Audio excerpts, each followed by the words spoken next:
Hello, welcome to the Web3 Scholars Conference. Thanks for being here. And today we have lots of topics to discuss. So the first thing we want to do here is to invite Audrey from DRK Labs to give us the opening talk. Hey, Audrey.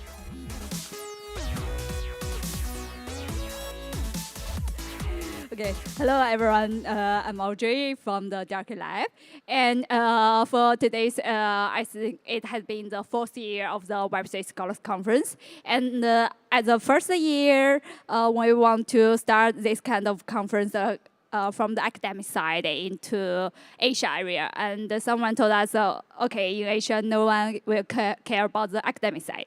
Yeah, but we still do it 3 years ago.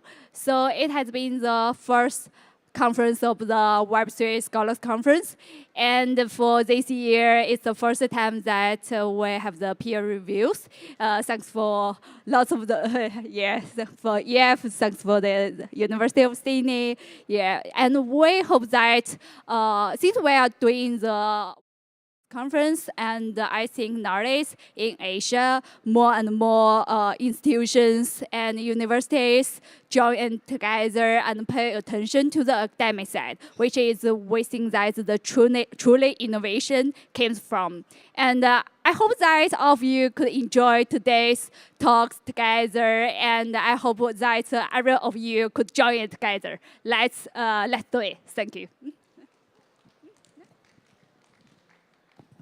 Thank you, Audrey. So Audrey is really the one behind all those conferences over the past 4 years. So she really deserves a round of applause, right? Like a much stronger one. Thank you. Next, we have Sham from Ethereum Foundation. They are also organizing the conference with us this year. So Sham, the stage is yours.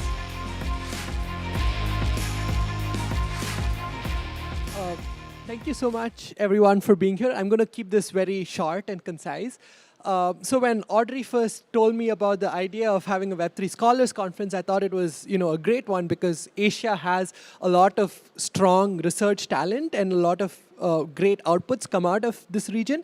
And I think this is very important for us to take moments like this to really bring the research community together and also really shine some spotlight and show at an international level, just the quality of work that happens here. So I'm really glad that we are supporting the conference this year. So just a quick background is that I'm from the Ethereum Foundation's academic secretariat, and we exist with the sole purpose of creating the right conditions for academic research on Ethereum to succeed, because we believe that this is a very important bet that we're making that will allow this serious subject of research to withstand decades and long time horizons. And that's why we think this is important, and we're really glad to be here today. Thank you so much, Audrey. Thank you so much, Lee, for having us here today.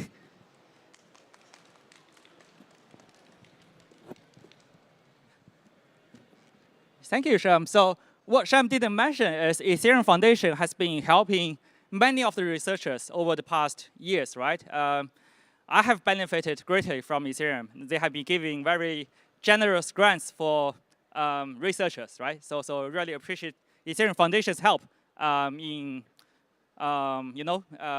developing the latest research and helping researchers. Okay, so I will be the next one. Can I get slides? Okay, as what Audrey and Sham has said, this is a joint event that we organize with DRK Lab, the University of Sydney, and Ethereum Foundation. Okay, so the goal is to have the research-first mindset, also advance technical innovations. We also want to bridge research and practice and build a long-term research community, right? So we kind of feel that, in the US, we have this SBC conference where, researchers can join, the discussions with the developers, the community. We are kind of missing this opportunity in Hong Kong, right? So that's why we're having this conference here. So as a researcher, I would love to, quantify everything, right? So here are some of the statistics for this year.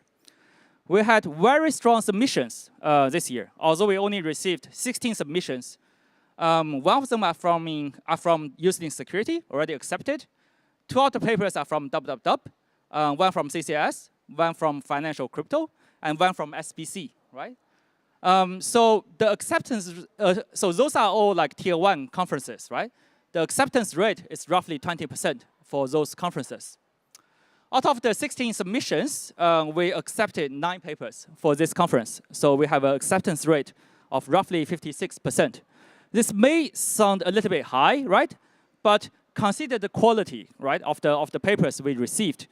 We feel it's gonna be, very challenging, right? If we want to, reject some of the very good papers. So we decided that we don't care about the submission rate. We just want to, accept whatever paper that we find to, be worth to discuss in today's session, right?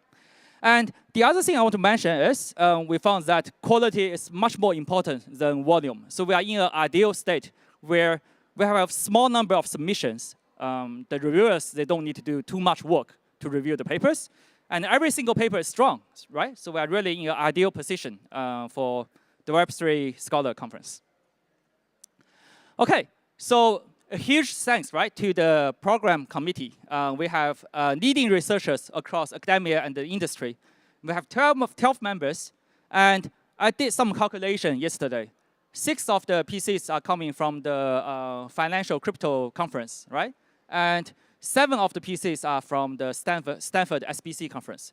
So we are really having the best PCs, right, we can have here for Web3 Scholars Conference.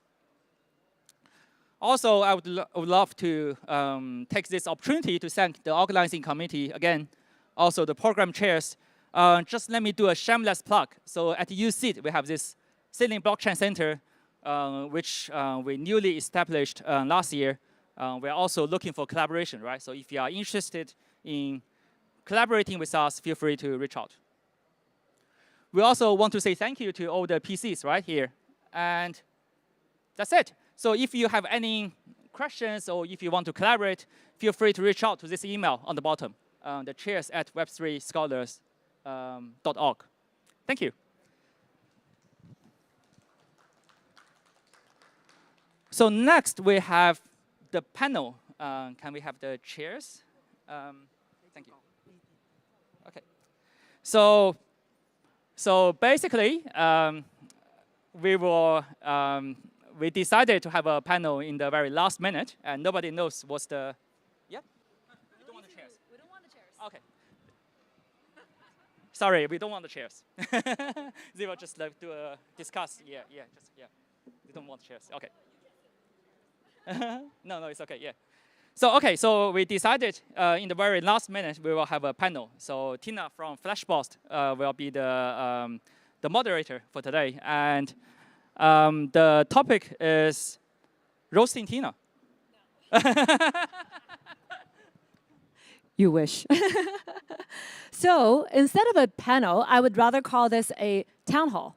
Because we're starting today, and everyone just had a big breakfast, I heard. I missed it. I slept in. And this is essentially in a town hall. It's all about like actually getting to know each other. Because I was really pleasantly surprised that there are a lot of folks who are flying in, like Ijo from Sydney, and then Pascal from the UK, and many more who may be sitting here, coming in from Singapore, like Yaoqi and Shanghai, and many other places.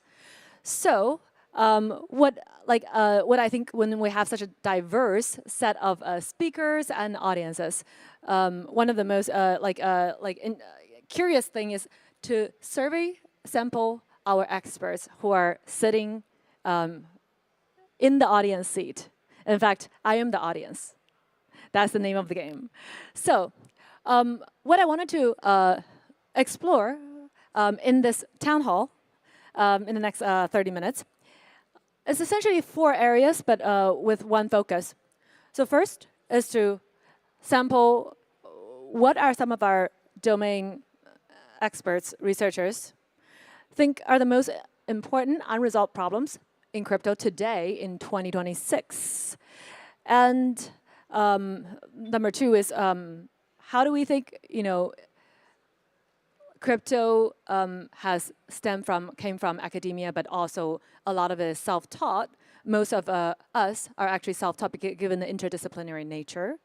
And so how do we see, what's the best practice that emerged over the years in terms of productionizing research? Has crypto done a good job? What are some of the best practices from the East and the West?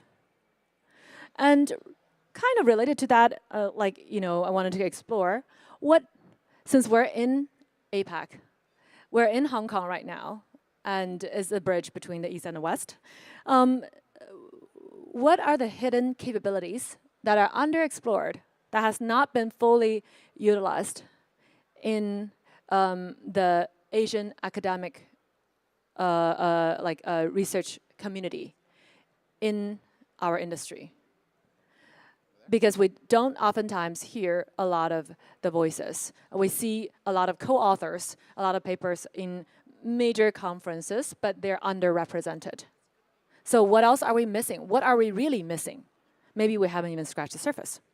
And finally, I think that we have quite a few security experts sitting in the audience. Either they're speakers or they're attending this event.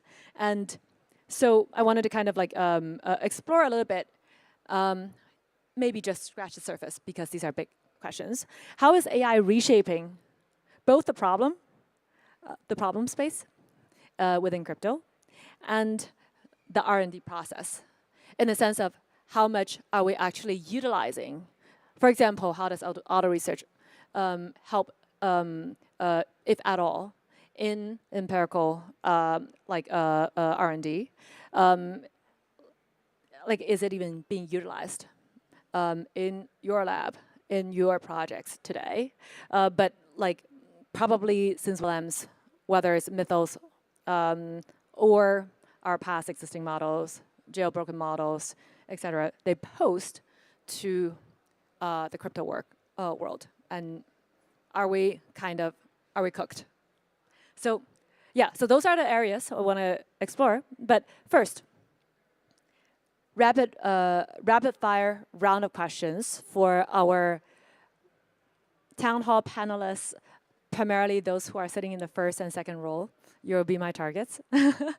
I know most of you, or I recognize most of you. But those, if I don't recognize you, I would highly recommend raise your hand if you have a view on any of these questions. But okay, cool. So first, rapid fire of questions. So Vitalik, what are the most important unresolved problems in crypto? Specifically, name one most important unresolved problem inside crypto protocol, such as Ethereum L1 and L2, execution, consensus scaling, et cetera, and name one most important unresolved problem, in your opinion, outside of protocol, such as in the application realm, like UX, security, et cetera, and be specific.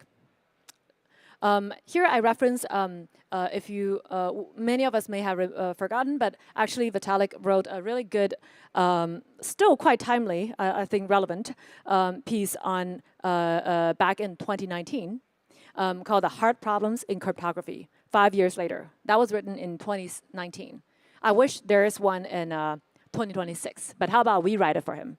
So I'm going to start out with Patrick. One in protocol, one out of protocol. Hardest unresolved problems. Is this working? Oh, yeah, you can hear me. So I think for in protocol, maybe controversially, is the EVM itself. It's a bit like JavaScript back in the day. JavaScript was written over a weekend, and now we're still dealing with the problems today that JavaScript offers to all developers. EVM was written over a summer, and now we're dealing with all the problems of the EVM. So one example is account abstraction. The idea that I want an intent to be executed, I want to perform a swap, I want to give my payload to someone else, they can send it to the network on my behalf and make sure it gets executed and they can pay the gas fee for me. We're in 2026 and this is still a pain in the ass to do, and that's just because of the EVM itself. Like you could tweak the EVM very minor ways, and that would be so easy to solve. And we still can't really do it at scale. Like that drives me crazy. But the problem is the EVM is really sticky.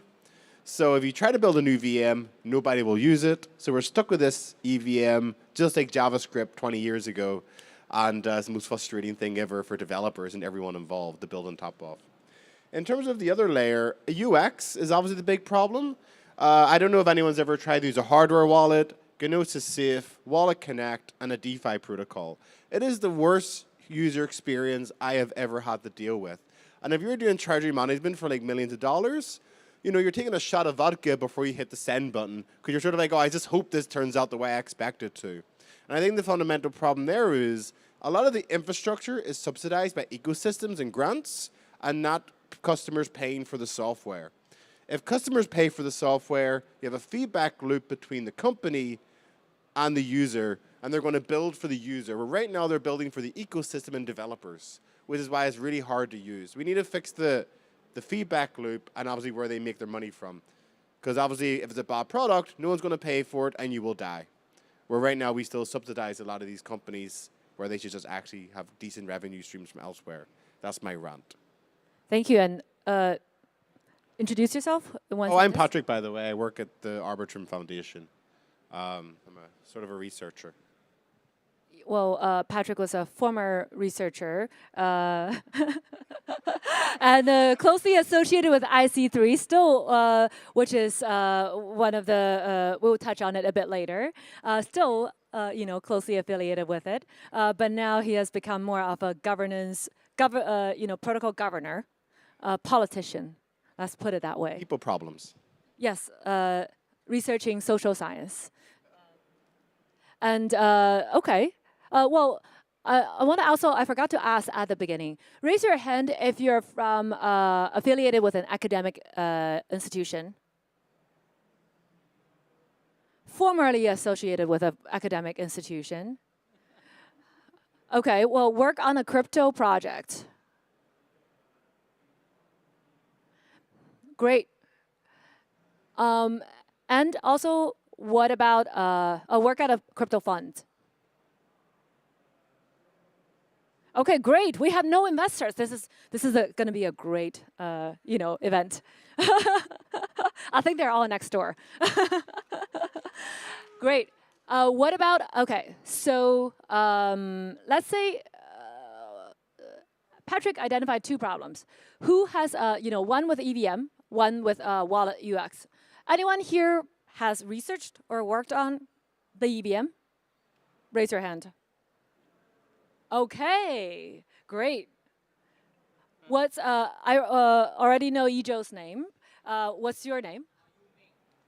We need another mic, by the way.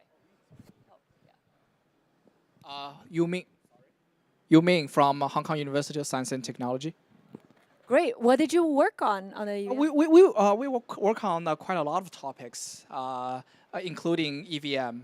Currently, we will present today about a routing algorithm that is fast, accurate, and optimal to trade on the DeFi universe. So as example, if you want to swap some token to another token, we found the optimal solution, and it's also fast, and also accurate, and also the optimal solution for that. Great. It's EVM based. Do you like the EVM? Yeah. It's okay. There's no investors here. Hard to say. Yeah. Okay. Yeah. Yeah. I think to be honest, there's still some space to improve. What is the one big area to improve? Shyam is here. He's listening. There are many things. I think there are many things. Because we are traders, so basically in our trading perspective, there are many things. Like, as example, the accuracy of the computing space. So sometimes we encounter some issues. For example, it's very hard for us to accurately compute the price. So sometimes if you want to adopt a trading algorithm on site, we must handle a lot of small issues. So today we also present one problem. So maybe later our colleague Hao Tian will present that. So as example, for us, if we're trading on CEX, the data normally we use like a float or double to present like a price, right? However, in EVM, there is normally like a integer or a larger integer, right? When we conduct like an algorithm to find the optimal solution, normally our algorithm does not converge because of small accuracy issues like that. And there are another other issues, but just for my personal That's a feeling, great example. Yeah, it's a very small one, right? But it's very important But for it's trading. important for traders, yeah. Yeah, thank you. That's super helpful. Yeah. Okay, so I'm gonna ask, anyone worked on wallet UX here? Okay, great. This is not an application. This is not the application day. I forgot that was yesterday. So, okay. So I'm gonna ask Pascal. What do you think are the, rapid fire most important problem in protocol, unresolved, and out of protocol? Yeah. Okay. Yeah. First, should I introduce myself as well? Yeah. Cool. I'm Pascal. I'm from the University of Birmingham in the UK, and I'm a professor there. And regarding in protocol unresolved problem, I would say privacy is one of the most important we're facing at the moment. That includes privacy on a lot of layers, the network layer, but also transaction layer, for example. And it is in inherent tension with what regulators want. So it's something that maybe on a technical level, we have some ideas how to solve it. But if we were just blindly following that, we probably run into problems with the regulation side of things. And then on the out of protocol, well, it's also something that applies on the protocol. I would say the most important thing to solve there, and it very much ties into what you said about AI maybe being a threat. I think we need much better security guarantees, both of the protocol itself, but also for all the other kind of software we're using, that means wallets and so on. And ideally, we get mathematical guarantees, and ideally we get mathematical guarantees that help us even against quantum computers.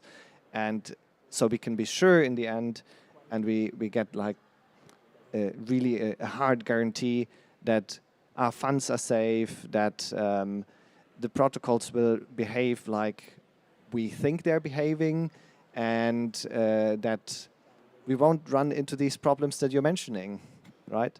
Yep, that's a great segue to our question number 4, but we're still on question number 1. So, well, just double click a bit on the privacy research. So, what's wrong with the current state of what's wrong with the current the latest Ethereum privacy roadmap? We have one now since last year, right? So what do you think is insufficient? What is it? No, I think the roadmap is really good, and it's the way we should go forward. But I'm sure we can do more. That's one thing. And second, well, it's still not implemented, right? So I think it's one of the big problems that we need to tackle fast, I believe. And you mentioned regulators. Are you thinking about GDPR-like compliance, bridging the real-world kind of like requirements and the environment, essentially, where we operate in? I was more thinking that if you look at cryptocurrencies like Monero that are like fully private, regulators usually have some opposition to that, because you cannot, like, regulators really like the way the transactions work now, because they can actually see what's going on the blockchain, who's transferring to who and how much. So of course they're not in favor necessarily to making it more private, but in my personal opinion, as a privacy researcher, we do need this privacy ourselves. You just prompted me a really great. I love this question. define what's the difference between a cryptography researcher and a privacy researcher. Well, I would say a privacy researcher looks at more specific problems that are related to privacy, whereas a cryptography researcher also looks at like a bigger picture where some properties are not necessarily like providing privacy. If you talk about, like, let me think of an example. Maybe a cryptography researcher also looks at integrity, so making sure that information when it's being transmitted cannot be changed.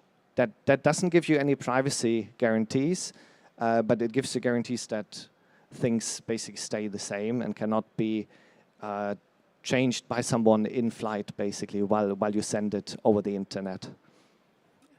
Thank you.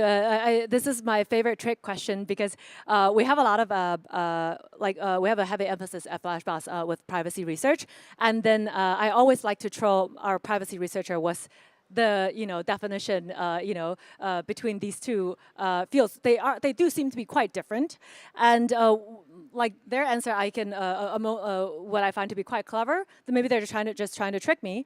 Is that privacy researchers care about the input and output, whereas cryptography researchers care about the input.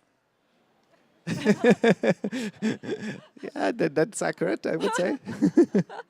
It's quite succinct and elegant. I was like, okay, that's clever. I haven't found a shorter version of it, but cool. Okay, so in the interest of time, so what I want to kind of like maybe segue into, I'm gonna swap the order a little bit. The fourth question, which is the most important out-of-protocol question, security, like AI and crypto. So I want to explore security as well as like how does it change research in terms of what we our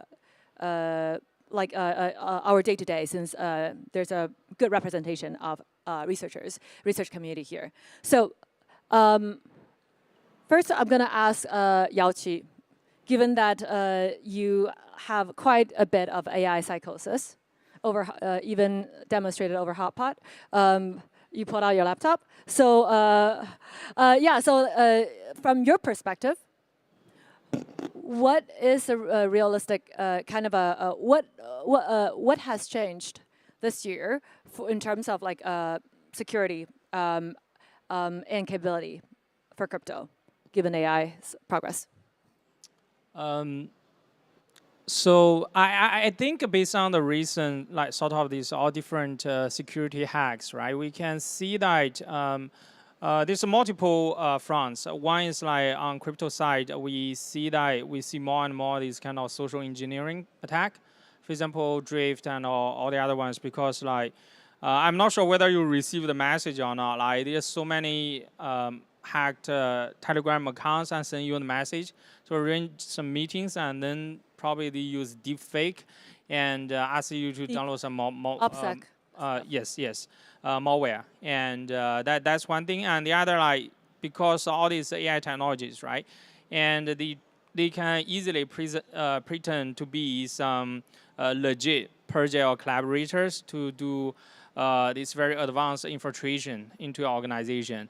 They can like sort of impersonate as a VC or even some liquid fund and try to collaborate with you and then put money into your pool and set up the relationship, and then further to later on to probably send you some plugins or whatever things and ask your developers to install on the laptop, and then they can take over your machines and to do the further attacks. And beyond that, beyond this social engineering, another thing we see more and more frequently these days is supply chain attack. And for crypto, the supply chain, because our supply chain is pretty long, it's from like sort of the running the validator. Validator has different keys, right? One for block generation, the other probably also for some of the tokens holding. And then beyond that, there's RPC endpoints. And after that, there's protocols on bridging and protocols on L2s and also some DeFi protocols. And all the different protocols, they have different multi-sig wallet. and they also have the exposure to different smart contracts. Beyond smart contract these days, for better user experience, we use off-chain services. There are tons of these we call server wallet, or these kind of, they claim self-hosted, but actually they have sort of keys on the cloud or TE or different machines. So the supply chain is pretty long. And beyond that, right now, a lot of projects we are using AI to do web coding. And we further introduce all different libraries from all these JavaScript and the other ones. And recently, these Axios, right? And they got the attack replace the binary, and they impact a lot of these JavaScript libraries and projects. Even OpenAI got impacted, and a lot of these crypto projects also got impacted. So these are sort of some new introduced like issues like sort of crypto. Another one, basically, I just discussed with Prof. Lee, like sort of with these AI models, right? The thing is like they can somehow find a lot of bugs we don't know previously, and then they can probably just wait for a long time until you accumulate enough money into your vault or something. And then they leverage, for example, like the recent Layer 0 and Kelp and this RV hack, right?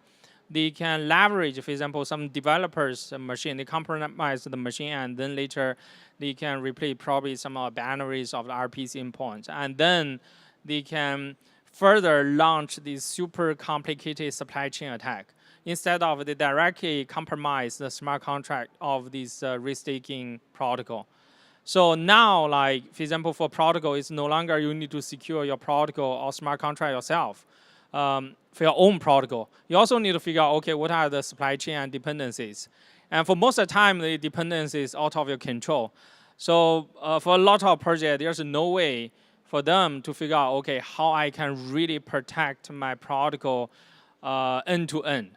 So I think that's one of the biggest factors these days. Like it's no longer just a one protocol's effort to protect the protocol, but we somehow have to unite with the chains, the protocols, RPC providers, and even all your dependency and the partners which have some exposure to our protocol to protect the entire thing as a whole. Yeah. So that's sort of my learnings for the past few. Yes. Go ahead, Patrick. No, Oh, by the way, that's Yao Qi. You may know him from One Shot Ethereum 2030, but he's still fixing the bugs, so it's not One Shot. Is this on okay? Yeah. So there's one problem I'm grappling with around AI, at least bug bounties. So a lot of people are using AI and LLMs to find bugs in software. And they're getting really good now. You know, LLMs are really good at finding bugs, like lows and mediums and highs. Thankfully not criticals, you know, until this Matthias ones comes out, you know, by, well, is it Cloud Code or whatever. But so far, they're finding way more bugs than they, you know, prior, like compared to humans. But this has a problem for bug bounties, because a bug bounty, you normally set, you know, the prize to be one, total value locked, you know, so there's an incentive to protect the funds, but also based on the amount of time it takes a researcher to find a bug. And if it takes them like a week or 2 weeks, you want to try to reward this and find a balance. But with these LMs, they just find bugs, they automatically file the bug bounty, and it takes it like an hour. And what a lot of projects are going to face is that you're going to have like a lot of this AI slop finding bugs, but your bug bounty budget is going to get exhausted very quickly compared to prior years. So now as a bug, you know, if you have a bug bounty program, you have to think, well, what value do I set this at now? Is it still like 10K a bug? Because prior you would reward like a human for a couple of weeks of work. But if you set it to 1K a bug, well, now that they have an incentive to even point the AI at it at this point. So I think a lot of projects are going to struggle with this because these ALM bots are getting really, really good. How about just turn the bug bounty budget into internal employee red team bonus You may as well just do that and pay for their tokens consumption. Yeah. So, but that's the next frontier of these bug bounty programs. What's going to happen to them? And also auditors, because auditors were getting like $20,000 a day or something, and now you can just put that in tokens and just have AI bots do it. So the entire auditing, landscape is going to change over the next 2 years as these AI bots get better, and it's really remarkable to see in real time, to be honest. Well, then my question will be, well, I'm going to ask Professor Lee and Izhou, and I think there's a talk on LLM, whoever's talk that is. So raise your hand if you're one of the speakers that's on the agenda today, because, yeah. Who? Oh, well, maybe we start with Professor Lee. So you're one of the. Okay, well, we'll get to you in a bit, but maybe we'll ask Professor Lee first in terms of what's the current state of attack and. So I absolutely agree with what Patrick mentioned, and I think the AI's ability is definitely. I will say the threat is real. Okay. So it's the LLM ability is actually bypassing even the best security researchers' ability and the speed, and the abilities keep growing. Number two, come back to bug bounty. I think the overall bug bounty, the business model is gone. It's broken. It's not like researcher cannot find some bugs anymore. It's just like there are so many so many bugs being found by LLM, so project has no incentive to just paying by the submission. So bug bounty, the business model is changed, but that may be also a good news for projects, right? In the past, you spend the money to do the bounty or other things. I'm not going to comment that the effort and the certain amount of dollar pay for auditor. I can't comment because I work for that industry. But I think the good news is that LLM or agents can do so much good work.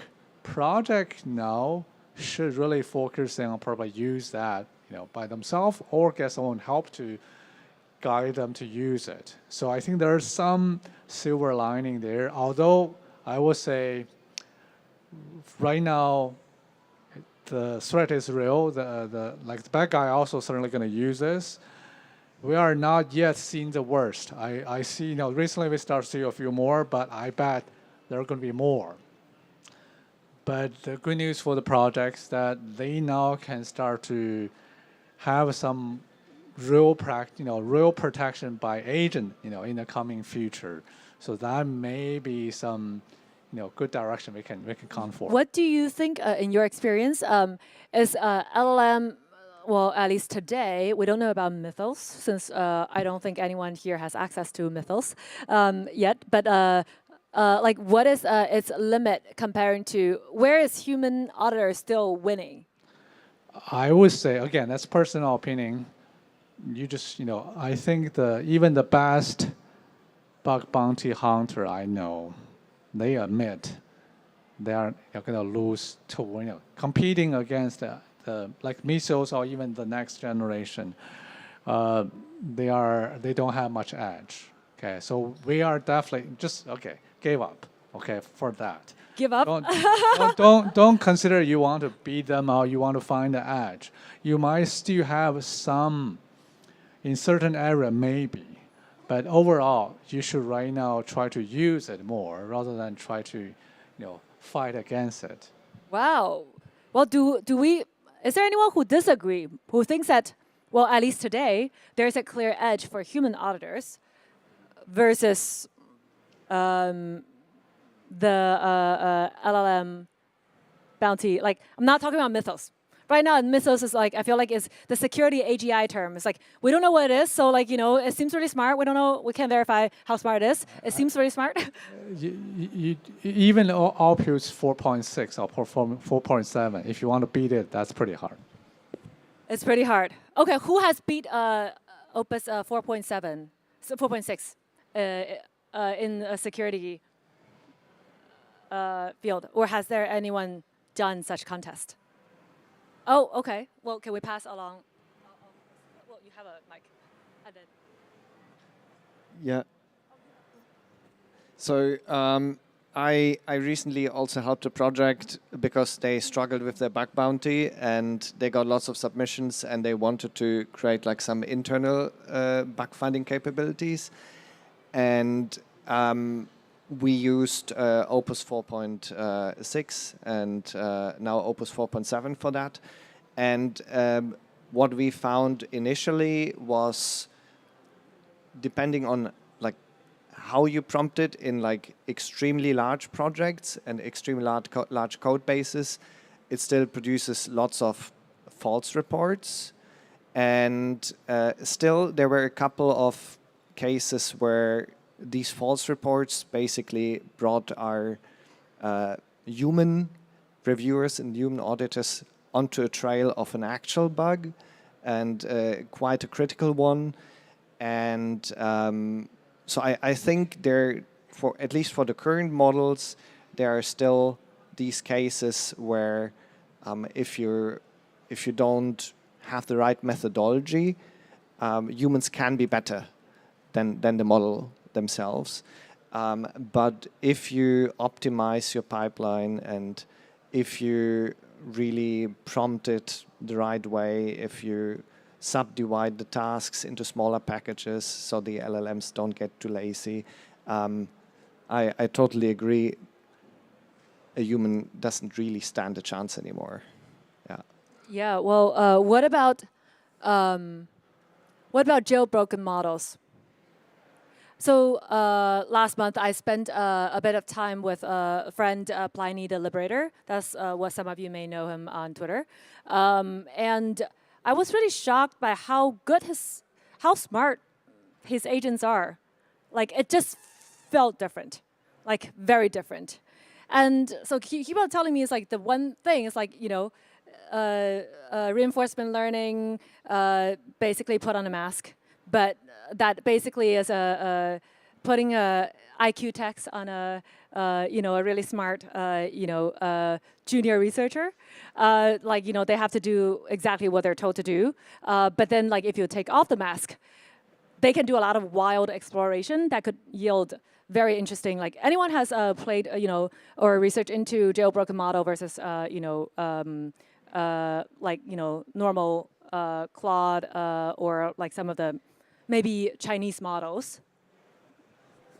Just quick comment on this. I think for security researcher, you would have to play with the jailbreak model because, of course, you can apply for permission with Anthropic, OpenAI, say you are a security researcher, you got special permission so they don't block you. And then certainly you can also try to bypass to say, hey, I'm playing a CTF game, here's something of the sort. So you might have some chance. But very often, when you want to generate some POC and you just don't want to spend time on all this jailbreak, which is, you don't know for sure whether you can do it or not. You can use some of the open source one, like the Queen, and they can do some work for you. That's, I think, pretty much by default, security researcher, they would have to use some jailbreak model, or they get special permission, from Anthropic or OpenAI. Yeah. Well, maybe I'll ask Yizhou this question as well, in the sense of like, what do you think is the current state of a threat, as well as like maybe also to bring this back, pop the stack a little bit in terms of blue teaming. Like what are the defenses and what are limitations? Because I remember you have a pessimistic view on for Ethereum's plan to formal verify the entire chain, which yeah. So firstly, so Xavier is my student, right? So we are actually doing red teaming at the moment. So I do agree with lots of things raised by Professor Lee there. So basically, but we also respectfully disagree on some of the parts, right? So firstly, I still do think that humans, they do have advantage. So at the moment, right? There's something that's a bit off with the vulnerabilities or the POCs generated by the LMs. Like sometimes LLM thinks it's a severe problem, but when humans try to validate the problem, it's not that severe. Also, there are times where LLM thinks, oh, it's nothing big, right? But when humans check it, based on our taste, it's very severe, right? So things can still be quite off at the moment. I still do believe for the next year, right, at least, humans do need to collaborate with LLMs in order to, max the impact. But we are also working on like a system to fully automate the entire thing. And we are using LLMs to generate POC to self-validate the potential vulnerabilities to reduce the false positive rate.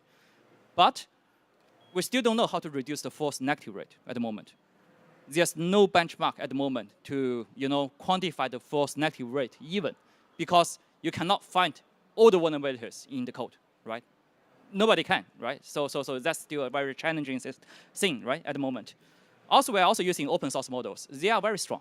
They're only maybe 2 to 3 months behind the SOTA models. So the SOTA models, they do have security gating, right? But the open source ones, they don't. So the gap is very small there.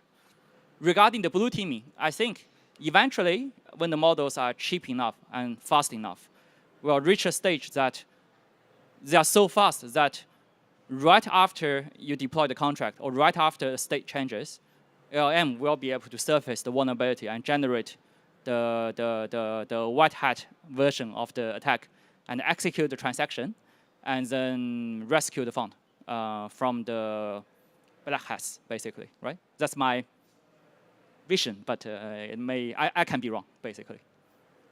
What you brought up is very interesting because it seems like in terms of prioritization of the severity of vulnerability, the criticality of it, there seems that the subjectivity of it has to do with like a lot of the experiences that LLM may not have the context for, such that, and in fact, this brings up, whenever I hear prioritization, it's an ordering problem. Whenever I hear an ordering problem, is how do you define the scope that's constantly dynamically changing, and how do you, based on new vulnerability, or in this case, new vulnerability, and the context, what is at stake? How much of this type of vulnerability can impact, adjust. Although like the traditional security industry have its own framework, but a lot of it are these experience and heuristic based in terms of identifying the criticality. So it seems like that part of the social fabric is also a little bit getting out of date. Right. I think I really like the term context you mentioned, right? So I guess when we are training the models, for human hackers, they never document the thinking process on how do they classify a vulnerability to be severe or not. This entire reasoning trace is missing at the moment. And the LLMs, they don't have enough data to actually get the taste from humans. They get the final result. For example, this particular vulnerability has a CVSS score of whatever, right? Like 9.8 or something, right? But why we scored that as a 9.8 vulnerability? Nobody is like documenting the entire thinking, reasoning trace explicitly. I think that's what's missing. And that's why the taste is a little bit off comparing to human hackers. But there are plenty of ways to resolve it, I think, in the future. Well, fascinating. Well, I guess maybe the last part of my question was also related to formal verification. I just recall you were bearish on formally verifying the chain. Okay. I may take my words back. So I'm not that.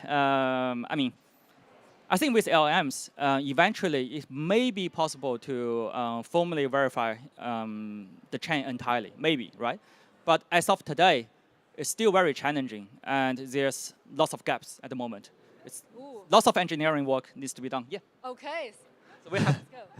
Yeah. So I think we're on a really good track to actually make it work and be able to formally verify everything, and that is because of LLMs and the state-of-the-art research in formal verification is now incorporating LLMs both in like more traditional methods where you kind of can train based on execution traces of a program, and you get a certificate that you only need to check, and checking whether that certificate of the formal verification is correct is really cheap. Whereas previously you basically had to do like full state exploration. You can think of it like doing an exponential search versus now running an LLM and just checking whether the result is correct.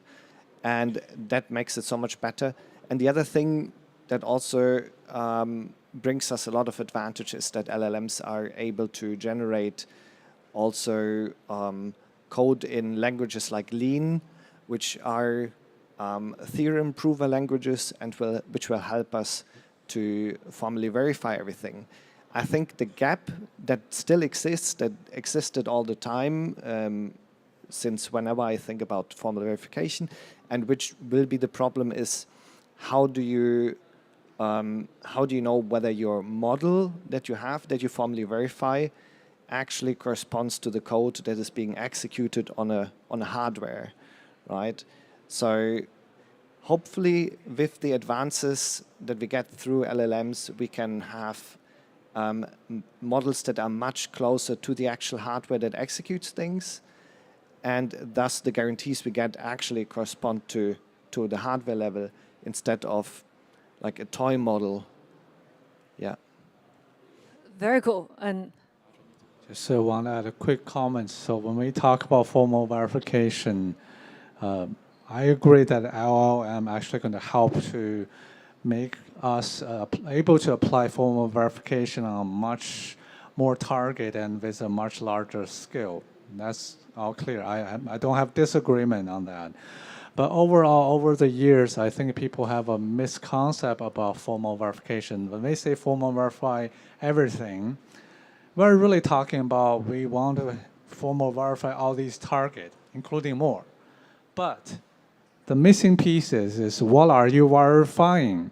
I don't think we can formally verify everything for every aspect or every property. No one tell you what aspect of property they are verifying. That's the problem. So most time, someone will say, bring a software to me, say, oh, this software has been formally verified. Okay, fine. But verified on what property? Formal verification can only guarantee that you go through the formal verification, and luckily if you got it approved and said you meet this property, okay, that's it. But it doesn't mean it's not, it's secure. Okay, this is a totally different thing. So it's good to have formal verification on certain property. That's not a bad thing, but that's not equal to security. Okay, just want to make that point clear. so how would you advise incorporating AI into the blue teaming process? Like, and also how do we think about also LLMs? How do we just collapse the space and actually, walk away with what should we do? That's a big question. I want to be brave. So I guess, again, let's try to embrace AI. That's something, people are still, experimenting it. And there, people are looking at how AI agent can do self-healing, try to do self-defense. There are lots of new model, new way. When I say model, not our model. There are new way to do security, maybe. So I think that's something people, researchers should think about it, and the project should try to embrace. But don't take buzzword. Are there hidden gems since we're in Asia, in APAC, in terms of whether it's certain models that we don't know in the US or elsewhere that are, we should look into? I sort of indirectly answer your question. I'm serving on one of the Big Four security conference, the TPC members. So I have reviewed lots of paper. I believe, I can't tell the authors, I believe lots of them are actually indeed from Asia Pacific. But we haven't got them to this conference, so we should try harder on that aspect. Okay, well, very interesting. I think we are out of time, but thank you so much for everyone who spoke up and I'm excited to see all of the presentations for the rest of the day.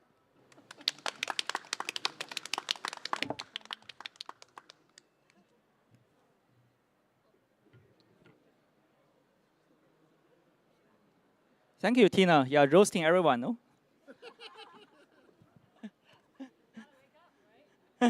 Okay, so next we have Patrick from Arbitrum Foundation to talk about privacy, defining and enforcing privacy in weighted voting.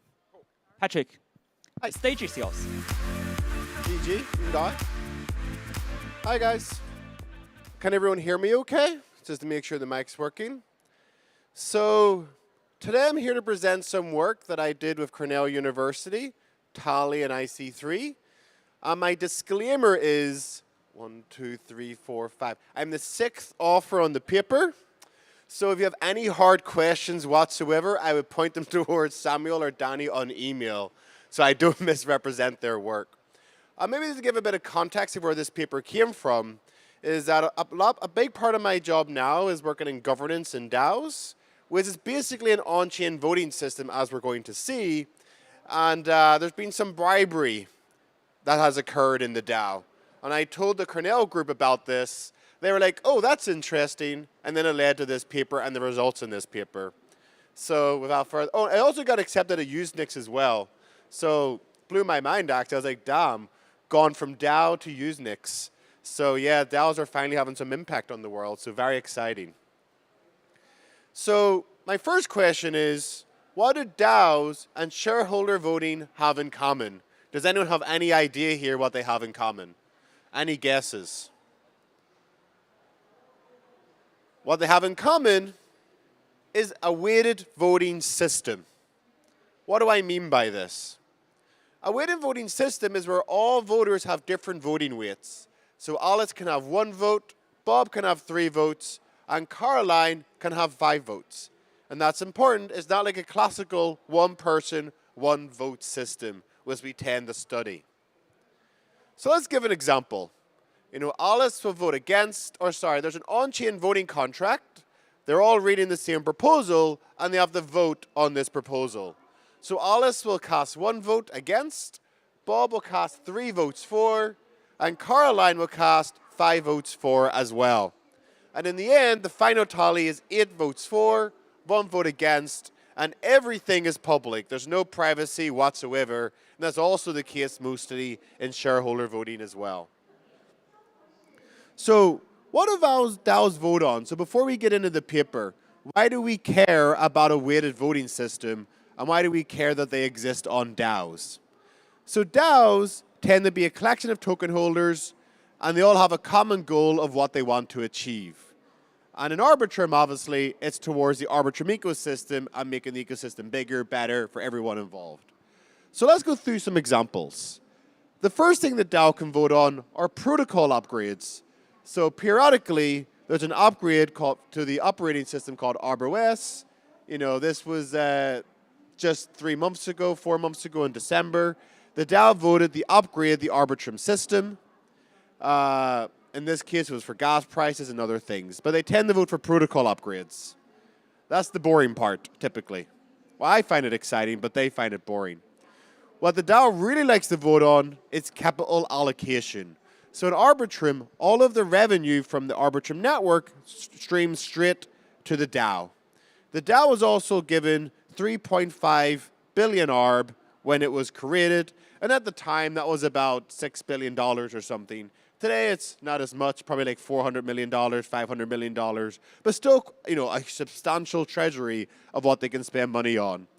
And in this example, this was 7 months ago.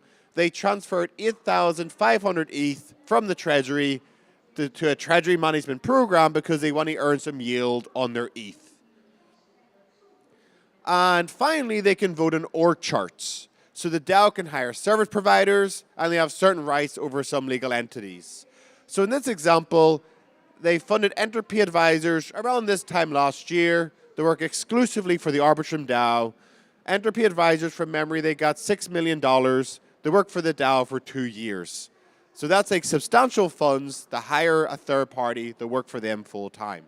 So they do vote on meaningful, big things. I mean, I would love to get $6 million, so you know, that's very substantial in size. But one question is, should the voting be public or should it be privacy preserving? So who's read a paper before about private voting? Who likes private voting in general? There you go, exactly. All the academics. Normies don't care as much. But academics are like, oh yeah, this should be private. But why? Why should it be private? Okay, and what do I mean by privacy? What's the traditional notion of voter privacy? So the first notion is ballot secrecy. Typically, you want to keep the vote private. So you can see that Alice has cast her vote. It's an encrypted ballot. It goes through the voting contract, and at the end, you would get the tally, but you won't be able to see Alice's individual vote. The second property that you typically care about is all linkability. So I shouldn't be able to link Alice to her encrypted ballot. Ideally, I should see a list of encrypted ballots, and at the end, I see a tally, and I don't actually know who voted in the election. And there's other properties, you know, participation, receipt freeness, coercion resistance, etc. But for now, for this talk, we just really care about these two properties to keep it simple. Now, public or private? So there's arguments for public voting as accountability. You know, if you're spending millions of dollars or upgrading a protocol with $18 billion of TVL, you should probably be accountable to the decisions that you make. And to be accountable, it has to be public. Another one's sentiment analysis. You know, if you're voting for a proposal, at the end of it, if it does pass, you want to see how much that passed or failed by. Like, was there overwhelming support? Was it, you know, break even? Or did it just about fail or just about pass? That is useful metadata for future proposals. It also allows people to strategically vote. It's quite common for people to wait until the last minute, look at the running tally, and then make their decision. And lobbying as well. Has anyone ever been involved in a DAO before? Who's been involved in a DAO? No one here. Okay, lobbying happens all the time. You know, I want this proposal to pass, so I lobby the voter to get them to vote in a certain way. Lobbying's normally like a bit of a weird word, and people normally think lobbying is bad, but lobbying is actually useful as a way to teach the voter about a certain topic before they make a decision. So lobbying actually has a positive influence in governance. Private voting, obvious, you know, benefits here. A voter can vote according to their true preference. It can weaken the ability to influence voters. You have plausible deniability. So I could tell the lobbyer, yes, I voted for you, then I vote against, and they can't tell how I voted. And of course, you could resist bribery attempts as well. And there's a good discussion here for or against. It's not actually a straightforward private voting is better than public voting. No, it's actually very debatable. But what about an adversary who tries to buy votes? Surely that's a theoretical concern. There's lots of academic papers about bribery, certainly at the consensus protocol layer and voting layer. But is it real? And it is real, right? So in our DAO, there was a startup called Lobbyfy, and their entire goal was to facilitate vote buying and vote selling as a venture-funded startup. Not the greatest venture-funded startup idea in my opinion, but it did exist and it was an Arbitrum. And there's two examples. So here, we had this council election. So if you got elected into the council, you would earn $80,000 a year. So it was a paid job to work for this council. And a person called hitmonlee.eth paid $10,000 to buy 19 million votes for a guy called Cuppa Joseph.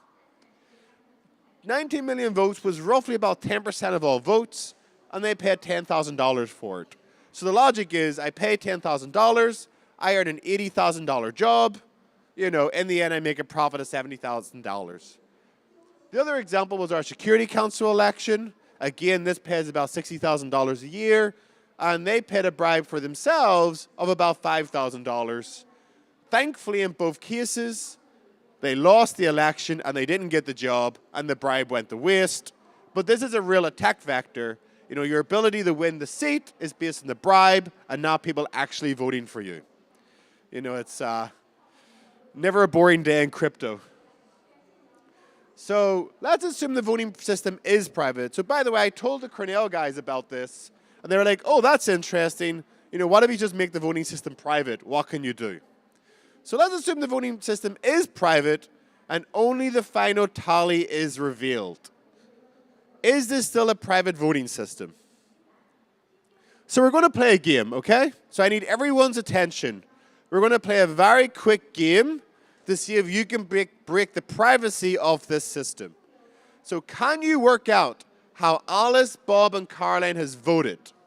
Okay, you're going to see their voting weights up here. You're going to see the tally. Can you work backwards and work how they, work out how they voted? Raise your hand if you work it out, okay? So 3, 2, 1, go. Has anyone worked it out yet? We got one person worked it out. 2 people worked it out. 3 people worked it out. 4, any more? 5, 6, 7. There you go, exactly. 10 seconds later, 15 seconds later, people started working it out. And how? What is the trick? So there's 4 votes for, 5 votes against. Clearly, Alice and Bob voted for. Caroline voted against. Caroline could not have voted for. She has 5 votes. This is 4. So she just couldn't vote for it. So quite clearly she voted against, blah, blah, add up 4. Very straightforward. So even just by revealing the tally, assuming the entire voting system is private, you can work backwards and break privacy and work out how everyone voted. So that's cool, isn't it? It blew my mind when they did it. And is this a theoretical problem? Does this scale? Can you break privacy in DAOs with many more voters and many more voting weights? And yes, you can. So in the paper, they have this nice little graph. They analyzed 3,844 proposals across 31 DAOs. They had 2 different heuristics in how they attacked the tally, and the results are the following. In small DAOs with less than 45 voters, they could do a complete recovery of all votes in about 791 out of 878 cases, so 90% of all proposals. In large DAOs, like Arbitrum here, it was difficult to break the privacy of most voters, but in these DAOs, you tend to have a small set of voters with disproportionate voting power.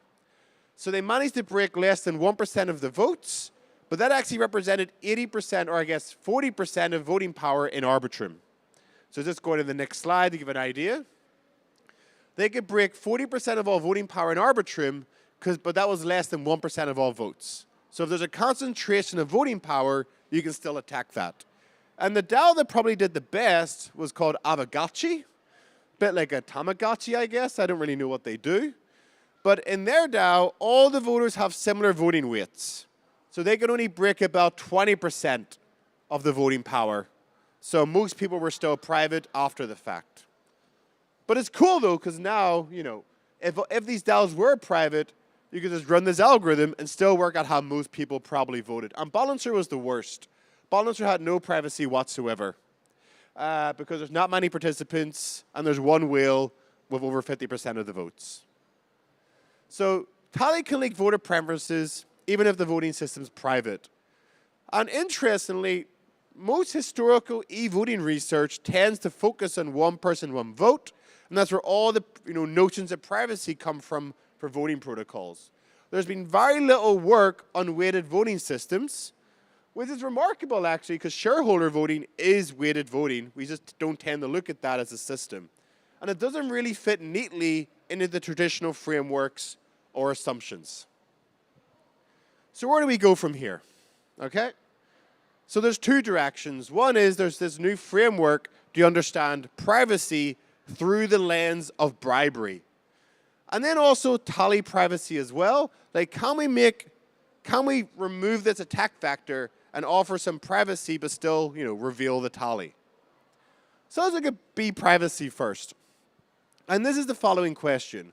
What is the economic cost of bribing voters to an adversary who sees the result of a vote? And in the paper, this is framed as a bribery game, and I'll just go over the bribery game briefly.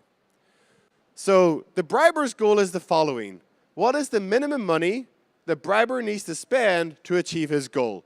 So over here, you can say, I will pay Caroline $100 if she votes for. And there's at least 10 votes towards for. So the briber gets the following information. They only get the tally, and that's it. And based on the tally, their goal is to try to detect compliance. The voter will not cooperate with the briber, so they can detect compliance, but they can't prove compliance. And finally, the attacker can set payment conditions for different individuals. So the briber may say, I'll pay Caroline $10, I'll pay Bob $100, based on certain conditions that they can detect. Now, from the voter's perspective, if the voter's going to take the bribe or not, they have to consider the following aspects. First, can the briber tell that I've obeyed? What is the likelihood the briber can detect that I've compiled or I've followed their instruction? We call that the bribe margin in the paper. Then briber pivotality. Such a difficult word. How much does my vote actually matter? If I can pivot and if it's really up to me to flip the vote, maybe I'll be more considerate. If my vote doesn't really matter, then maybe I'll just follow the instruction anyway because it has no impact on the proposal. And so the final one is the voter will also consider what others will do. So if I think Bob and Caroline will vote for, maybe I'll follow and vote for as well because that impacts obviously my own private utility around whether I should make this decision. So the voter will make a decision based on what they expect others to do plus what's the best for them as well. That's how the bribery game works in the paper. Okay? So then the tally privacy is the next aspect. How can we enforce privacy while preserving transparency for public tallies in the weighted voting? And if I have coffee with you, your first intuition is probably what we did in the paper, as you'll see. So tally privacy is a spectrum. If you publish the tally, we just have the problem we saw before. You can work backwards, and you can leak how people voted. The other extreme is that you could reveal only the winner. You could say the for votes won or the against votes won. But then you lose that whole sentiment analysis and that metadata that's really useful that comes with the vote. So in the middle is the idea of a noised tally. Okay? Could we mess with the tally results to still get the metadata, but to hinder their ability to work backwards and work how people voted? A noise tally is exactly what you would think. If, here, if the for votes are 31 for, 40 against, we noise it by 4. So now there's 35 votes for and 36 votes against. We just change the tally slightly, they interrupt the computation. And there's a constraint here. If you add noise to the tally, you want to make sure you don't flip the result. Because imagine it was like a very tight race, you add noise, and then it goes the opposite direction. Well, that would suck. You would hinder the integrity. And the concern, there's still concerns. If you have one mega voter, this isn't going to work. So you have to consider the voter turnout and the voting weights as well. Super whales can still undermine this. So in the paper, they simulated these results with the bribery game and obviously, noising the tally, and they got the following. And really the goal here is, when we look at the results, is how many more times expensive is it for the briber to buy votes compared to the baseline of no privacy whatsoever? That's how they look at the results and analyze it. Oh, sorry, and the way the simulation worked was the following. To set the stage, they took all the historical DAO votes, they used that to compute the preferences of each voter. They then made up a attacker adversarial strategy. They said, well, if I'm the briber, I want a 90% probability that I can flip the vote. They pick different strategies for bribery. So maybe one strategy is I pay everyone $10 if they flip the vote. Maybe I only target whales, or I decide based on the size of the voter.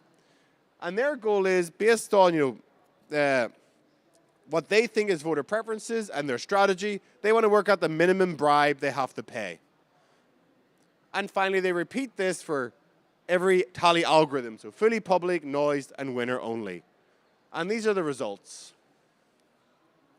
So what's the best way to describe this? So I guess in the results, the main impactful part of the result is whether there was a minimum decisive coalition.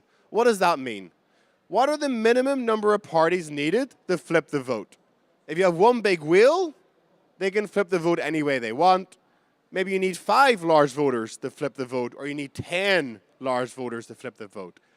What they worked out here is that in Balancer, because there's only one mega wheel, regardless if you noise the result or hide the tally, there's no, the bribe is the same. They can always bribe and they can always win. In Arbitrum, they worked out, based on the average proposal, you need about 4 large voters to flip the vote. So in the baseline, well, the noise one, there's a small improvement if you, noise the tally, and there's a larger improvement if you just hide the tally completely.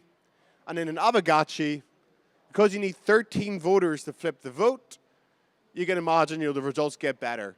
6.2 times compared to the baseline, and then 19 times compared to the baseline in terms of the size of the bribe that has to be paid to flip the vote. And the conclusion is noise tallies does increase the cost. Winner only remains the most expensive option.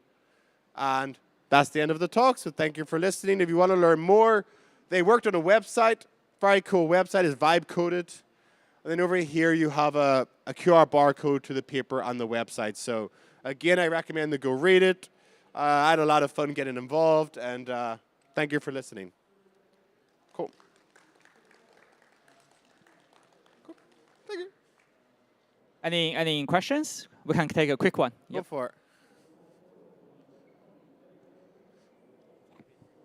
Yeah, sure. Yes, thank you for presentation. There was one take on accountability for the voters. And with noise, the accountability can shift, right? So in your example, there could be like where Alice, Bob, and someone else, they had like 1, 3, 5, right? And there was 4 and 5, and you could easily calculate how much. If you decrease 5 by 1 and decrease 4 by 1, then it would be 1 and 5, that would give 6. And then the 4 gets decreased to 3, so it's 3. So now it's completely different people who voted. The result is still the same. That's exactly how the privacy works, though. So what you're basically describing is, because you mess with the final tally, you create plausible deniability for the voter. Because it could have been Caroline that voted, but now based on the tally, the final noise tally, could have been Caroline or Bob. So you don't really know who voted for that, and that reduces their accountability, because it could have been Bob that voted or Caroline that voted. I think that's what you're alluding to. Yeah. So the question why I asked this is because accountability were considered like a positive thing. Yeah. But with this, it kind of defeats the purpose of, like, it masks the accountability. It's harder to find who is accountable for a decision. Exactly, yeah. So this is good. That's good. So I think that comes down to the debate on public versus private voting. Obviously, this is leaning towards private voting, which means accountability is not considered as important as privacy. But before you even get into the designing this, that is exactly what you have to debate. Is it even worth having a private voting system? Like, how important is accountability of the voters compared to privacy of the voters? If you want accountability, then you should keep it public. If you don't want accountability, you make it private. So yeah, that's the dilemma that the entire space is going to face. I think you just nailed it, basically, in your understanding. Okay, thank you, Patrick. So Tina, I guess you have something to announce, no? Oh, cool. Oh, so thank you for giving me the opportunity to just share a little bit a program that we're collaborating with by we as Flashbots X and IC3, which is an inter-university alliance spearheaded by Cornell Tech, but across 13 universities. Starting in May, lasting for 10 weeks, we will be hosting this Shape Rotator acceleration program. And specifically, it's not a startup accelerator by any means, but rather we selected around 16 papers, IPs, from these from the IC3 network of academic research, and they focus on the intersection of cryptography, AI, and TEEs, or secure hardware. And the acceleration program's emphasis is to bring research beyond the labs and the beyond this prototyping stage into production. So, namely, the individuals that are selected into the program, they have academic lineage, but are entrepreneurial and are working on their own startups, or they're willing to contribute. So I think that what I realized is that it's because it's based in New York, it really is lacking a bit of exposure. I think overall in Europe and in Asia Pacific. So while the deadline has passed, like as one of the organizers, I would love to talk to anyone who may be interested in something like this, as well as in going through the program this time, or potentially co-hosting something similar, maybe in APAC, maybe in the Ethereum Hong Kong hub in the future, or elsewhere. In this, so that we could actually see many more hidden gems from academia going into applied research into production. And so also if you are, any of you here who runs an organization that may be willing and interested to explore productionizing some of these IPs,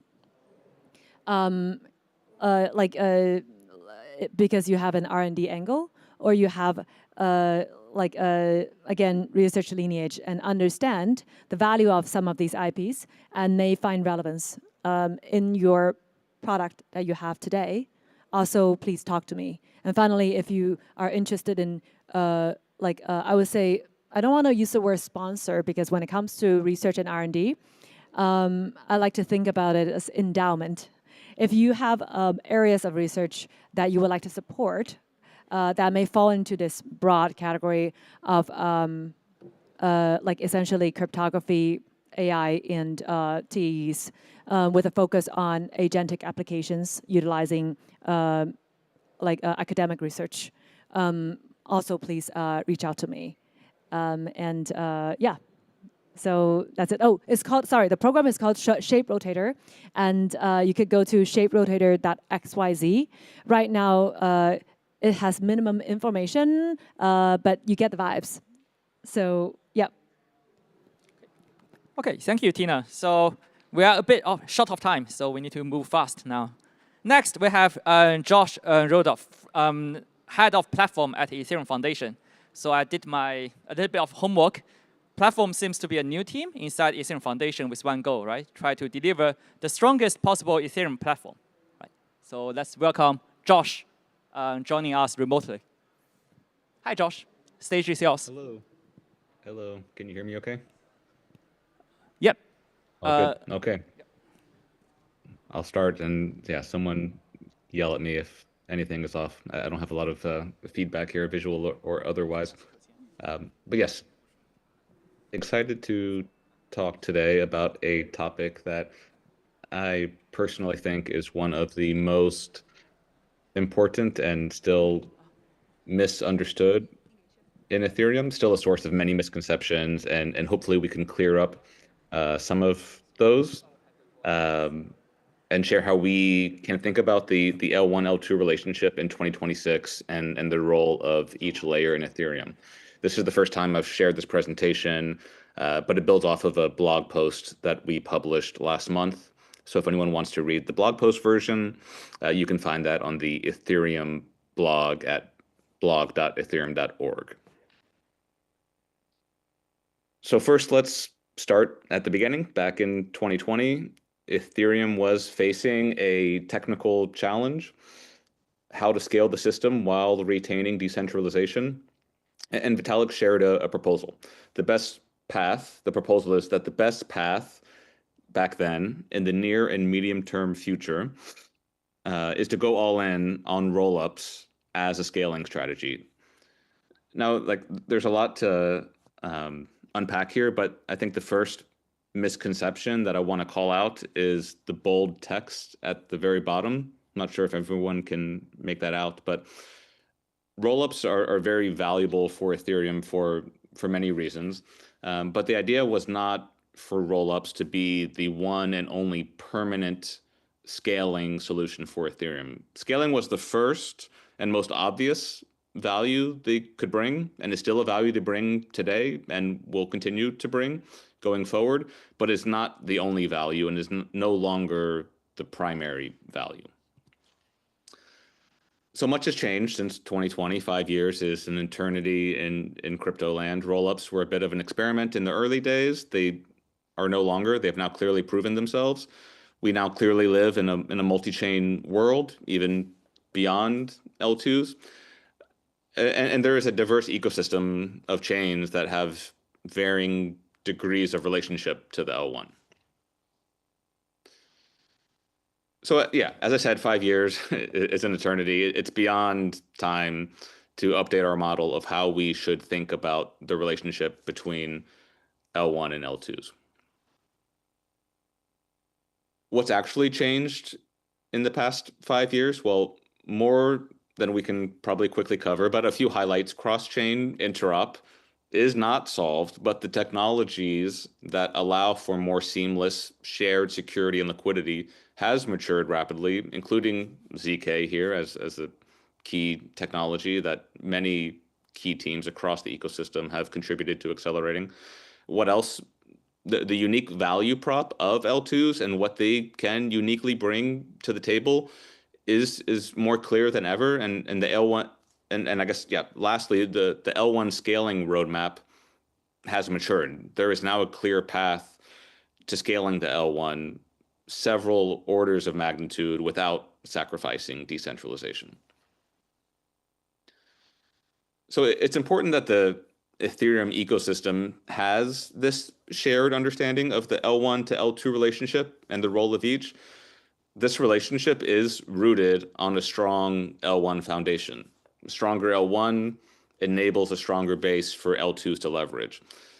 The growing ecosystem of L2s is already offering many features and customizations that the L1 cannot, and L2s themselves both compete and cooperate with each other, and this is a good thing for Ethereum.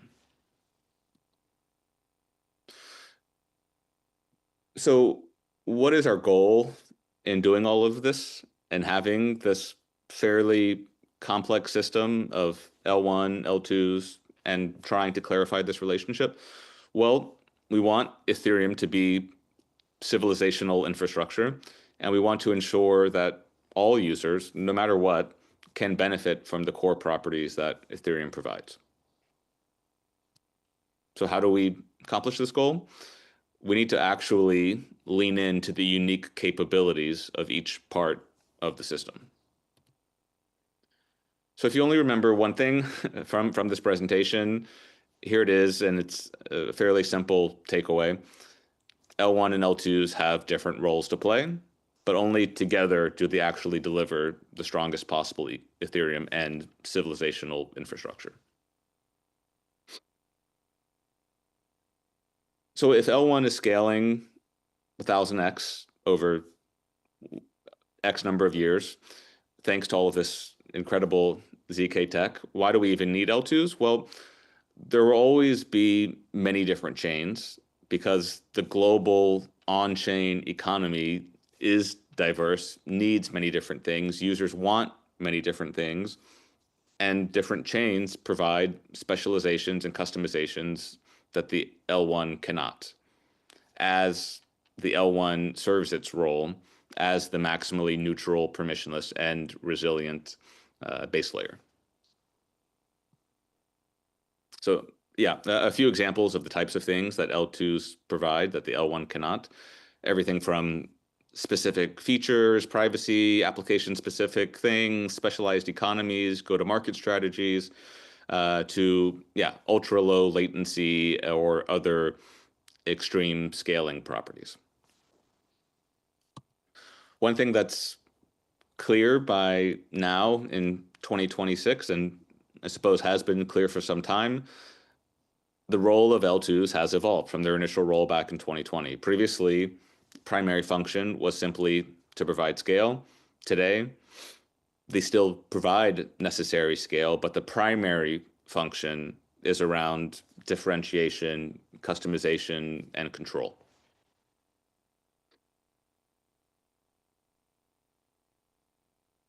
The role of L1, again, maximally permissionless, resilient global hub for settlement, liquidity, DeFi, and the on-chain economy. Role of L2s, deliver these features, customizations, and control that the L1 cannot. Okay, so yeah, maybe this all mostly makes sense, but why do these L2s actually want to leverage Ethereum? Why not just stay on their own, build their own validator set, leverage their own set, go the L1 route? I think it's important that we really try to define the value exchange that's happening here. So what do L2s get? Number one, they get to inherit maximum security and decentralization from the L1 at much, much lower cost than trying to bootstrap it themselves. And importantly, they get to pay for it as they need it, as they use it, based on their usage, rather than fixed costs. So yeah, and then beyond the key piece of security and decentralization, as we continue to improve interoperability, which again is still very much a work in progress, but accelerating, they will have access to things like shared liquidity and will only continue to get better and more seamless access to users, apps, liquidity across Ethereum. And lastly, they get to leverage the branding and reputational benefits of being part of Ethereum. So what about the other side here? On the other end of the bargain, is the L1 actually getting a good deal? Lots of users and activity are moving, have moved to L2s. Why does this make sense for the L1? How does the L1 benefit? So I guess, yeah, again, I think it's important to recognize that at least the thesis is that today we live in a multi-chain world, and in the future we will continue to do so, and that in this world, L2 chains act as distribution engines for Ethereum, extending the core properties of Ethereum to millions of more users than would otherwise be possible. The counterfactual here is not that that the entire that all users exist and all activity exists on a single chain.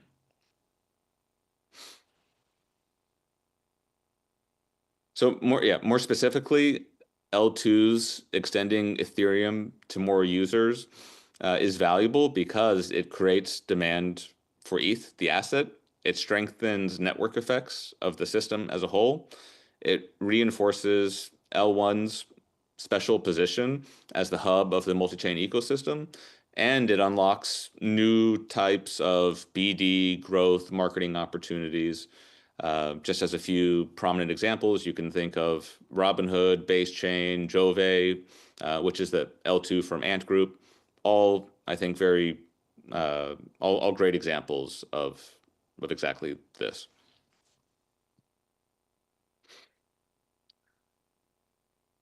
The relationship between all of these different L2s and the L1 is full spectrum, meaning it's not one size fits all.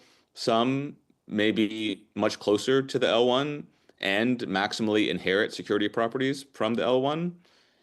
Things like actually having guaranteed exit windows, while others may have a different type of connection to the L1. I think it's important that we continue to be transparent and honest about these connections, but also recognize that this full spectrum relationship exists today and likely will continue to exist in the future, and that this is something that benefits and serves many different types of users, use cases, institutional needs, these kinds of things. So there are many different ways for the L2s to relate to the L1 overall. We think it's best for L2s to not only, of course, differentiate, but also to continue to push towards things like stage 2 decentralization, full shared interoperability, access to shared liquidity, things like the native rollup precompile, which allows L2s to more easily get rid of things like the Security Council, and other things that really provide tangible benefits to users and, again, strengthen the system as a whole. L2s have a wide variety of not just technical specialization, but business models. Important point, again, maybe this is getting a little repetitive, but just to really sort of drill down on this point, is that all must do things that the L1 cannot.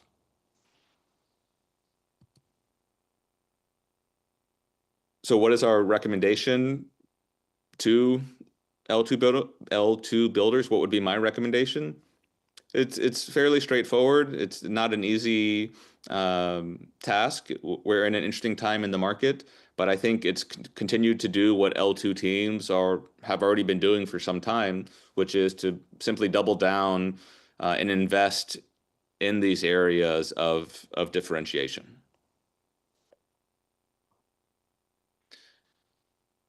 And what do we need to do moving forward to create a more seamless, intuitive system that has more intuitive and seamless UX for users? There's a lot of work left to do in interop land.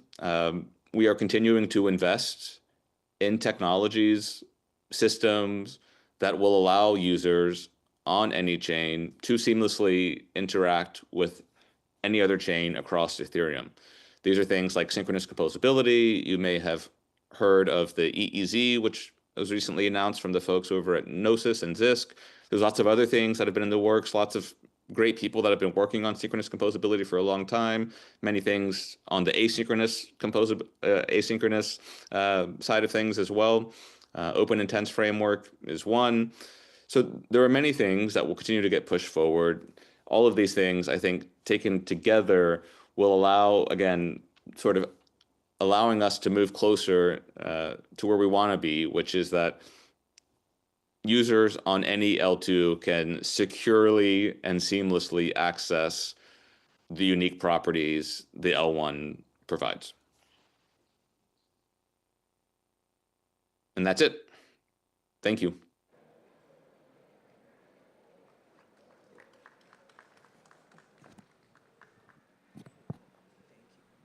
Thank you, Josh. Oh, okay. Okay, so the next one, we have Chen Ru from the University of Hong Kong.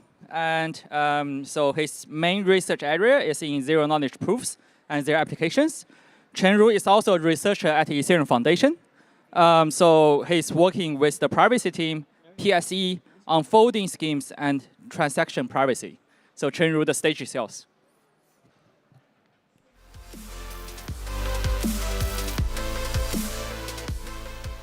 Yeah, so hello everyone. Today I'm going to talk about folding schemes, which I believe will be a future infrastructure of private and scalable blockchains. I'm Chen Ru, and I'm a PhD student at the University of Hong Kong, and I'm also a researcher at the Ethereum Foundation. So yeah, let's begin with the definition of folding. But before that, let's quickly review how we prove computations in general. So in cryptography, this is usually achieved by zero-knowledge proofs, which is a primitive that usually involves two parties, the prover, P, and the verifier, V. So the prover takes as input the witness, W, as well as the public inputs that satisfy some relation, while the verifier only knows the public inputs. And the prover and verifier may interact for many rounds. And essentially, the prover will output a proof pi. The verifier will track the proof and output a bit B, indicating whether the proof is valid. So ZK-SNARK is a variant of zero-knowledge proofs that enjoy many desirable properties. So first, it is succinct, meaning that the proof is very short. Second, it is non-interactive, meaning that there is no requirement that the prover and verifier must be online simultaneously. And most of the construction of ZK-SNARK support general computations that are encoded as circuits. So to see how computations are proven by SNARKs exactly, let me use a concrete example. So here we are going to show that a squared plus a equals b for some secret value a and public value b.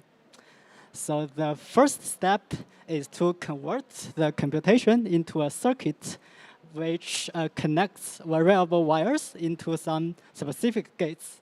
Different SNARKs support different sets of gates, but I believe the most fundamental gates should be addition, multiplication, and equality tracks. And our computation can be converted to this circuit with these gates, just like this. And from the circuit, we need to extract two cryptographic materials required by a SNARK. First, we need to extract constraints, where each constraint is basically an equation that must be satisfied by some variables. And for this circuit, the constraints should look like this. And the constraints will be used by the SNARK to generate the prover key and the verifier key for our computation. Second, we are also going to extract the assignments from the circuit. So basically, we are going to assign concrete values to our variables.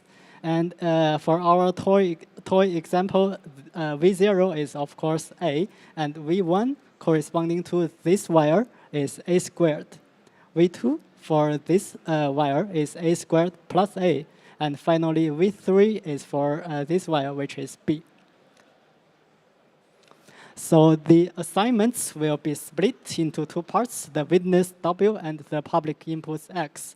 And they will be consumed by the SNARK prover to generate a proof. So I hope this makes sense.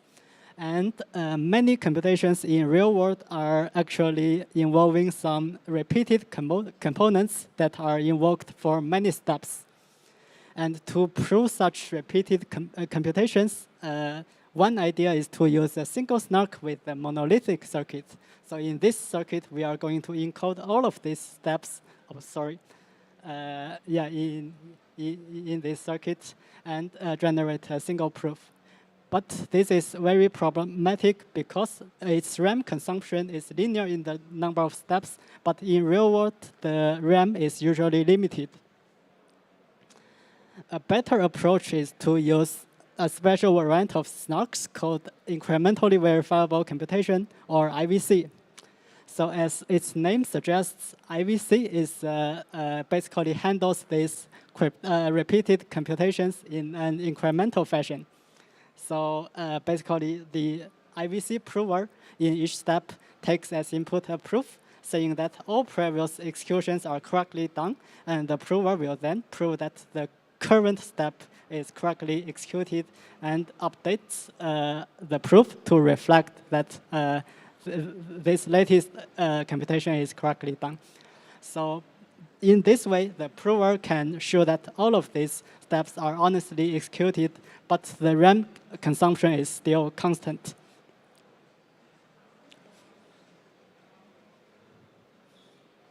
Yeah, now let's see how to construct incrementally verifiable computation. One approach is to use naive recursive SNARKs. So basically, we are going to instantiate the IVC proof as a SNARK proof. And when we are going to prove the execution of the step function f in the ith step, we are actually considering a slightly modified version of the step function called the augmented step function, this f_aug, which first executes the original function f on input the current state and obtains the next state. But it also additionally verifies the previous SNARK proof using the verification algorithm of the SNARK. And in this way, we can show that the current step is correctly executed and the previous proof is valid. By proving the execution of this entire augmented step circuit using a SNARK, we can obtain a new proof pi saying that all previous I+1 steps are correctly executed. So this solution is actually quite elegant and clear, but the problem is that it involves in-circuit SNARK verification, which is very expensive, and this is why this entire construction is not very practical.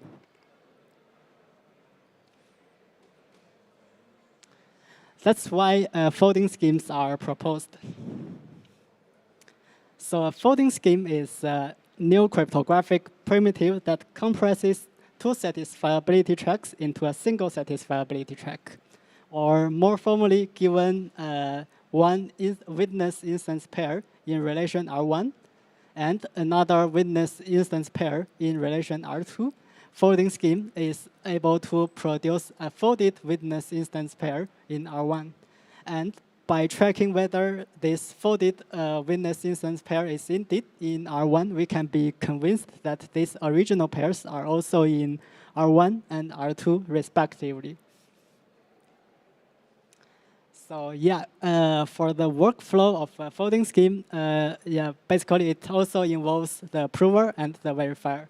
The prover takes as input both witness instance pairs, while the verifier only knows the instance parts.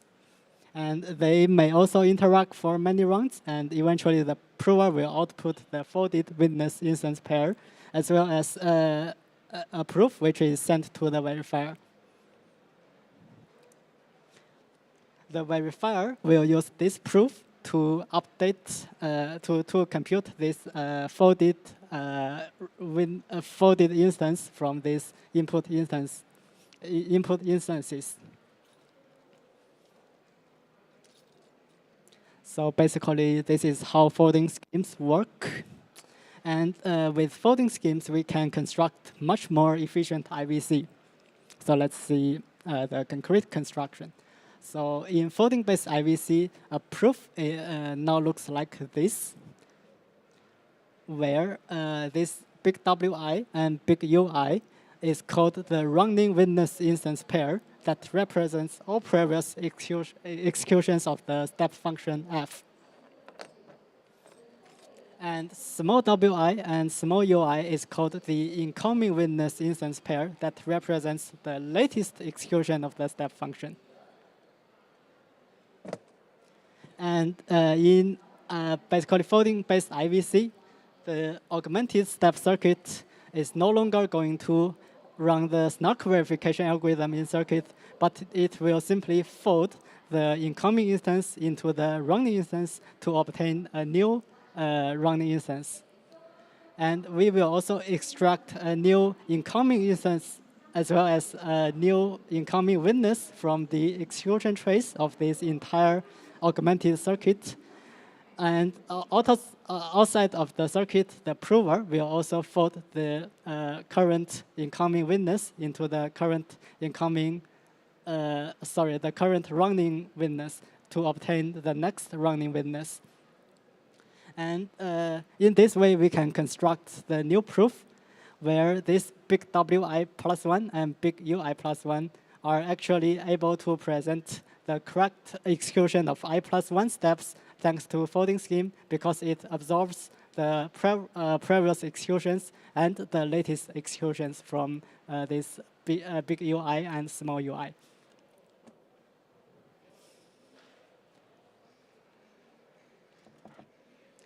So having introduced the concept of folding, let me discuss its advantages and why it should be used in Web3 applications. I believe the first advantage is its low recursion overhead.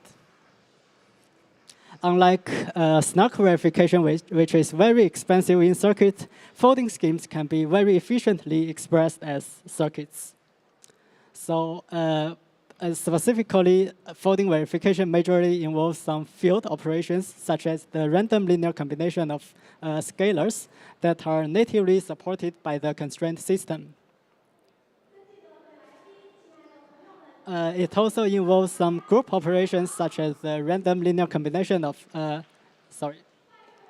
some elliptical points, which is a little bit tricky.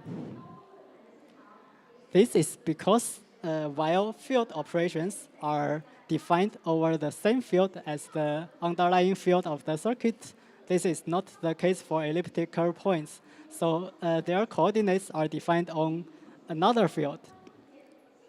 While it is possible to emulate operations in another field, just like how we emulate 64-bit operations on a 32-bit computer, this is quite costly and is suboptimal.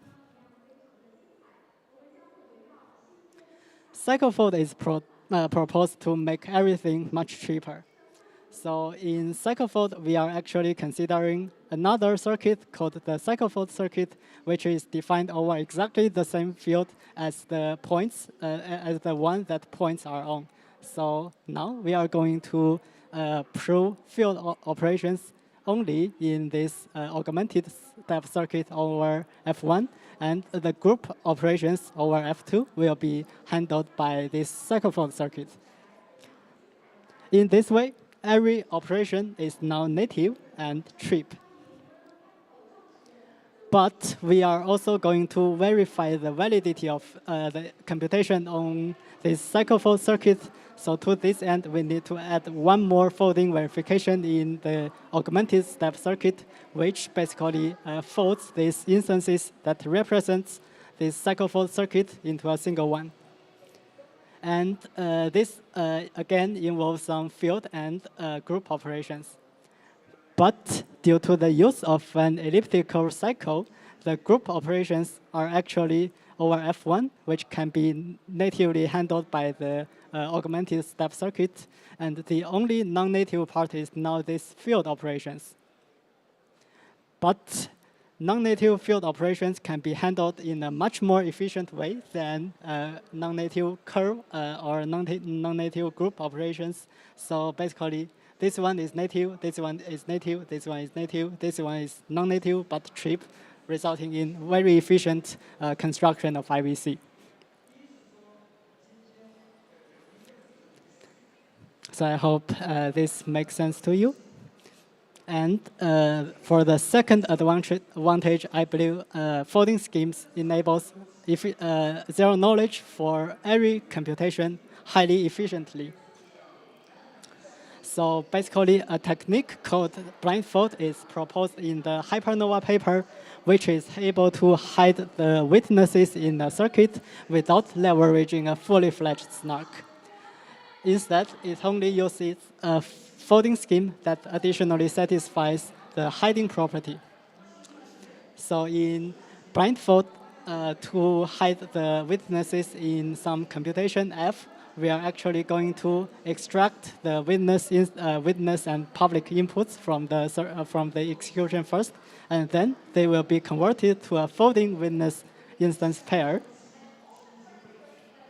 At the same time, we are also going to sample another satisfying witness instance pair from some random source, and these two pairs will be folded by the folding scheme, resulting in a new witness instance pair. By tracking if this witness instance pair is satisfying, we can learn whether this original computation is valid without leaking everything about the witness W.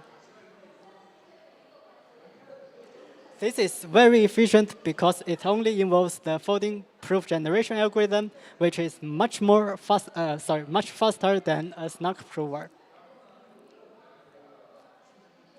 And I believe these two advantages are highly beneficial to blockchains. And let me use our works Plasma Fold and Plasma Blind as concrete examples. So Plasma Fold and Plasma Blind are scalable and private layer 2 constructions. And folding schemes are very crucial in their scalability and privacy. So in these layer 2s, we consider 3 roles: the users, the aggregator, and the rollup contract.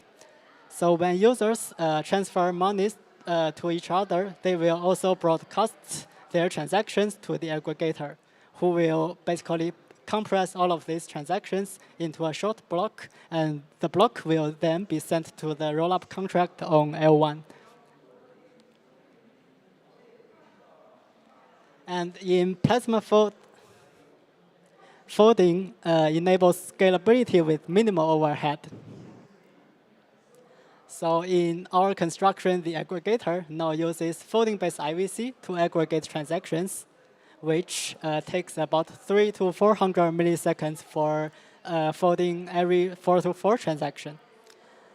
This may not sound very attractive, but I want to stress that this is measured with our prototype implementation, and I believe there is quite some room for performance improvements. In addition, I believe the most important reason that this can be much faster is that our folding-based construction can be easily extended to support distributed aggregators.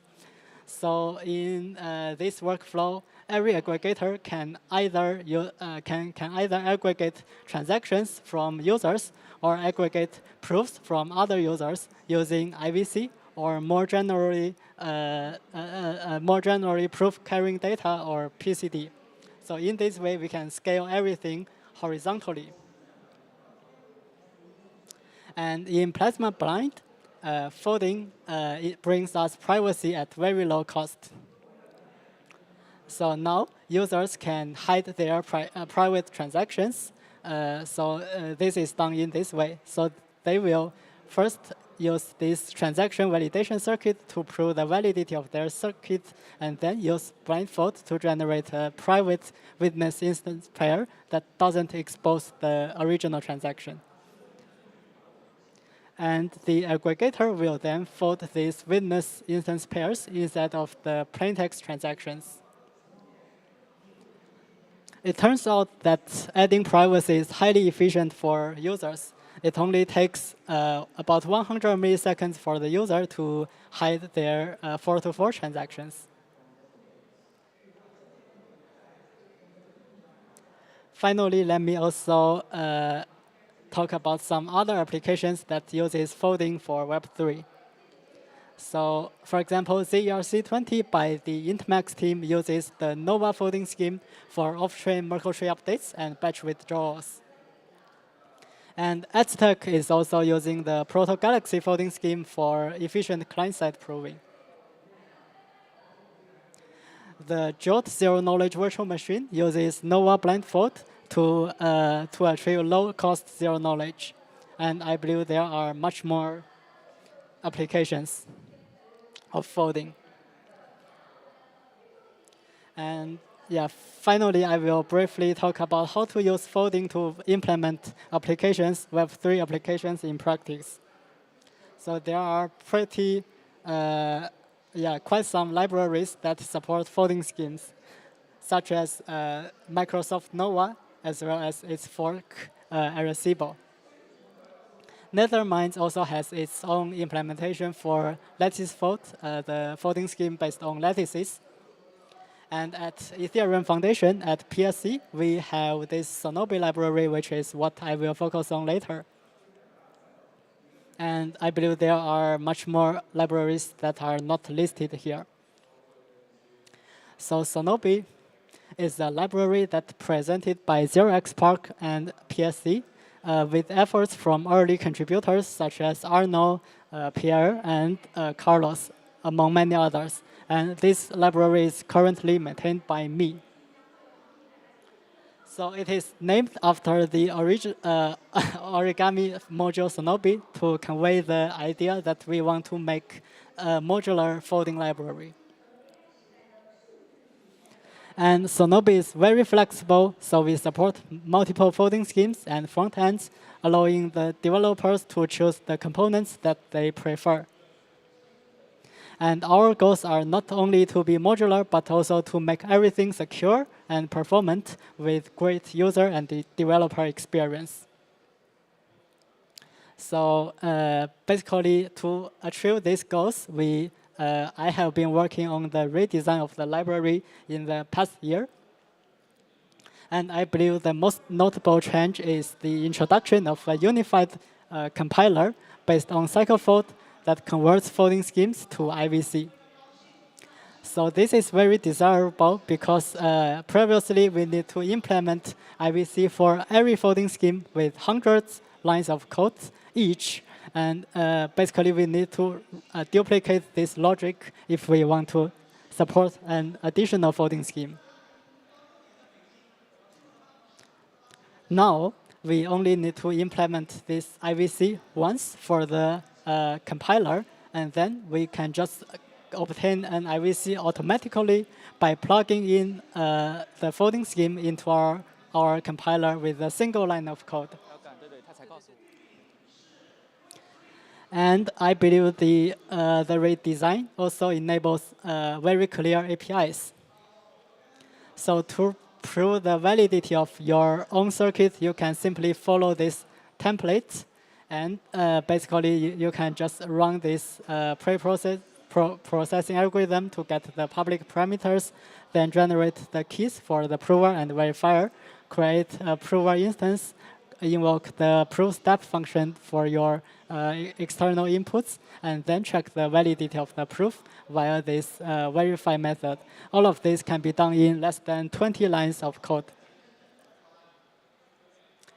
So yeah, and to enable more efficient and more secure Web3 applications, we plan to add quite some changes to the library in the future.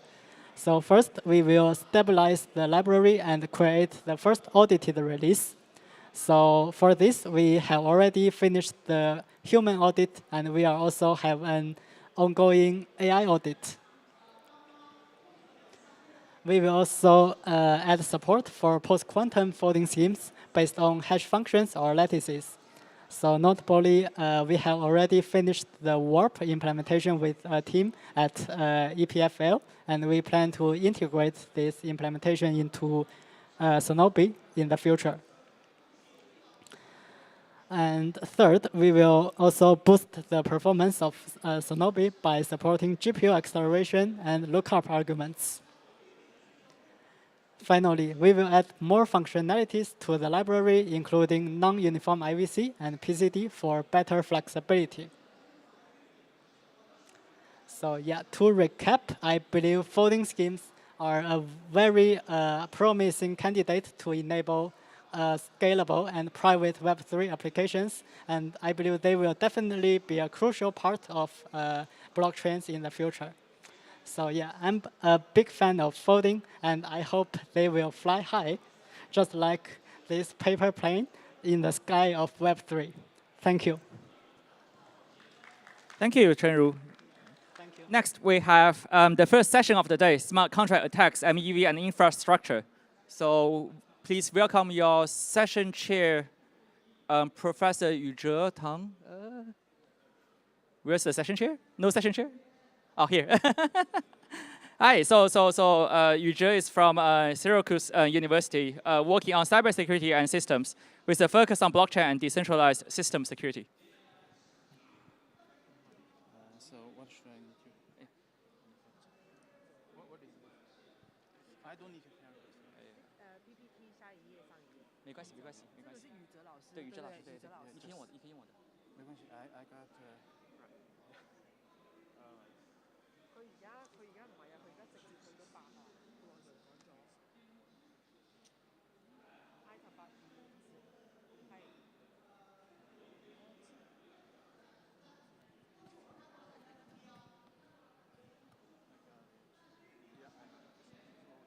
你在这个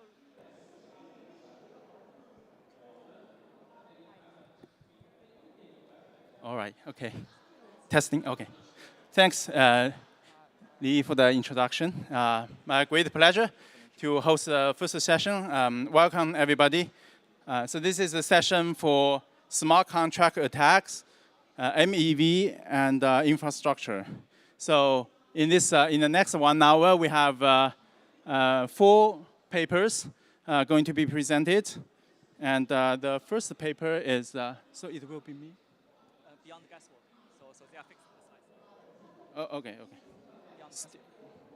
So the first paper is Beyond the Guesswork, LLM-driven semantic distillation to fast and export smart contracts. So this is a unique paper that is presented jointly by 2 presenters. We have Ziqiao Kong, first presenter. He is a third-year PhD student from Nanyang Technological University. He is broadly interested in blockchain security, has experience, made contribution to open source client software, RETH and REVM. He is interested in automating smart contract exploitation. The second presenter, he's a co-author, Wang Xu is a PhD student at Beihang University. Xia is specializing in blockchain security and software testing, discovering vulnerabilities in real-world systems, and his mission is to prevent financial losses. Now let's welcome the 2 speakers.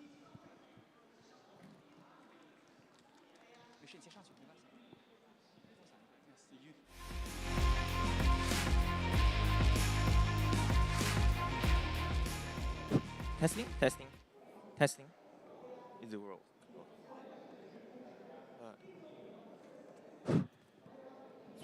Testing. Oh, it works. Okay. It's my great honor to to be the first one in the session. Thanks to Lee. So I'm Ziqiao, and this is Wang Xu, my best collaborator. So our topic is Beyond the Guesswork LLM-driven semantic distillation to further explore smart contract. Okay, the title is nothing special, so it's just luxury model, and to audit the smart contract. Yeah, I think everyone does this. So the first one is our motivation. So in the previous discussion panel, so Lee proposed 2 issues.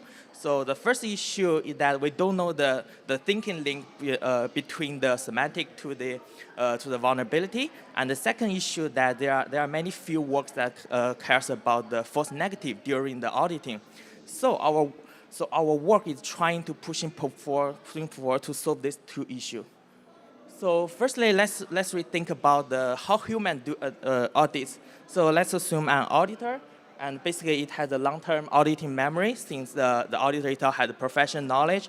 And as usual, it will go to some platform to get some audit project, and then it produces an audit report. So roughly, the loop is how an auditor to audit project and evolve by himself. However, there's some issue is that many auditing is very tedious and error-prone since there are many bugs missing.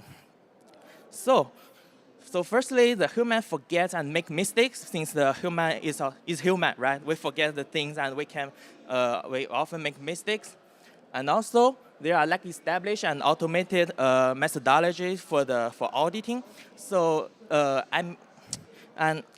it's really, we need an end-to-end auditing, meaning that we need fully automated and established methodology so that we can avoid missing bugs. And the next is that, and this causes missing bugs in our audit report. So this is a false negative issue. And also another issue that for the memory, for the experience, there lack a structured knowledge schema for auditing. So it generally means that for an auditor, how does it manage his auditing experience? So it's an issue that we don't have a very structured graph to manage the knowledge. So based on this, so my question is that can we really have a workflow that automating the whole process? Since I'm presenting here, so the answer is yes. And actually, I want the whole. So I want an end-to-end really automated auditing workflow. So how does it work?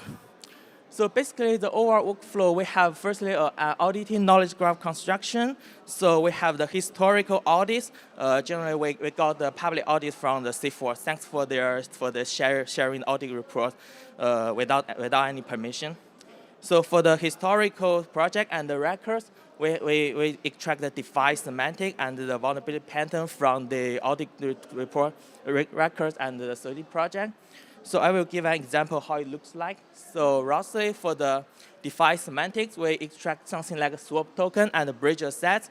And for the vulnerability pattern, we have the rule like that the DEX pool might suffer from price manipulation by some implementation details.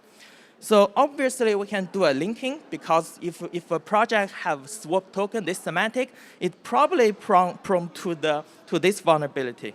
So we call this is DeFi semantics linking. So we link all the semantic to its possible vulnerability. So in this case, we have a very, very structured schema for the knowledge graph. So this means that for every project, we build this graph, and until we learn more and more projects, and we will have a more and more complete graph.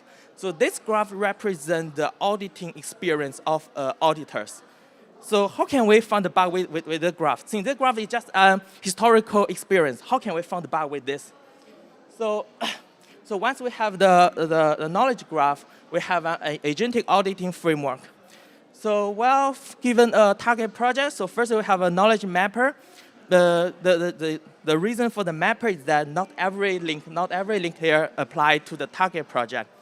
So for example, for the previous one, the token swapping might suffer from price manipulation. So for this one, we prompt the large language model that does that really happen on the given project? So if this vulnerability pattern really apply on the given project, we go to the specification generator. So the specification is something different from the thing in the formal verification. It's really an implementation naming. So the specification includes many things. So for the core parts of the specification, we have, for example, the attack is price manipulation. So we first have a setup. So the setup defines what objects and what contract needs to be set up. Here, for example, we need to create factories and pools. We need to deploy the project. And we also define the pre-state and post-state of the attack. For example, for this price manipulation, usually we have pre-state, we need the pools to be funded. We have to liquidate to manipulation. And for the post-state, the liquidity gets drained. So next, this part is just Euro. I think every work involved with the large language model and the smart contract auditing will do this. So we just loop this. We build a harness, and we run the fuzzing. We use Foundry. And next is the core part. So a very tricky issue that how can you ensure that your funding is valid, right? Since large language model can have hallucination, how can you ensure that your funding is valid? So recall that we have a specification, right? We have specification how an attack should be look like. So in this case, we have a funding reflector. This reflector will read a previous specification and check the trace and the state change and anything you can imagine from the Foundry or fuzzing engine. And he checked whether this corresponds to this state. So if you really correspond to this state and we think it's a finding, I think it's valid. It really this is really tricky. There are many details we can share later if you're interested. And recall that we have a big knowledge graph. So for a number, roughly for each project, we have 1,000 links. Then that's really a big number. So we build a loop. So meaning that this is a loop. So we remember every previous failure, and for every failure we can reason much smarter. So roughly this is the overall workflow of how we do the auditing. So let's go to the evaluation result. So this part I think is a bit tedious, but but this shows our capability. So we evaluate on our workflow on 12 audit projects from the Code Arena, and we ensure that all the project in our evaluation data set is beyond the large language model knowledge cutoff date. So we ensure that there's no data leak. And all these projects at least went through one large language model-based testing. And we built our knowledge graph on the previous previous project. There are roughly 200 projects, and we have 400 semantic, 500 vulnerability, and with lots of links. And we can ingest new project if necessary. And the results that we significantly better than our open source baseline, of course, and we achieve full coverage on 4 projects, meaning that on these 4 projects we can audit all the findings, so we do not miss any bugs.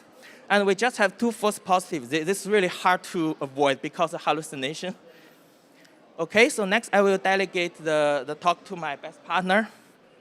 So there are 2 cases that show our method is not just memorizing bugs from past projects. Instead, it first identifies the protocol's high-level business semantics and then maps them to concrete risks in the code. In the Thor wallet, this project, the system recognizes a cross-chain swap and bridge scenario, retrieves a related pattern about missing target site capacity checks, and then narrows it down to the real issue it shows.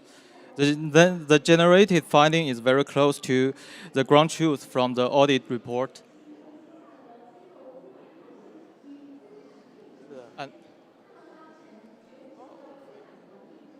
And in the metapool case, the system starts from the bridge and retry workflow between Polygon and BSC, and then specializes it into a concrete bug as our finding shows. More importantly, we do not stop at generating the idea.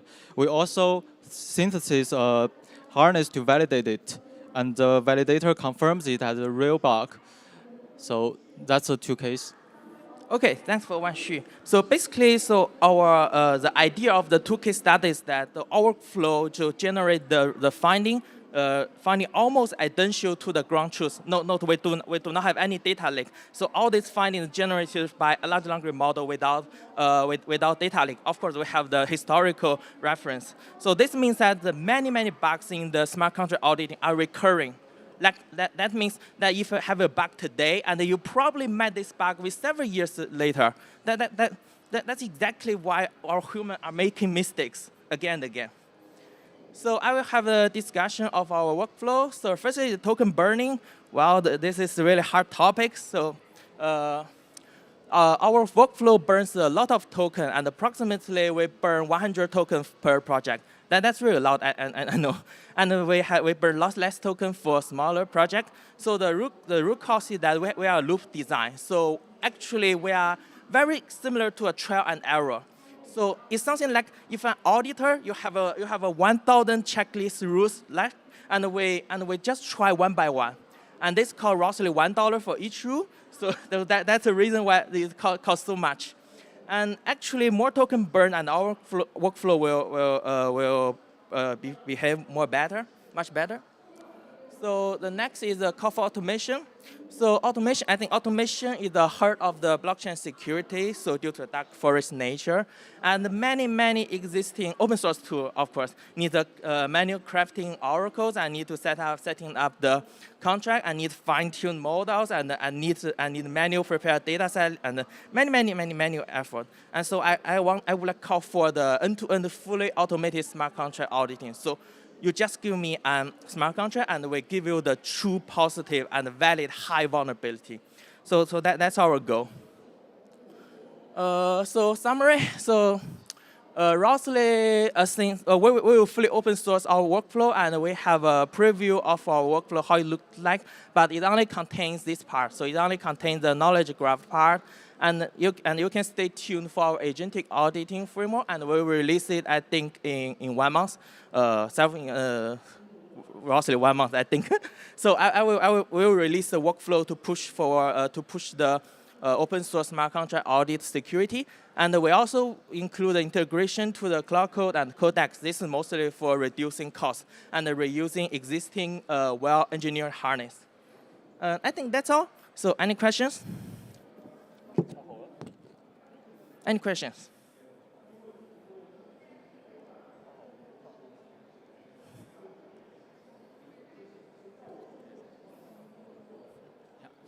Yeah, please. Sorry. I can't hear him. Awesome. Yeah, thanks for the presentation. I think there are some auditing service providers like Open Zipler and Katina that's aggressively pushing for AI audit as well. How does your product compare to like what they are offering right now?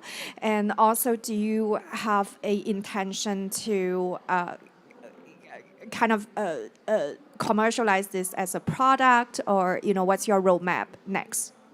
That's a great question. Currently, I do not have a very concrete roadmap. So I think the very first step is just open source it to make everyone can use this to make the auditing project more easily. And I also didn't compare this with other commercial products, but I did compare with this cloud code, right? I compared it with cloud code.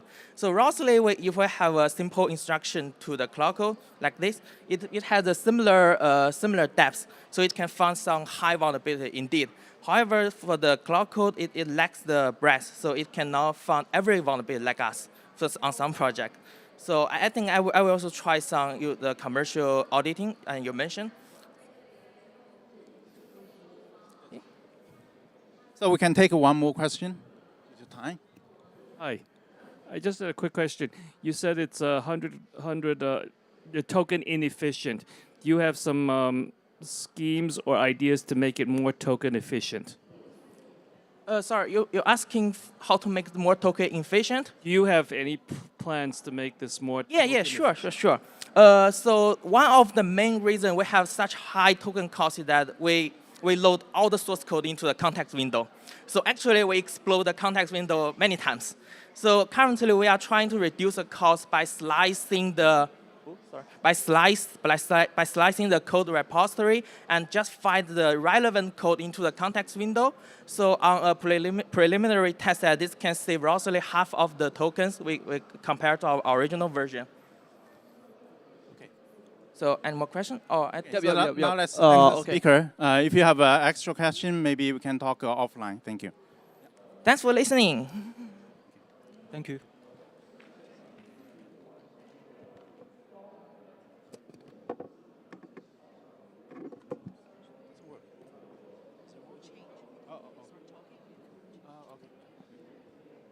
All right. So now we already have one presentation presented by two speakers. Next, it will be two presentations presented by one speaker, which is me. So it's my great pleasure to talk about my research.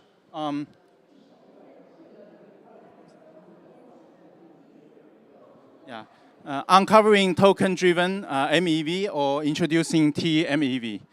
So this is a joint work with my student Jiaqi Chen and our collaborator Dr. Yue Duan.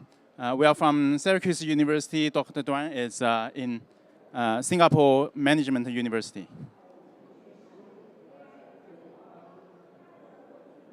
Okay. So let me start the goal. What do we want to do here? We want to discover profitable vulnerabilities, right?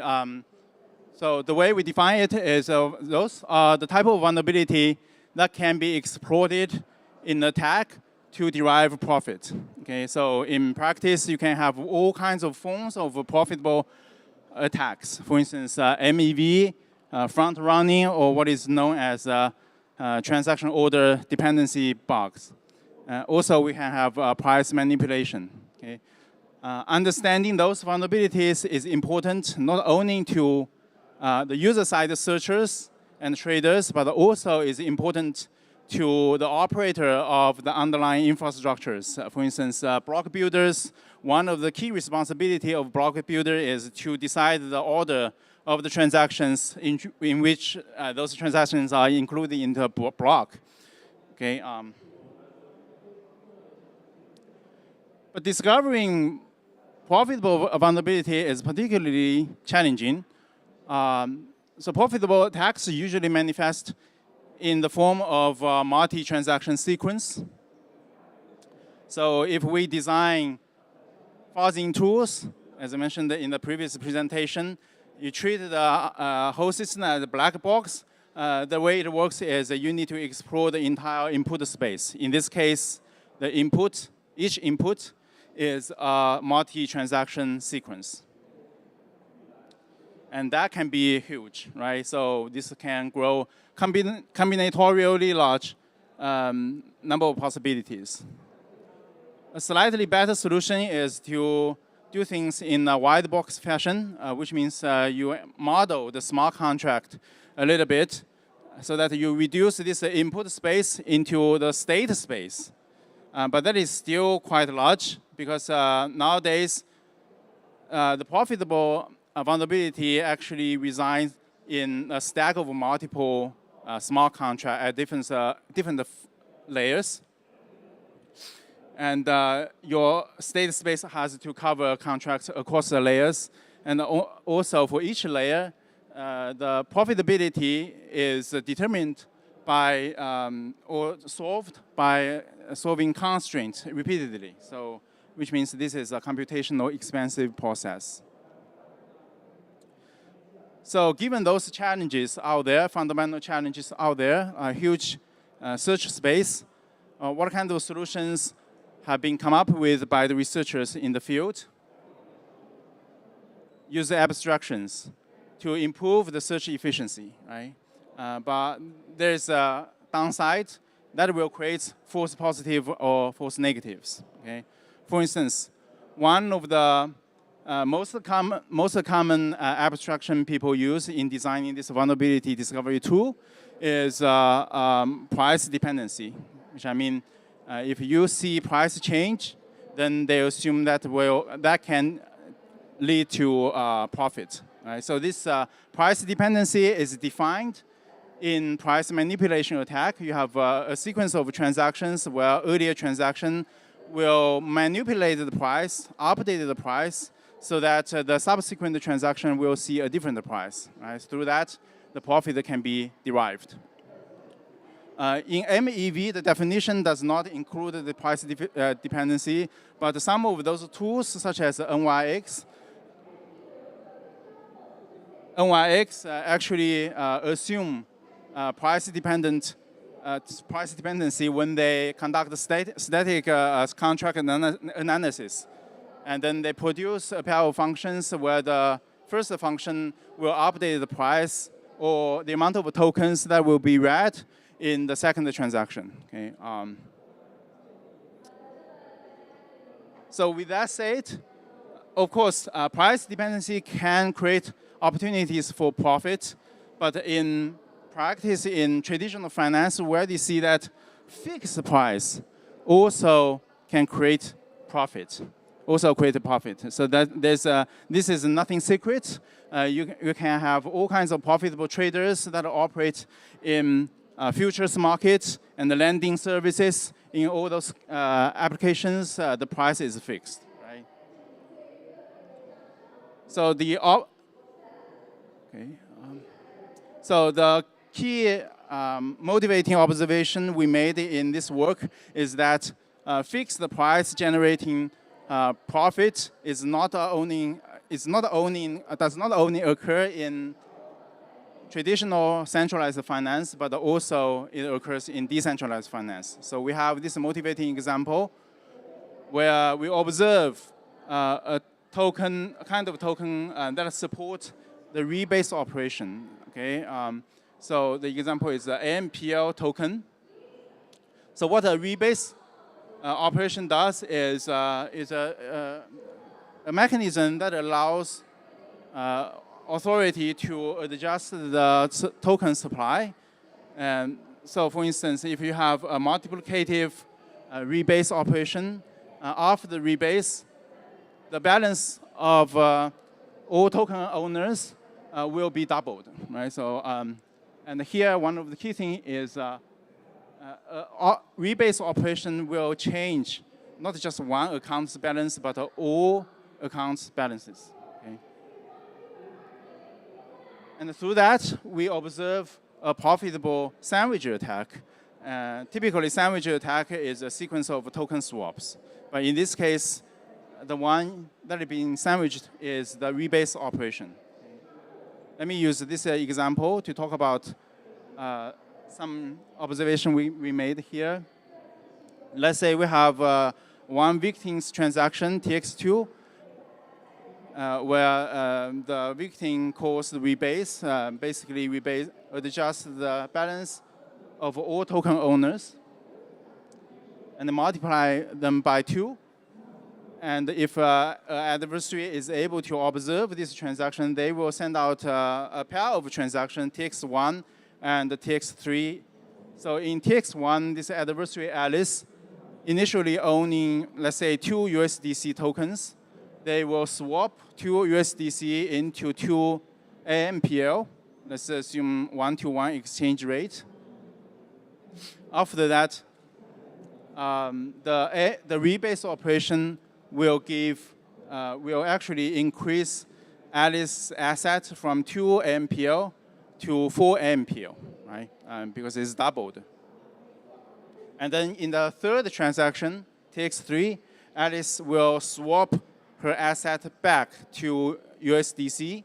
And in this case, one of the things here is given 4 MPL, that is generated from the rebase operation, Alice is able to swap them back to 4 USDC tokens. And you can see here the exchange ratio in transaction 3 and the exchange ratio in transaction 1, they are identical. They are both 1-to-1, okay? And here you can see it generates profit, 2 USDC tokens. The balance in the end state minus the balance in the initial state, which is 2. And this is what actually happens on Uniswap v3, where the price is fixed. So this is what we call fixed price or insensitive price. Let's say the same thing happens on Uniswap v2. Oh, sorry. In Uniswap v2, due to some implementation cavity, the price of Uniswap v2 pool is sensitive to the token balance of the pool itself. Okay? So what that means is Alice can still do the same operation, but after the TX2, when Alice is about to swap back these 4 MPL tokens, the price will be updated, and Alice will end up with just 2 USDCs. Okay, so in that case, Alice does not have any positive profit. Okay, so the takeaway from this simple motivating example is that if you want to derive profit, positive profit from fixed price, then from the rebase operation, then you have to have a fixed price between transaction 3 and transaction 1. And this is exactly the type of MEV vulnerability that are not detected by all existing tools, where they assume the price, the profit are generated from change the price. Okay. So we formulated this vulnerability detection problem. Basically, we want to first find out the pools that will exhibit the behavior of a fixed price. On top of that, we want to find tokens that support rebase operations, right? For the first thing, we are able to manually identify very popular pools that exhibit fixed price. So here, we consider actually 3 types of DeFi operation: land operation in lending pool, token swap in DEX, and liquidity management, add liquidity, remove liquidity in DEX. Okay. And the criteria that we use to select pools include 2: whether or not the pool support token exchange operation, and if they support, whether the price is insensitive or not. Okay, so for that, we're able to find out 5 pools out there as our candidate pool of fixed price. So next, token that support rebase operations. Here, we did a little bit of abstraction. We generalized rebase operation into token, what we call token supply control operations. And we formulate 2 types of token supply control, single account TSC and multi-account TSC. Okay? For instance, rebase falls under the category of multi-account TSC. And the way we validate a rebase operation is basically this set of 2 constraints, right? 2 constraints. So if you have minimally 2 accounts, and you have a rebase operation that creates an initial state 0 and end state 1, then we require that the ratio of Alice and Bob's Alice's balance in the initial state over Bob's balance in the initial state equals that ratio of these 2 accounts in the end state. Okay, in the end state. And also, the sum of the balances of these 2 accounts will be changed because of this rebase operation. So the second constraint will allow us to eliminate the case of a token transfer. Okay.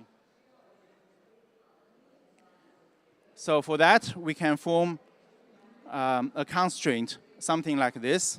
This is partially the constraint where you can have, basically this is actually a test case, right? So you call balance off against this 2 account in the first 2 function call, and then you call a sequence of rebase functions, and then you obtain the balances of those 2 accounts in the end state. And then you check if or not they are TSC tokens or not, okay?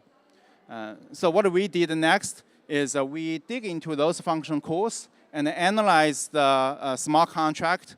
And the goal here is we want to derive constraint, okay, from the smart contract analysis to replace the function call in this test case. So eventually, we'll be able to derive what we call static constraints, okay?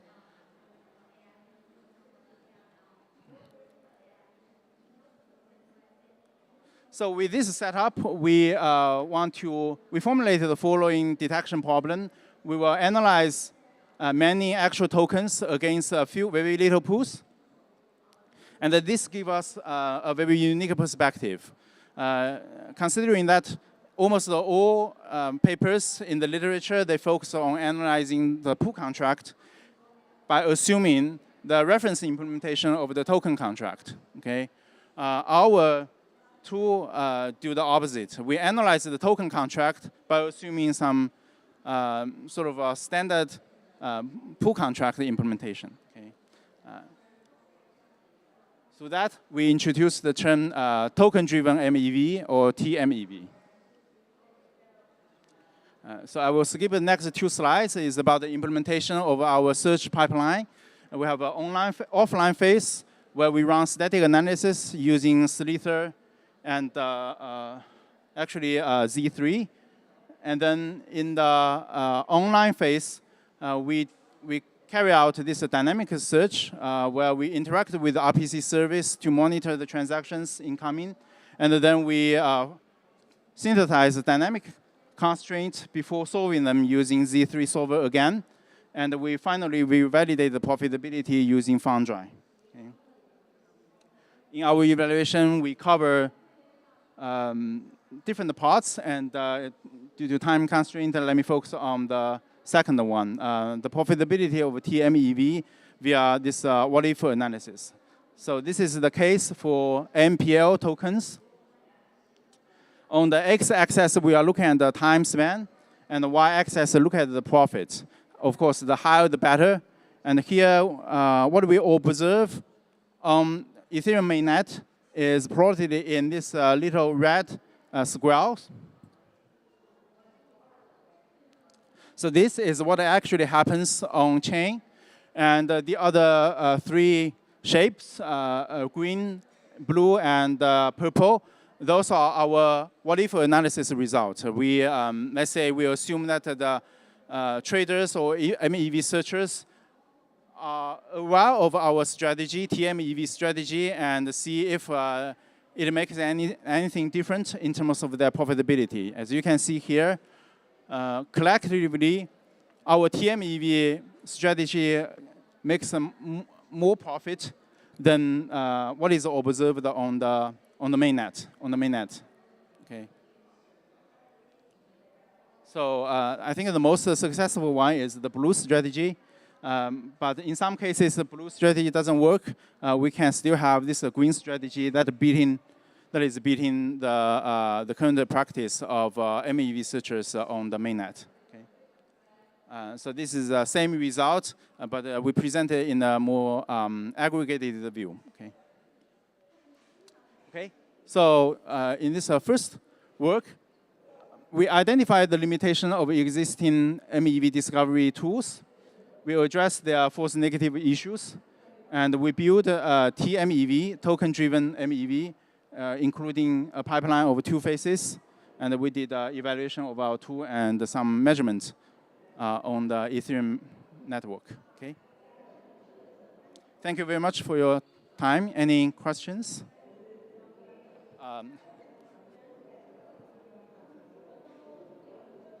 Should I?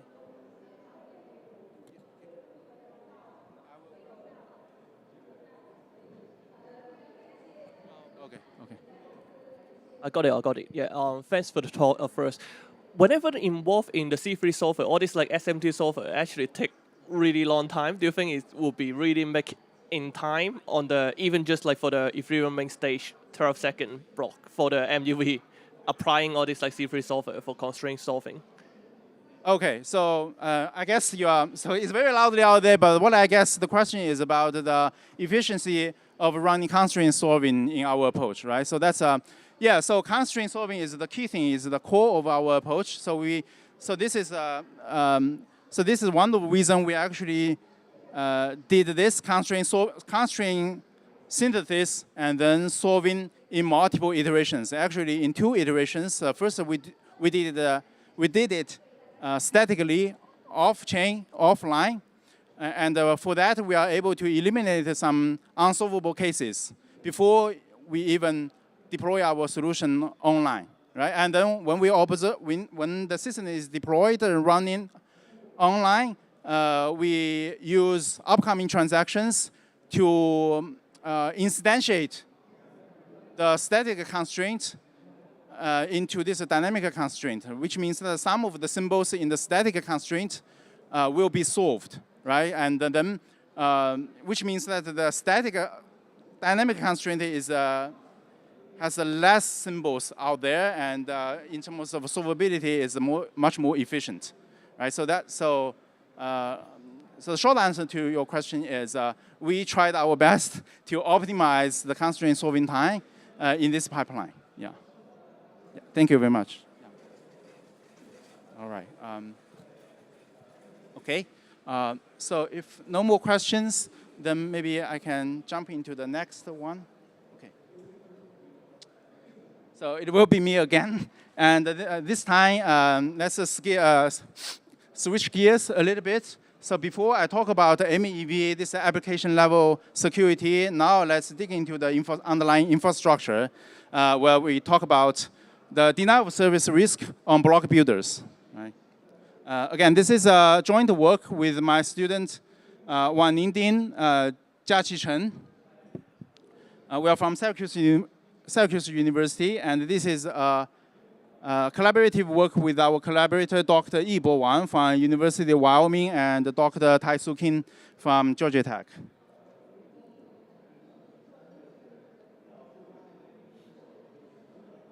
So first, let me introduce what our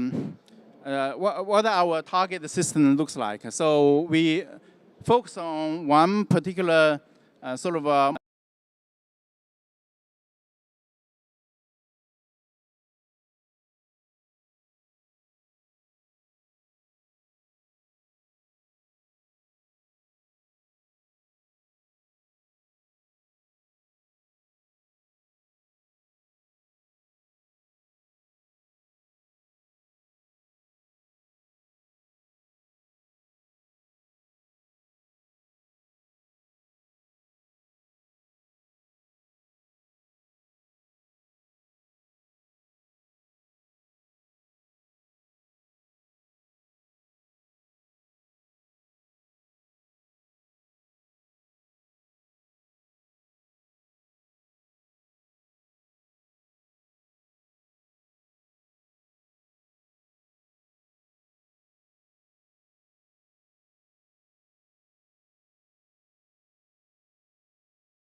incoming PhD student at the University of Sydney. His focus is on blockchain and AI for security. 子越.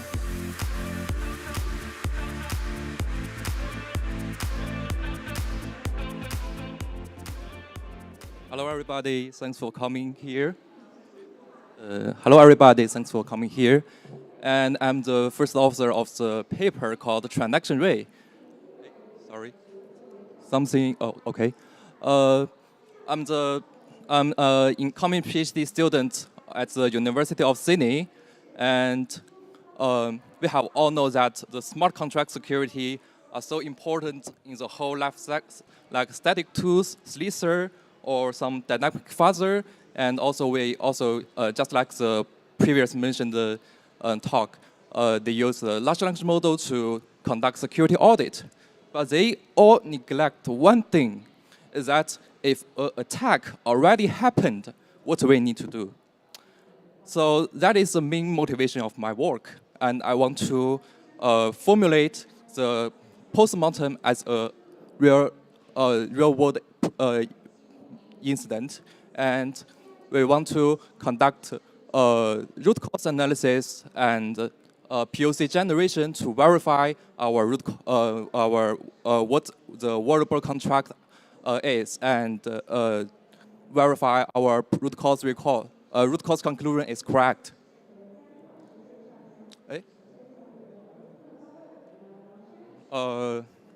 Sorry, this is not my current version of my PDF or PPT, but I want to share something statistics with you. For example, we have all know that DeFi has suffered from a huge loss in the DeFi attack. For example, as DeFi Llama shows, we have a loss almost $16 billion in USD. And from we all notice that from November 25 to currently, we have about 90 attack happens. However, one thing is so interesting is that DeFi Hack Lab only reproduce about 16 incidents. So the coverage is so low. They only about less than 20 coverage, reproduction coverage. And the other thing is notice that some security incident postmortem may be misleading. For example, we all know that balance array 2 protocol was exploited about a few months ago. So there's the first postmortem in the public post say that there has an asset control issue in balance array 2, but it is not correct. The actual vulnerability is a rounding issue. And we also inspect the security company who reach out to balance array 2 team as soon as possible. And we found that it takes them almost 3 hours to identify the root cause and conduct post-mortem analysis. So we think that DeFi attack has already scaled with AI, because we can notice that, for example, on March, there have been 43 incidents happen here, and on February have more than 20 incidents. But post-mortem remains somehow manual, slow, and misleading. So we want to use an automatic method to automatically find the root cause of the exploit and automatically generate the proof of concept to validate our conclusion is correct. And in this study, we focus on anyone can take opportunity. Specifically, anyone can take opportunity is unprivileged adversary realize the exploits using only public data and the standard interface. So in this study, we do not care about rug pull, address poisoning, or private outflow attack. And we have 2 success predicates. One is a profit predicate. This means that adversary can gain net profit value after transaction fees, and the other is non-monetary predicate. The non-monetary predicates is that the adversary calls the public checkbox safety and leverages validation rather than perfect. For example, the ETH in the contract will permanently locked. So this is how our framework designed. In general, our transaction rate design is really straightforward. We only want to take several seed transactions as input, and we want our agentic system conduct automatic reasoning and keep questioning himself to generate the root cause report and the foundry-based POC. And this is the concrete implementation of our transaction rate. In general, it has 6 agents. Each agent performs a different role. And the first 3 agents is about analysis of the root cause and generate the root cause report. And the other 3 agents is about generate the proof of concept to validate the root cause report is correct. And these agents are all controlled by a shared orchestrator and a shared workspace. So other agents can also read another agent's execution history. And I want to use a case study to illustrate how our transaction rate works. Just about 2 days ago, our monitor found an on-chain message. And this on-chain message is about the victim team had identified the malicious wallet and locked the attacker's IP address.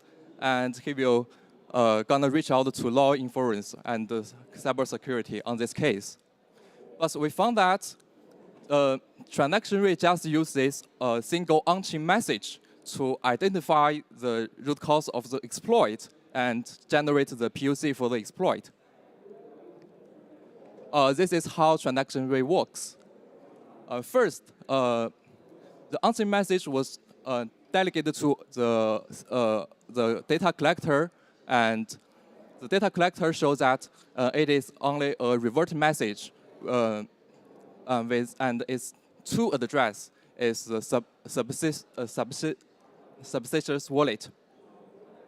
And then our auditor agent recovers the wallet by identifying all the suspicious local transactions correlate about it.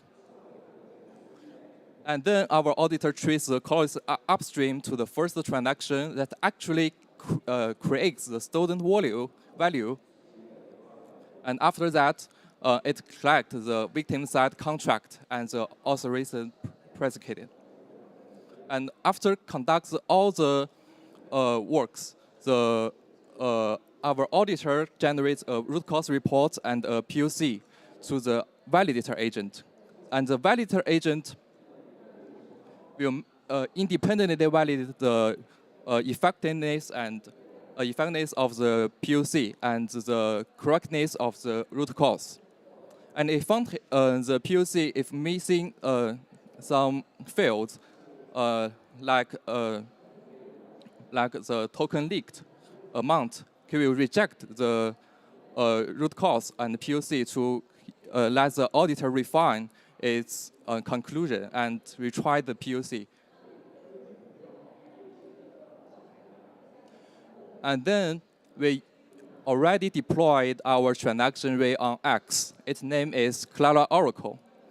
And we use 4 sources as a transaction feed for the Clara Oracle. One is a publicly disclosed alert. For example, 10-hour alert. There may be daily post some alert about the security incident, so we can extract the transaction hash of the alert content. And the other thing is we can also monitor the on-chain message proposed by other security providers. And also we have a private channel in Slack to manually trigger the transaction analysis. And we also plan to integrate our transaction rate in the intrusion detection system to give the malicious transactions to transaction rate. And transaction rate will also automatically generate the root cause report and the POC. and publish it on X. In the last 5 months, we have already collected more than 500 DeFi incidents. This constitutes the world's most comprehensive DeFi incident data set. I want to highlight that at that period, DeFi Hack Lab only reproduce about 20 incidents, but Clara Hacks already reproduce and generate post-mortem more than 90 incidents. And the other thing I want to highlight is that transaction rate already opens up new research directions for generalized attack imitation. What's the meaning of generalized attack imitation? You can assume that if an attack was monitored by any third party, and the third party could use our transaction rate to copy-paste a same attack and replay on different chain of the same protocol or on the similar protocol on the same chain. And we conduct evaluation on the existing data set from 2 Usenik security papers. Its name is Ape and Sting. And transaction rate already achieved 100% imitation coverage. But the main drawbacks of the transaction rate is that it analyzes one incident to fork existing transaction and conduct front running or immigration. So, but we use GPT 5.3 Codex Spark model in production. And what's surprising us is that the time overhead has reduced about 90%. It only takes about 6 million to copy-paste existing transaction, existing attack to other protocol. And we also, but although its success rate is lower than 20%, but we think that it can makes it more possible for conduct the generalized attack imitation or generalized attack front running.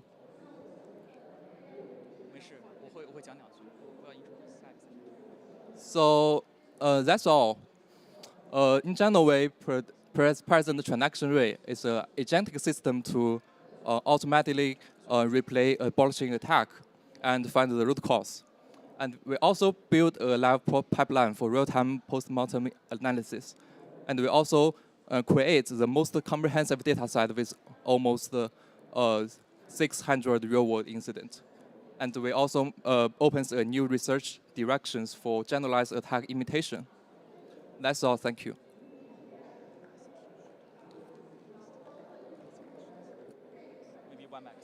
Any questions?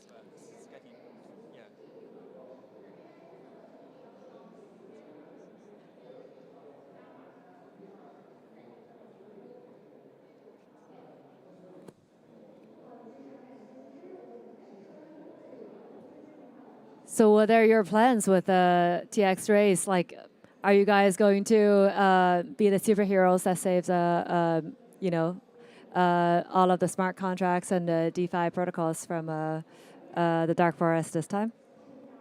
Actually, we have already built the transaction rate on X, as you can see. Sorry, its name is Clara Oracle, and. So we do have a Twitter account which is posting new postmortems or findings as we go, right? So for example, this morning there's a new attack which we posted on Twitter. And also we have a website to show you all the postmortems and all the root cause as well. But moving forward, we are not too sure what's the best thing to do, right, in the future, because it's a double-edged sword. It's also helping the attackers in some sense.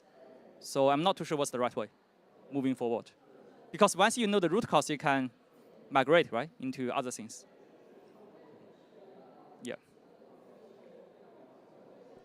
Okay. Yeah, thanks, Ziria. No? So next, we have Pascal from Birmingham. So Pascal is an associate professor at the University of Birmingham and co-founder and CTO of Zeros Research, working at the intersection of zero-knowledge proofs, AI safety, and blockchain privacy. Pascal, the session is yours. Thanks for the introduction. All right. Cool. I'm going to talk about actually two topics. One is zero knowledge, which you've heard this morning already, and the other one is model checking, which is more or less the same as formal verification, which you also heard about this morning.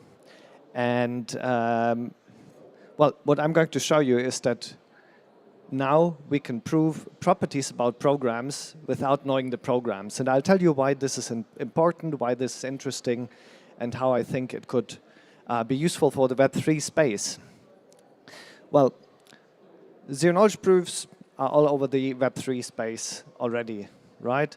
We have ZK-TLS to verify Web2 sessions in smart contracts, for example. We also have ZK rollups for layer 2s.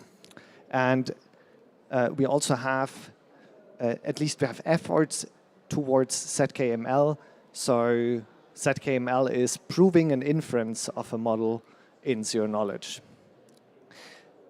What's missing is, however, a way to show that a program that, for example, runs off-chain satisfies certain properties.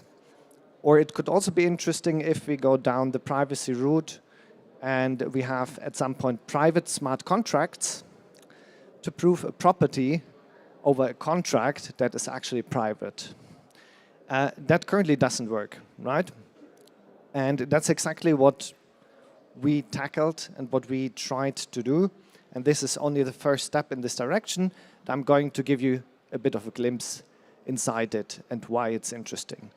So initially, our idea was actually inspired by AI and AI safety, because in AI safety, we also have a setup where we have, for example, regulators that in a lot of countries push towards safer AI, and they want to enforce certain properties on AI models. But of course, someone like Anthropic doesn't want to share their models. And one problem of formal verification nowadays is that formal verification requires access to the system. So you can prove properties about the system, but you need to have access to the system. But yeah, Anthropic doesn't want to hand over the source, but the regulator wants to show, or wants to see a proof that the model is correct or safe. And the same thing we can say about other systems as well, about smart contracts and so on.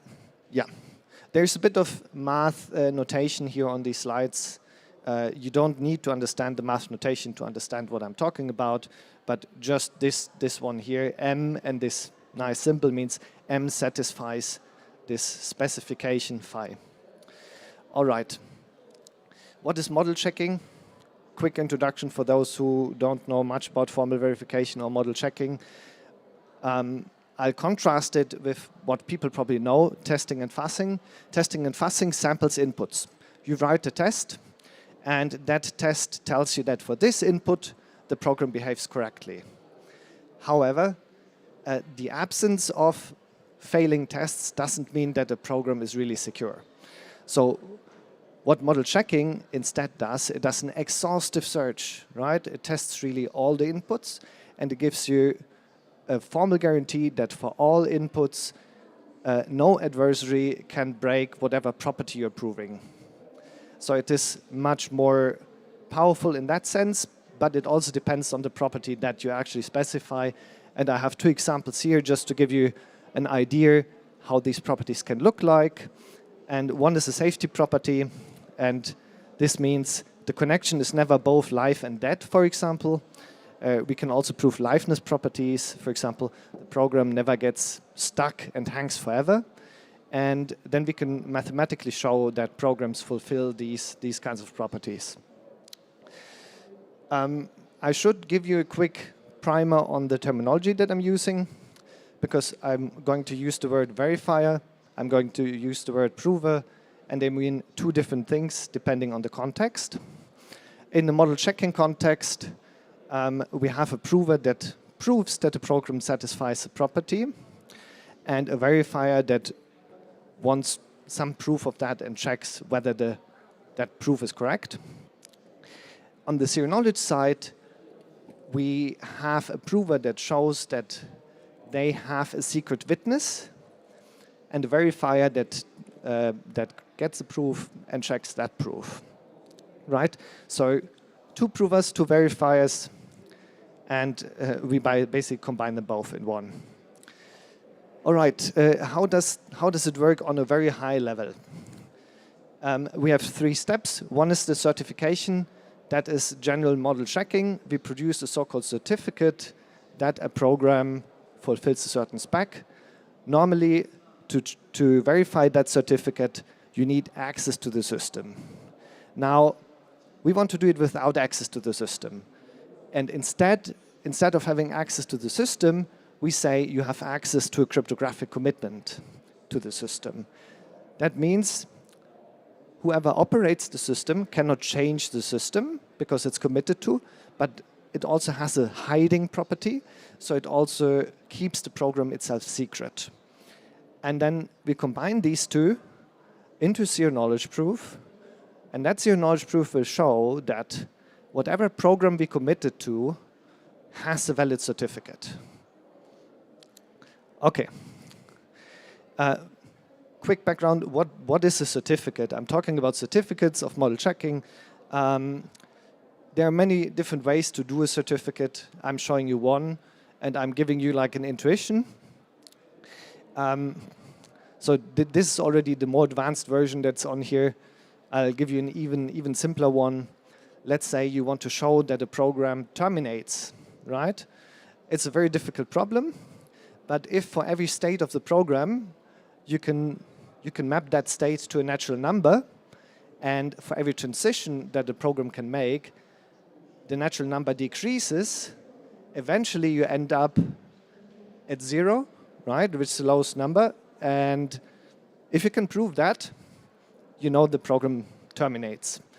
Now, there's a lot of fancy math that you can do to basically take any property and translate it into a termination property, and then you can do such a certificate. This one is slightly, like it has one additional obligation, it's called. So first you need to show that this function, it's called a ranking function, starts at a finite number, and that it is strictly decreasing on so-called fair transitions, and on other transitions it's also allowed to stay the same. But it is very similar to this termination example I gave. All right, I'll give you our first attempt on doing this in a nice example. Let's say we have this example program that is uncoded on the left. So we have like a couple of states with transitions marked with these arrows. And in green, I also give a possible ranking function. And you will see here that for each transition, this ranking function decreases. We can go from 3 to 2, or from 3 to 1, and from 1 to 0, and from 2 to 0. So now you're convinced, if you look at that the program will terminate. However, this, of course, leaks the transitions. And we don't want to leak the transitions because those are the program. The trick we applied here is that we turn the problem around. And instead of showing that for each transition it decreases, we show that wherever it could increase, that is not part of the transitions. So it only reveals something about the non-transitions of the program. So in this example, here's a list of all the possible transitions where the ranking function would increase. So these are violating transitions, and we prove that none of these pairs are in the secret transition function. And we can do that using a very simple polynomial commitment scheme that is not even like a ZK-SNARK and so on. But this approach has a very big drawback. It requires you to enumerate your whole system which maybe works for even smart contracts, but for bigger systems, this will not scale. So we use another trick, the so-called Farkas-Schlemmer for infinite systems. Again, the math is secondary here.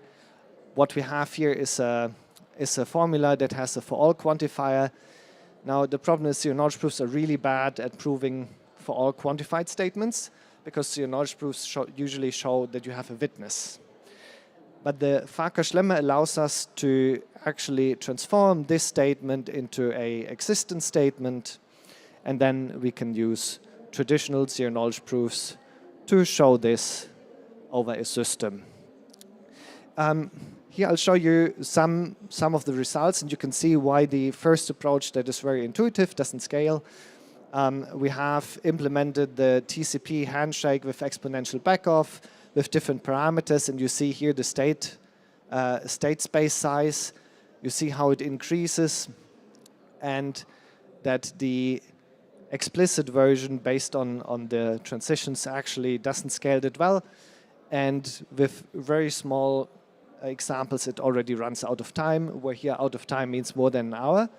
Whereas our other version that is based on the Farkas certificate scales much better and is much faster. It scales with obligation count, I should say. Obligations can also explode depending on your program, so it's also not optimal yet. This is work in progress, under submission at the moment, but we're trying to make it much better. Another thing that I want to just highlight towards the end is there's one thing missing. Now we know that someone has a program, right, that we committed to, that has certain properties, but that does not tell us that this is also the program that you see running in a private smart contract, or that it is the program that is running on the server. So there are a couple of open questions about how to bind this certificate, this zero-knowledge proof, to what is running somewhere. And we can do that with ZK VMs, remote attestation, or some other things. It's still an open question that we're currently looking at. And also, one thing to note, if your specification is super detailed, then you will, of course, leak the whole program, because the specification is public. Okay. I think that means I'm also almost out of time. As a summary, we built this framework, and we're currently building this framework based on certificates for formal methods or model checking, and are proving those in zero knowledge. I showed you like 2 toy schemes here, and the next kind of work that we're doing is binding the commitment to an actual execution. And I'm happy to take one question.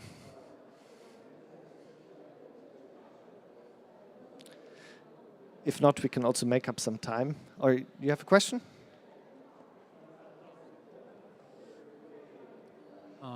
May I ask, how was it different with the formal verifications, like the smart contract formal verification with the schema that you are having right now? So in traditional smart contract verification, the smart contract that you verify needs to be public. And we apply the same kind of tools, but we allow you to hide the program itself, so the smart contract. Right now there are, as to the best of my knowledge, no private smart contracts yet, but once we have something like this, this could allow you to prove something about a contract that is not public. And it can also apply to programs that run off-chain, where you take input from an off-chain program in the Web3, right? This way you can have an off-chain program and still have something proven about that off-chain program. All right, thanks a lot. And I'm also the session chair of this session, so I'm going to introduce our next speaker. I should give him also this.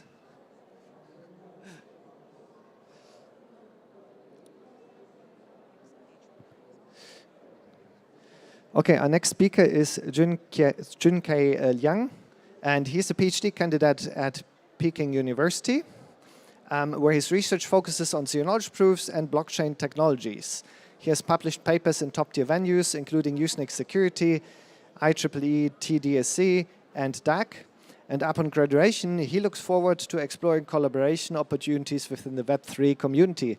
So if you have some Web3 collaboration opportunities, hit him up later. Very welcome to the stage, and very interested in your talk. Thanks for the introduction.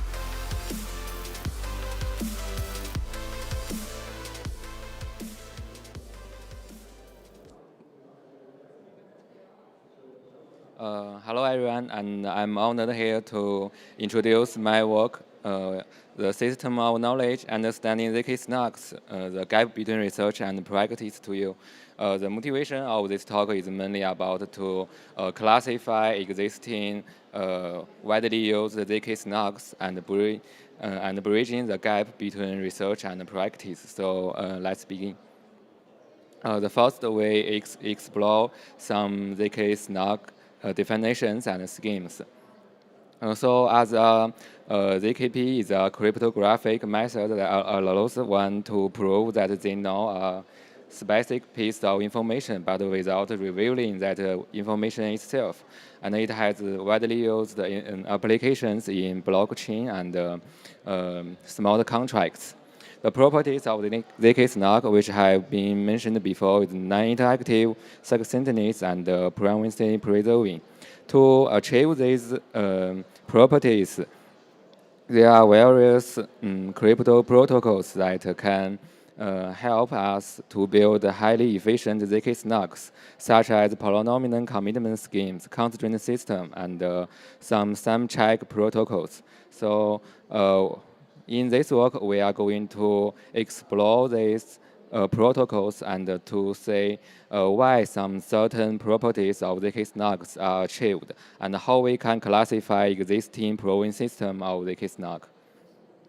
So one dilemma in ZK-SNARK field is that for an expert to truly understand ZK-SNARK or to implement some applications of his own, he have to understand many different schemes, such as those faulty schemes with high citations in top-tier conference in crypto and security. So the problem is that there are too many derivations and too much to read. For example, you have to read more than 80 pages and with very complicated formulas to understand a famous scheme. So the first gap is that it is difficult to choose and design ZK applications without comprehensively understanding ZK protocols. So the picture in the right is one about the different properties of ZK-SNARKs. If you want to choose one to implement your application, you have to understand how these schemes are achieved and how the properties can be used in your application, which is difficult in today because there are not some comprehensive system of knowledge paper that can help you to classify many proving system and some other contexts of ZK-SNARK. So my question is that how we can build a big picture of ZK-SNARK so you can understand the even small parts in ZK-SNARK. So our system of knowledge paper, we do not classify the proving system just theoretically, but we consider 4 kinds of practitioners that may be interested in ZK-SNARK, such as researchers, developers, programmers, and users. They have different goals to in using ZK-SNARK, such as researchers may want to identify the research problem, place them in the right classification, and know what he is doing. And the developers want to implement a toolkit of ZK-SNARK for his own application. And some about programmers and users, they also have different goals. So Our question is that we want to present a survey that can help a researcher quickly identify her research problem in ZK-SNARK, such as there are many optimizations in the field of ZK-SNARK in academic. The second question is that how can we classify existing ZK-SNARKs based on their practical properties to help developers, programmers, and users? Because they really don't care about how the proving systems are achieved with the complex crypto techniques, but they want to know what practical properties they are in their applications. The third question is that what is the exact gap between research and practice? How can we mitigate that? The first thing is a big picture of the ZK-SNARK in this paper. We gave a step-by-step master recipe to show how one application of ZK-SNARK is constructed. So the first you have is the original program. You first compile the program into some specific constraint system, and then you use the proving system to prove the specific constraint systems that all constraints are well satisfied. And the first part is that in these two steps, you can use various optimizers, such as hardware optimizer or some field in a mathematical optimizer to let your scheme be more efficient. So if you got an interactive protocol, you can use some generic transformation like a field Sherman to transform it into a non-interactive form, and finally you get an ZK-SNARK. So the big picture, we can clarify many things in this simple master recipe. So I first introduce this by some correct examples. The first thing is the original program. For example, you may want to prove the problem, the circle of hash function in zero knowledge, such as you know the outputs, you know the prior image of the outputs of one hash function. So this hash function is your original program. The goal of you to use ZK-SNARK in your application is to compile this original program into something that's specified in ZK language, and then the compiler will help you to compile the language into some circled form of constraint system. And here is a basic example of one rank 1 constraint system. We will see various constraint system later, but this is a good example to help you understand what the compiler is doing at this time. So with an output of a compiler, which is a concrete example of a constraint system, you can use the specific proving system to prove that the constraint system are indeed valid. So an example of the proving system, which is also popular in ZK-SNARK, is a QAP proving system. You use some pairing linear operations to prove that some specific thing in your constraint system are well satisfied. So we can use this master recipe to identify various scope of the open problems in zero knowledge SNARK. For example, if you want to improve in your compilers, there are various work, and if you want to show that there are many ways to compile your compilation, you can define some different computation models, such as some Planck circles or some rank 1 constraint system, and this different computation model will result in different efficiency of your application. And the third thing that you can try to optimize existing proving system, for example, to shrink the proof size and optimize the efficiency, such as these things. So you can also add some smaller, add some optimizers into this two steps such as you can use curve acceleration, such as we use that in folding scheme, and you can also use hardware acceleration. So we believe that our master recipe can help programs or researchers to identify what their true problem is in the field of ZK-SNARK. And then I'm going to talk about some proving system. Actually, we have seen an example of proving system, which is the pairing-based for the QAP problem. And there are also one popular and mainstream proving system, such as the PIOP with PCS. The PIOP is something that we call it polynomial oracle interactive proofs. So it is a highly abstract context that we model the problem we want to prove into polynomial oracles, and the verifier try to query these polynomial oracles and try to verify that the proved polynomial is indeed valid. So we can in this definition we can use different polynomial commitment schemes to try to instantiate the polynomial oracles.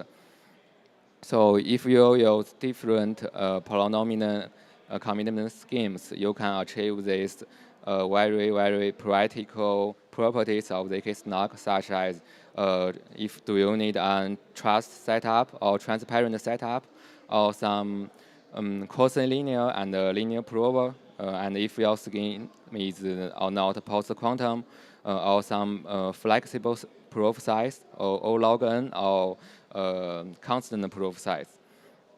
So,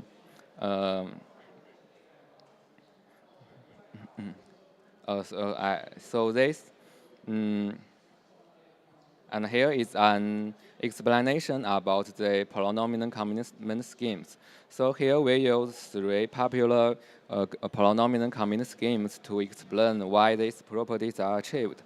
Such as if you use pairing-based PCS, you need a trust setup, and the PCS achieved constant proof size and verifier time, and it supports the linear prover. But if you use inner product argument, yes, you get transparent setup, but the scheme is the proof size is much larger, and you need more prover time and verifier time. And the code theory and the free PCS, you can also achieve transparent setup, and the scheme is post-quantum secure, but the proving time will be much larger. So here I give we give a comprehensive classification based on the constraint system and the technique you use in the proving system. So we have seen the rank 1 constraint system as an example before, but to be compatible with some modern proving systems, we also use they also use the linear circles and the Planck circles and some Boolean and arithmetic circles to build your general computation.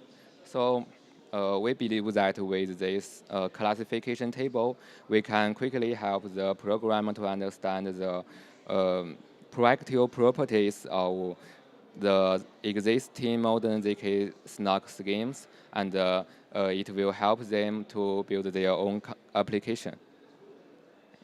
So we also did some survey of the open source libraries. We include and survey these libraries to find out that how these modern and popular ZK-SNARKs are implemented, and what is the difficulties to quickly and precisely implement your own application. So I have highlighted 2 things that we found that it may be hard for us to implement our example application. So the first thing is about the compiler. and the second is about the documents. Perhaps I should mention the documents first, because we found that in these open science libraries, the documents are really limited. I do not know that maybe they assume that one wants to implement ZK-SNARK is an truly expert and they know this proving system well. But actually, if you do not understand the ZK-SNARK from the mathematical background, with limited documents, it is very hard for you to use the library's APIs and implement your practical application.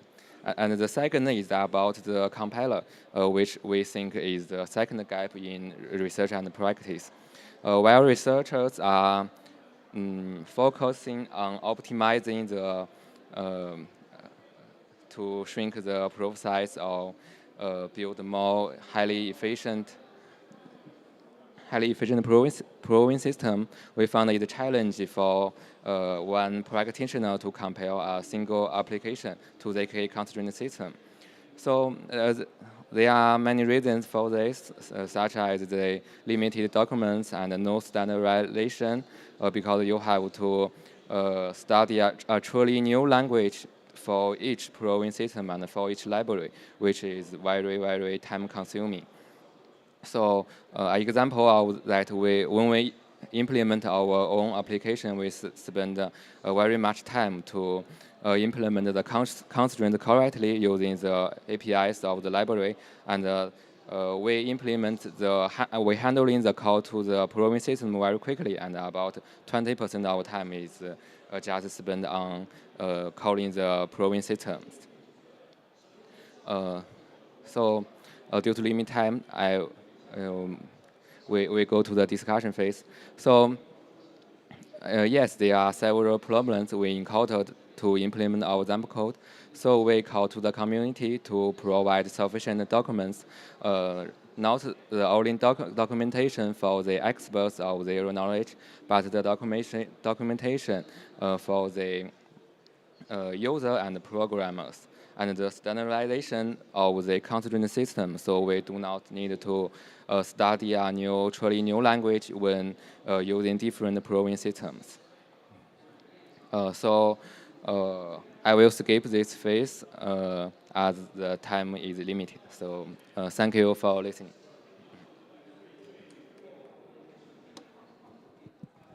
Thank you a lot. Maybe we have time for one quick question. Yeah. Yeah, thanks for the talk. Did you try maybe to speed up the verification of the circuits and constraints using AI in any way, or LLMs, or is it suitable for this at all? So I come to you later. Thank you. All right. Thanks a lot again. And I'm happy to welcome our last speaker of this session, Hao Jianxu, who is a second-year PhD student at the Hong Kong University of Science and Technology, Guangzhou, supervised by Professor Ying Dang. And his research interests include blockchain, decentralized finance, and quantitative trading. He's going to talk about Prime, efficient algorithm for token graph routing for the token graph routing problem. Welcome. Okay, thanks.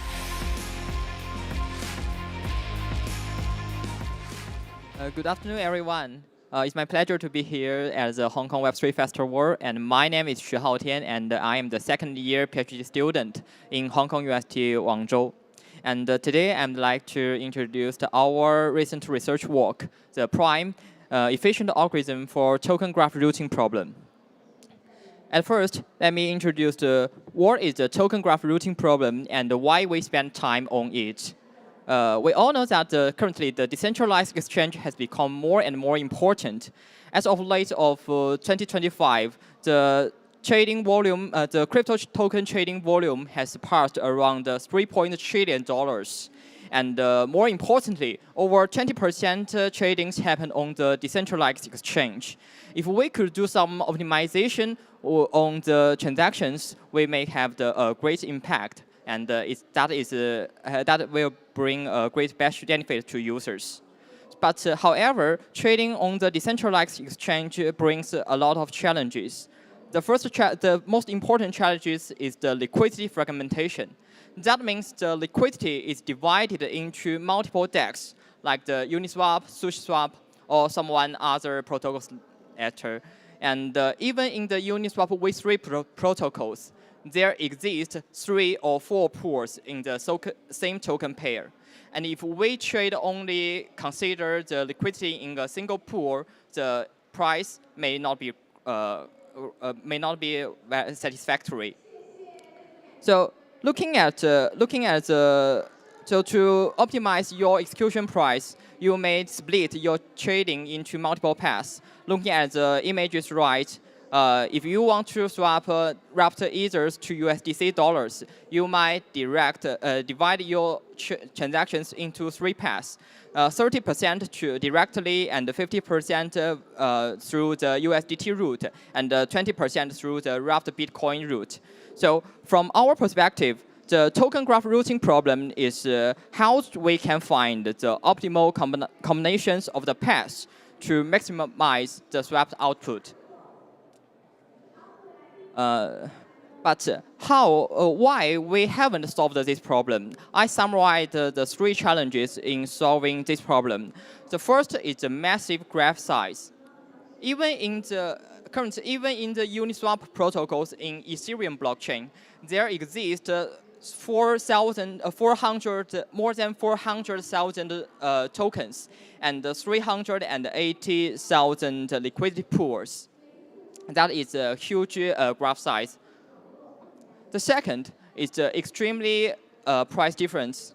You know, the price in the DEX varies a lot. For example, the Bitcoin is at the price of $100,000, but some meme coin like the SHIB is priced at 1 millionth of a cent. So that is extremely price difference. If you use some traditional optimization method, it can be easily crashed. The third is the latency requirements. We all know that Ethereum generates the blocks every 12 seconds, but some layer 2 block can generate a block much faster. According to our knowledge, if you want to be more competitive, the routing problem should be solved in under 100 milliseconds. Next, let's review current solutions and introduce the limitations of these solutions. The first is the industry standard. It's called the Uniswap SOR, Smarter Auto Router. We will call it SOR later. If you have used the Uniswap official webpage to create your trade, the transactions is processed by this system. I think this system has 2 major flows. The first is pruning strategies is much aggressive. It will ignore some pools with low liquidity, and it will even the pool provide a great price. The second is the discrete optimization. After selecting pools, the SOR will not test all possible split. It just uses some fixed split like 5%, 10%, and calculate the output, and then use the splits to find the optimal combination. That means the best precision of this routing result is 5%. Therefore, this system is practical, but have great high latency and cannot generate a great routing plan. Another method is proposed by some academic research. They formulate this problem as a pure graph optimization problem, and propose using some general convex solvers to solve this problem. This method can achieve a theoretical optimal, but practically, it is too slow for the real production. So our objective is to achieve the performance similar to the solvers, but keep the simplicity as the industry historical. Let me introduce our algorithm. The prime algorithm is a two-stage approach. The key philosophy of our algorithm is that if we can select paths from a huge graph and then optimize the allocation between these paths, we can get a great routing result. So we divided in the problem into the method of the problem into two stages. In the first stage, we will select the path. We will maintain a single path set and using an interactive process to add new paths. A path is added only if it can improve the execution price. Then we will use the updated path set and the price threshold to find a new path. This stage will stop until there is no additional path could be included in the path set. And then we enter the stage 2. In the stage 2, we will calculate the optimal allocation between the discovered paths. And we discovered a robust optimization method called the adaptive sign gradient method. And we also provided a proof that it can achieve linear convergence rate. As I have introduced, our algorithm will repeatedly search paths in the graph and then calculate the optimal allocation between these paths. And in this slide, I will introduce the specific algorithm in these two stages. The first is the find path. The left images introduced a dynamic programming method of this problem. During the research, we will only extend the path with the better output. And this can highly reduce the searching space during the BFS. And the right images shows our adaptive sign gradient method. The key novelty of our optimization method is only use the gradient is only used of the sign of the gradient, and we will use the emoji conditions to automatically change the step sets. This can converge. Our algorithm can achieve a linear convergence rate. In the last part, I would like to introduce the performance evaluation of our algorithm. We compared our algorithm with the industry standard SOR and a baseline called the optimal single path. And the OSP is a simple strategist, and it's just generate a single route.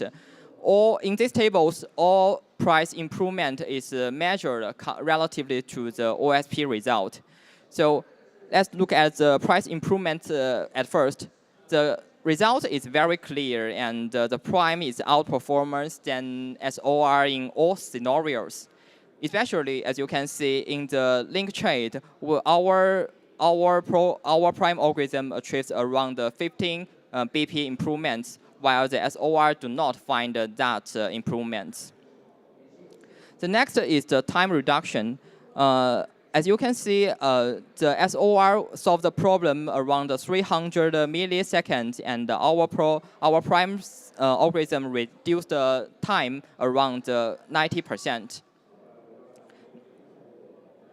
Finally, I'd like to discuss the trade-off of our design. I have introduced that several components of our algorithm. So I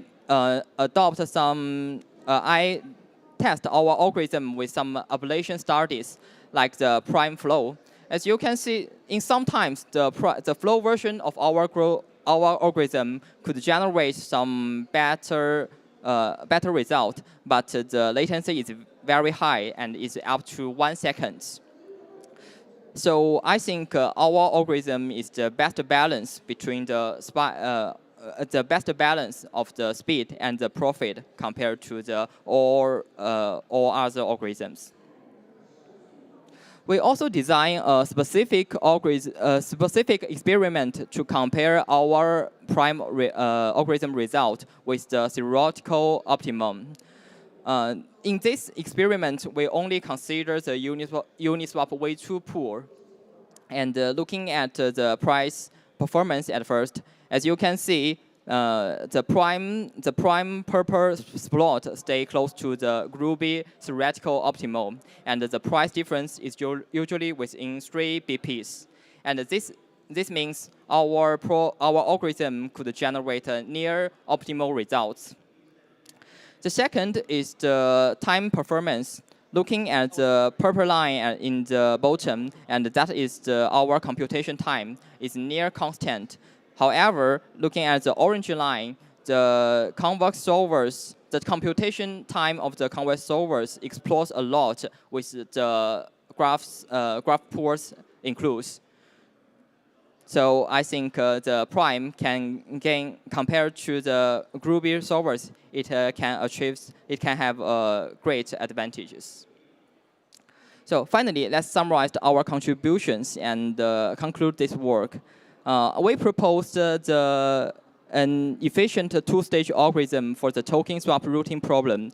And the algorithm has been deployed in the hedge fund production environment. And we also generalized this model into multiple chain stacks and the stacks order book routings. And I think this research could be a good reference if you want to develop some practical DEX products like the DEX aggregators. I think you can refer the algorithm proposed in this research. And that's what I have done. I want to present. Thank you for listening.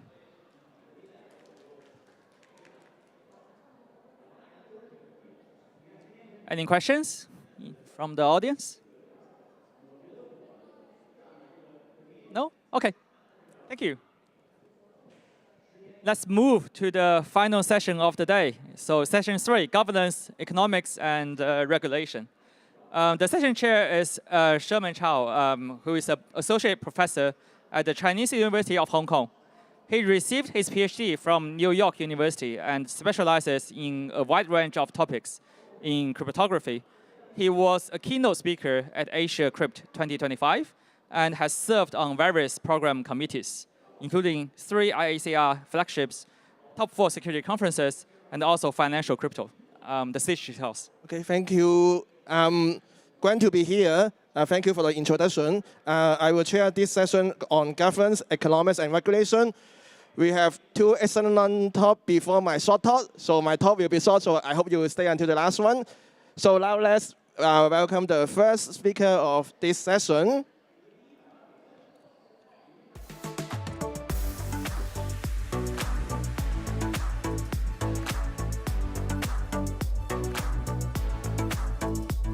Yeah, so we have Dr. Ren Zhang. He is the director of research with CryptApp.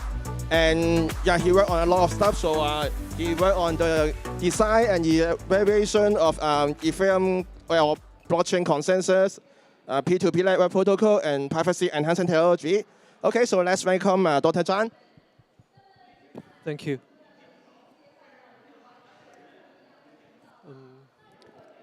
2 years ago at this very conference, I presented a talk called My Biases Against Every Consensus Protocol That Is Not Nakamoto Consensus. I concluded that talk with my best wish to Ethereum. Please don't die until I am done with you. I'm here today to close the loop and to thank Ethereum for hanging in there long enough for me to do so. The title of this talk is My Biases Against Ethereum's Peer-to-Peer Network, Ledger Model, and PBS Architecture. The first paper targets the peer-to-peer network. In a peer-to-peer network, the node discovery protocol operates throughout a node's lifespan. Its goal is to establish a predefined number of outgoing connections that reach a certain target. It involves 2 key requests. The final request asks for existing nodes routing information, and the handshake request tries to establish an application layer TCP connection. What's so special about Ethereum Global Network? A typical peer-to-peer network hosts one service, like Bitcoin, one office for one company. The Ethereum Global Network hosts more than 7,000 services. It's like these 7,000 companies operate in one massive office, and each new employee is randomly assigned a desk. Our inspection of the source code reveals that the blending of services was the deliberate design choice made by Ethereum's creators and carried forward in subsequent projects. Google Gemini also believed that it was a good idea.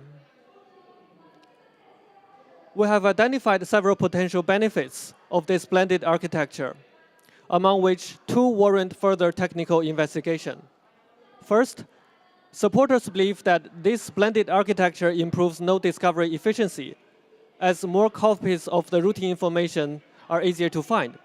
Second, it is argued that this architecture has better attack resistance because a larger pool dilutes the attacker's influence.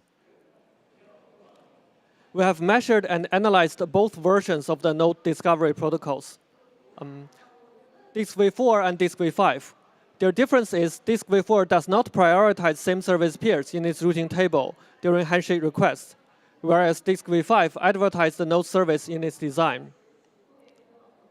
We have examined all the popular clients of DiskV5 and discovered that no DiskV5 clients has implemented any mechanism to prioritize same service node discovery and connection. They mistake planning for progress. We measured the service distribution in the node's routing table, called DHTs, and discovered that the majority of DiskV4 public nodes have less than 5% of same service peers in their DHTs. A DHT is a node's contact list. If you don't have people of your kind in your contact list, it's impossible to expect them to send you blocks and transactions when needed. We also measured the number of find node messages and handshake requests for each successful connection. The number of handshake requests for each successful connection varies from 3,000 to 45,000. In contrast, if each service operates in a dedicated network, the number of messages drops 67% to 96%. In stark contrast, in Bitcoin, every 4 handshakes leads to a successful connection. If you cannot find anybody of your kind, it's impossible to successfully establish a handshake.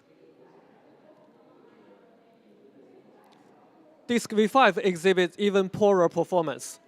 The number of handshake requests is, in 12 hours period, we established hundreds of thousands of handshake requests and successfully established 0 successful connections.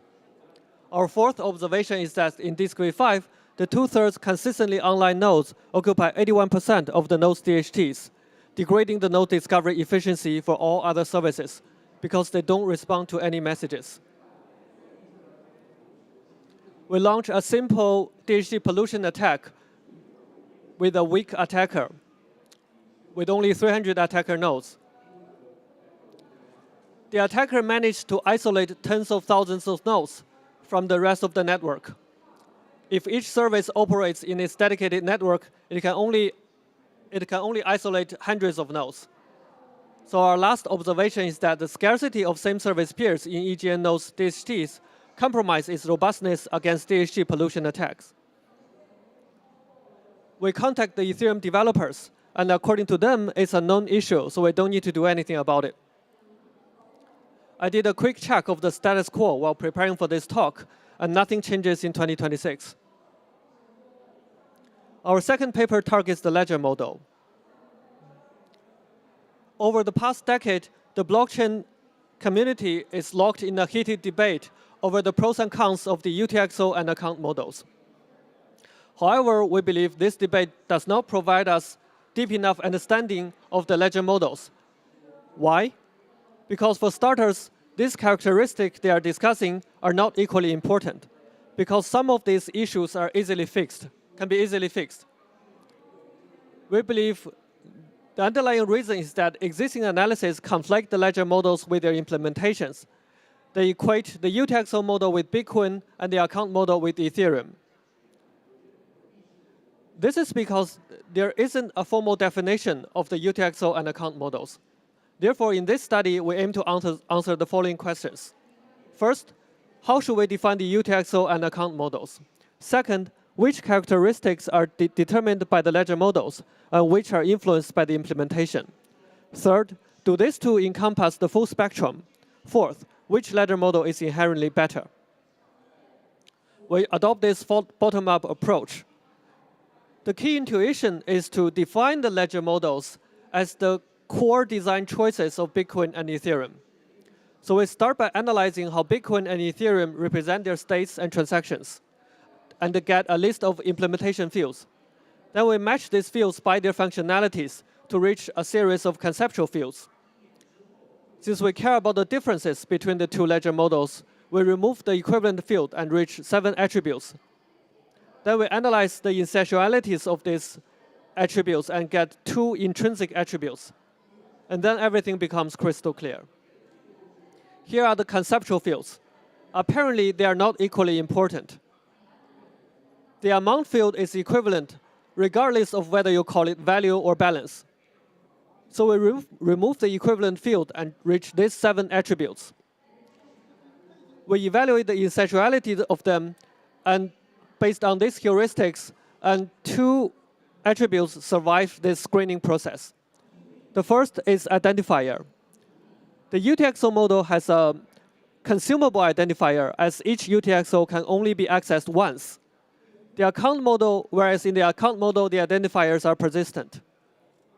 The second one is the transaction structure. The full transaction structure is STSX prime, which represents old state, transition, and the new state. In Bitcoin, the transaction structure is SS prime, which translates to existing UTXOs and new UTXOs. It's like a cake. The procedure is implicit, and the outcome is explicit. In Ethereum, the transaction is STX, which translates to the from address and what to do. It resembles a recipe with explicit procedure and implicit outcome. With these 2 intrinsic attributes, we are now ready for our definitions. We define the UTXO model as a ledger model with a consumable identifier and a transaction structure as S prime, and the account model as a ledger model with a persistent identifier and a transaction structure as TX. As these 2 intrinsic attributes are not orthogonal to each other, naturally we can recombine them to get 2 new ledger models. We plan to extend this framework to gain more research results. The last study analyzed the PBS architecture. It is a truth universally acknowledged that Ethereum suffers from builder centralization. We can describe an order flow of transactions in 3 dimensions: temporal evolution, behavioral pattern, and economic purpose. Applying this mindset to existing studies of builder centralization result in the following observation, that they all focus on the following reductionist approach. They focus on influential order flows, which removes the temporal information and aggregate all involved transactions. They pinpoint exclusive order flows as a primary driver of builder centralization. They categorize 3 value extraction mechanisms, among which one is difficult to identify. These value extraction mechanisms are protocol, which are standard user interactions with DeFi applications. They are predominantly public. Atomic MEV, which are risk-free extraction strategies where an entire sequence of trades executes deterministically within the same block. They are easily identifiable. And non-atomic MEV. These are strategies like sextax arbitrage, where offsetting lags occur externally. These carry inventory risk, mimic ordinary user behavior, and are historically difficult to identify. Accordingly, we have identified 3 research gaps from existing literature. First, we want a quantitative method to measure exclusivity across all order flows. Second, we want a scalable identification mechanism for non-atomic MEV. Third, we want longitudinal analysis of how market dominance evolves over time. Our technical work bridges these three gaps and leads to a series of insights and results we don't have time to cover today. For exclusivity, we have identified 68 previously unreported EOFs, contributing to 35% of total EOF bribes. For non-atomic, we have identified 316 newly discovered non-atomic order flows, contributing to 40% of total non-atomic bribes. For temporal analysis, we have segmented the evolution of builder market into 4 eras. It is worth noting that during the third era, Titan and Beaverbuild secured their dominant market shares through EOFs. In the fourth era, they maintained their dominance. We gained 2 insights from our temporal analysis. First, we observed shifting revenue distribution. The protocol-based profits steadily declined, and non-atomic MEV profits rose to match atomic MEV levels. This is concerning, as non-atomic MEV represents the highest entry barrier, as they are most technically sophisticated and requires a lot of capital. And also, BuilderNet inherits Beaverbuild's EOFs. Second, in the oligopoly era, builders' market shares decoupled from marginal EOF income, possibly due to offline subsidies and network effects. We believe the builder centralization is inevitable because the builder market violates 3 out of the 4 prerequisites of a perfect competitive market established by generations of economists. It has no diminishing returns as incumbents reduce marginal cost of block optimization towards 0 through scale. Information symmetry is violated as deep searcher integration and off-chain data create informational moats. It has high entry barriers as cold start costs are insurmountable due to non-atomic MEV. Technically speaking, PBS is designed for centralization. It is a winner-take-all system where marginally lower bids result in exactly 0 value. In PBS, market share directly facilitates EOF acquisition, which further drives share. At last, decoupling execution from consensus entirely removes natural anti-monopoly barriers. That concludes the third study. Before I step off the stage, I want to thank the reviewers for accepting such an unconventional talk, and the organizers for hosting such open and inclusive events. I chose to pack 3 dense studies in this 15-minute presentation because I believe most of these insights aren't new to audience here. In fact, many of you could probably tell me exactly how this design flaw originated and why they remain unfixed for all these years. To be brutally honest, I'm not optimistic that Ethereum is going to ever fixing these issues. The emergence of these flaws isn't just a technical oversight. It's the fallout of ideological tugs of war and conflicting design goals. They want decentralization and performance. On top of this, they want to avoid any technical route taken by a competitor. They prioritize a consensus-driven governance model which resists fundamental technical changes, architectural changes. The current limitations are the logical results of these complex trade-offs. But Ethereum's dilemma is not confined to Ethereum alone. I've observed these exact same contradictions, the ideological paralysis, in the output and conversations of blockchain researchers and practitioners. We are living in an era of massive transformation, and it demands that we completely reconstruct our underlying logic of work and our goals. The path forward doesn't come from endless compromise. It comes from conviction.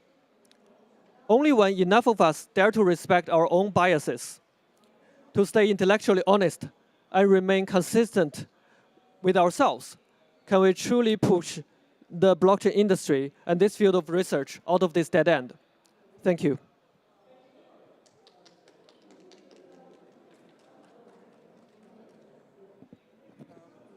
Questions, comments? Oh, we have. Thank you.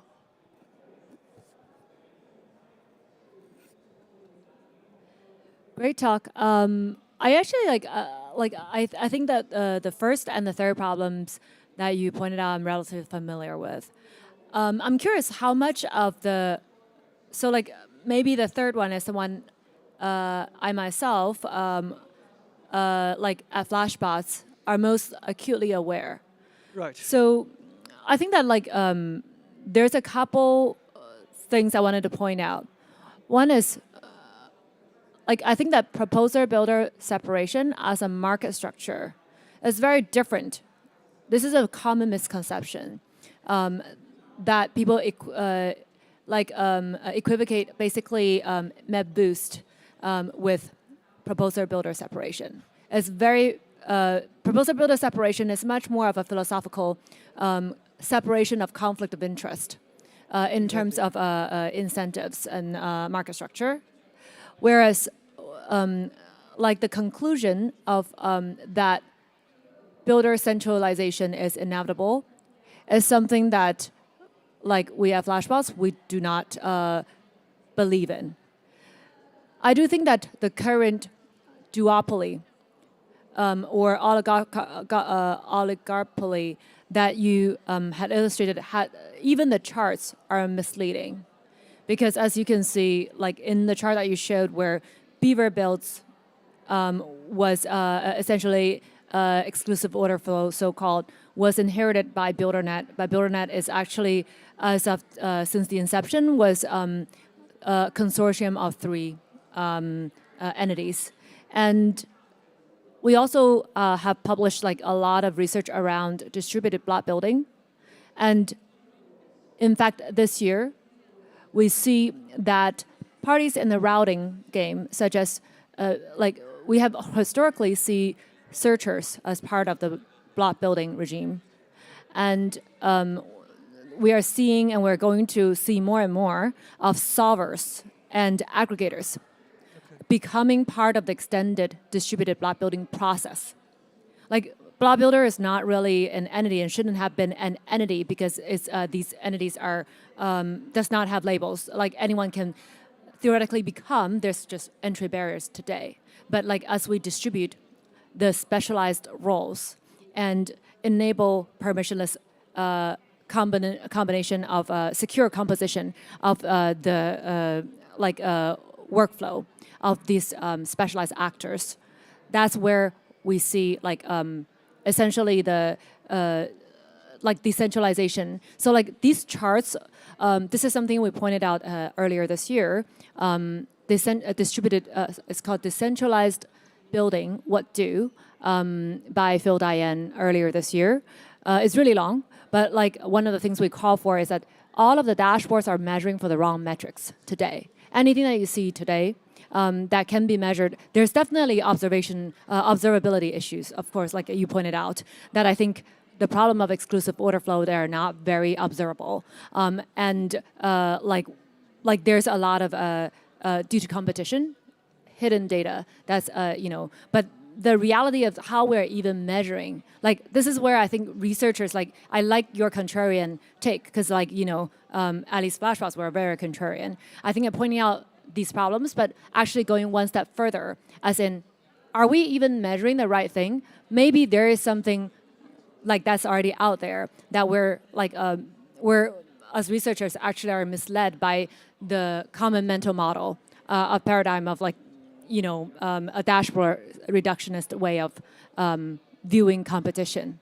So again, so like that's my rant. It's more like a comment, to what you have showed, because I think like you should take this contrarian approach and take it 3 steps further and actually get to, okay, what is the state of things and how do we actually solve it, instead of just, calling for, hey, someone else, please help, please look, right? There's a problem, but you can do more. That's what I'm saying. Thank you. Okay, thank you. I guess Dr. John will be around for other questions or comments, so let's thank him again. Okay, so now we have our second talk. So Andong He is a PhD student of Pascal. You have just heard from. So he works on also various stuff like privacy and forensics. So now this time he will tell us something about evasion. Okay, so the floor is off. Thank you. Hello everyone, my name is Endong. It is my great honor to introduce our recent work about evasion under blockchain sanctions. Before we start, let's see a famous example, Tornado Cash, which is a privacy tool on Ethereum used zero-knowledge proofs. Many users, including attackers, use it to hide the sources of their funds. Because of this, the U.S. Office of Foreign Assets Control, also, the OFAC, added Tornado Cash to its sanction list, and then TC stayed on that list for more than 900 days. However, during this sanction period, Tornado Cash still processed over $2 billion US. So this raises an important question. How effective are blockchain sanctions in practice, and how do users try to evade them?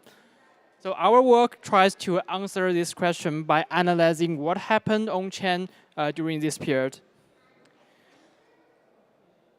We know that the account model like Ethereum, the same type of asset under one account is fungible. To measure to what extent sanctions are being evaded, we use trend analysis via impurity score. This is a proportional method and is widely verified by the current industry. For each account, we record the amount from sanction addresses, the current balance of that account, and the ratio. Our methodology aligns with the state transition in Ethereum. We carefully track how funds move by considering different types of events for native crypto Ether and selected ERC20 tokens. During each state transition, we update the impurity scores. In other words, we treat the amount from the sanction addresses as an account state, similar how balances are updated. It has several benefits, like we can use different sources for different regulation requirements. We have real-time performance, and our algorithm can be applied to other EVM-compatible chains. For example, we have successfully deployed it on Ethereum and Base with too many modifications. So first, let me introduce the gaps in consensus layer. In theory and practice, block producers can and do censor transactions related to TC, and we define basic and derived censor for direct interaction with TC and for transactions containing assets after being withdrawn from TC. From our analysis, 3 top block producers labeled in green do not include any direct TC transactions. However, they do not concern the downstream transactions. We can see that the percentage blocks that include high impurity score transactions, the red and yellow pillar in this figure, are similar to the percentage of the total generated blocks, the blue pillar. This indicates that they might not follow the derived censorship, and other top block producers even do not follow the basic one. So as a result, these transactions are successfully included and the sanctioned assets are propagated on-chain. So next we look at application layer censorship. Consider off-chain components like website front-end to block users, RPC gateways to reject row transactions. These off-chain services can react quickly, but they are easy to bypass, like switching to another service that do not have this kind of censorship, build their own tools, or directly interact with smart contract via command line tools. So off-chain censorship has limited power in a decentralized system. For on-chain application layer censorship, things are different. Here, a smart contract can automatically decline interactions with sanctioned addresses. If a contract enforces rules in its code and states, user cannot bypass it without breaking the contract itself.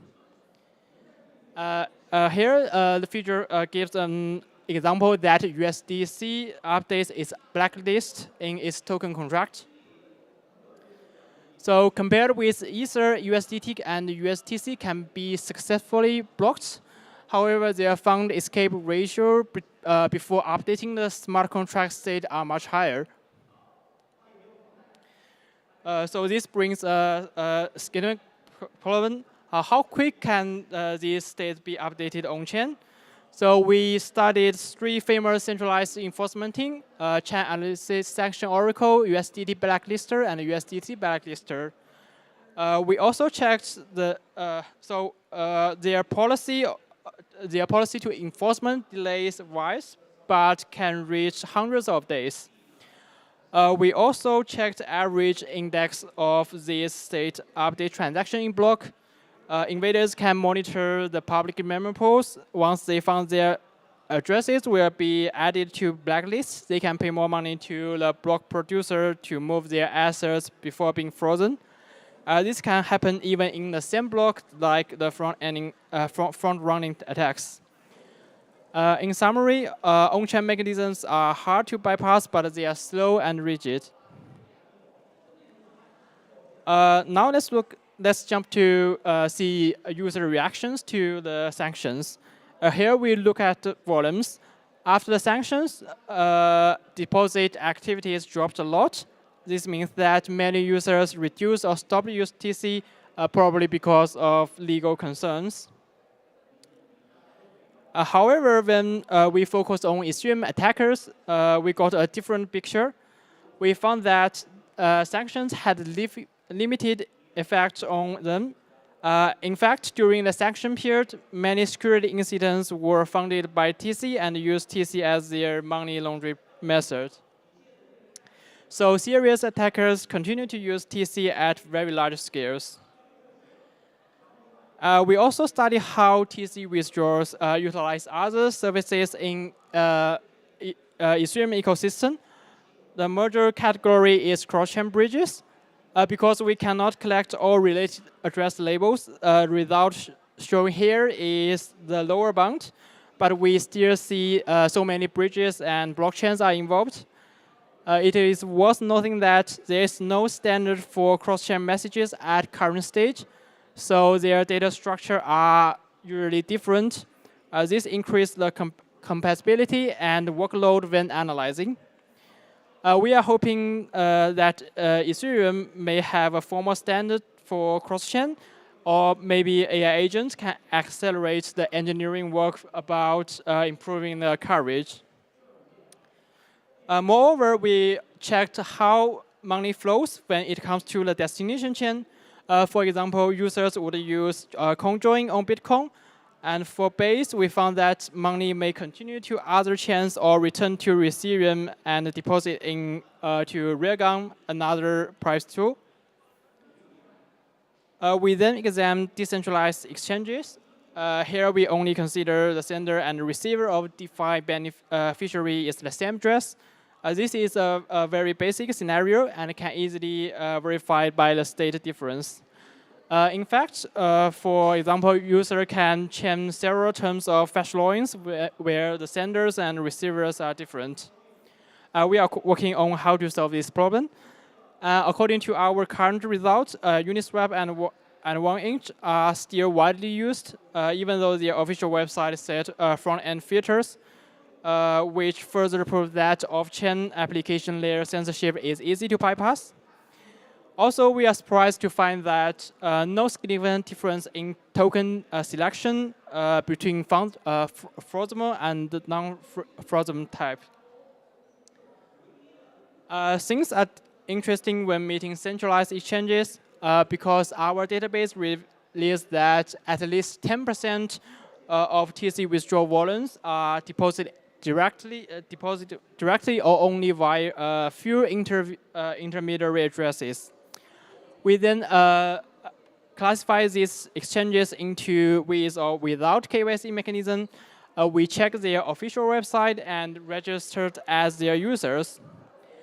Here, non-KYC means that no ID information is required when registration or when involving crypto-to-crypto trading, because we found that in some of these exchanges, KYC is triggered only when users interact with fiat gateways. During crypto-to-crypto trading via centralized exchanges, the on-chain linkability is broken. Although we can do time or value matching, we cannot get the ground truth unless we contact the service provider for verification. The result fits our expectation. Non-KYC exchanges have high scores and volumes, and while the US-based platforms have stricter regulatory. To conclude, we identify persistent gaps in consensus and application layers. We found that sanctions on TC reduced activity, but did not fully stop fund move or refuse hackers. Cross-chain linkage and real DeFi beneficiaries make automatic real-time blockchain forensics much more complex. We want to improve the situation, so we are working with the Limit team for the current project called SimTrack, and now it is open for collaboration. You can contact me or Pascal via email, LinkedIn, or just simply scan this QR code. That's all. Thank you. Okay, thank you. Questions, comments, anyone? Or we can always take it offline after my talk. Okay, so yeah, let's find the speaker again.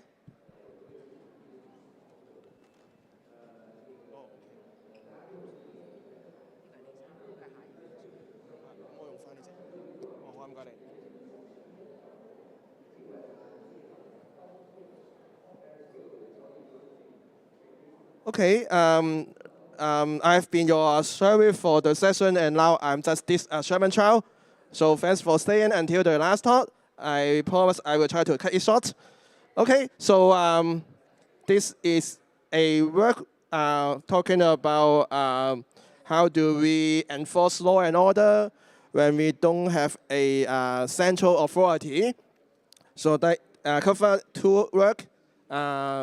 Presented in ICDCS and Financial Crypt. That is in more like the work of Dr. Xu Yantan, who graduated from Shanghai Jiao Tong University.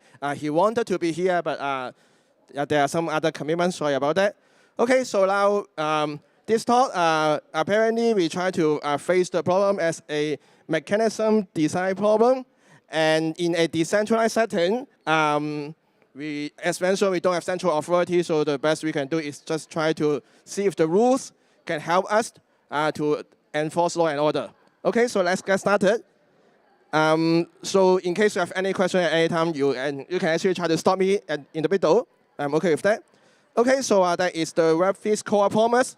There's no centralized party, no single point of control, and the hope is that free local choices made by all these independent decentralized parties may produce good behavior in a global sense. That is the hope, but the reality, it only gave us something which is not that satisfactory. So for example, the level is fragile. In case a few nodes drop out, then maybe the whole level also will come down. There is concentration. A few number of nodes will capture most of the reward, most of the traffic, most of the routing, and there's also economic mismatch. The protocol's parameter may not match or may even drift away from the parameter according to the market or demand, supply. Okay, so we will talk about two concrete examples from two different layers. So as mentioned, our framing is a mechanism design. That is sort of like a reverse game theory approach. So we start with the design goal. We ask ourselves what kind of global behavior do we want. Then we work backward to make sure that happens. In particular, the challenge will be which kind of rules or protocol rules can preserve the openness while making the decided global behavior a dominant strategy. Or in other words, that means the so-called best outcome or the best decision for the global situation will also be the rational or the right decision for all these decentralized parties. So that is what we want to do. So now let's start with the first case study about the monetary layer. Most cryptocurrency fix the maintenance schedule at desired time.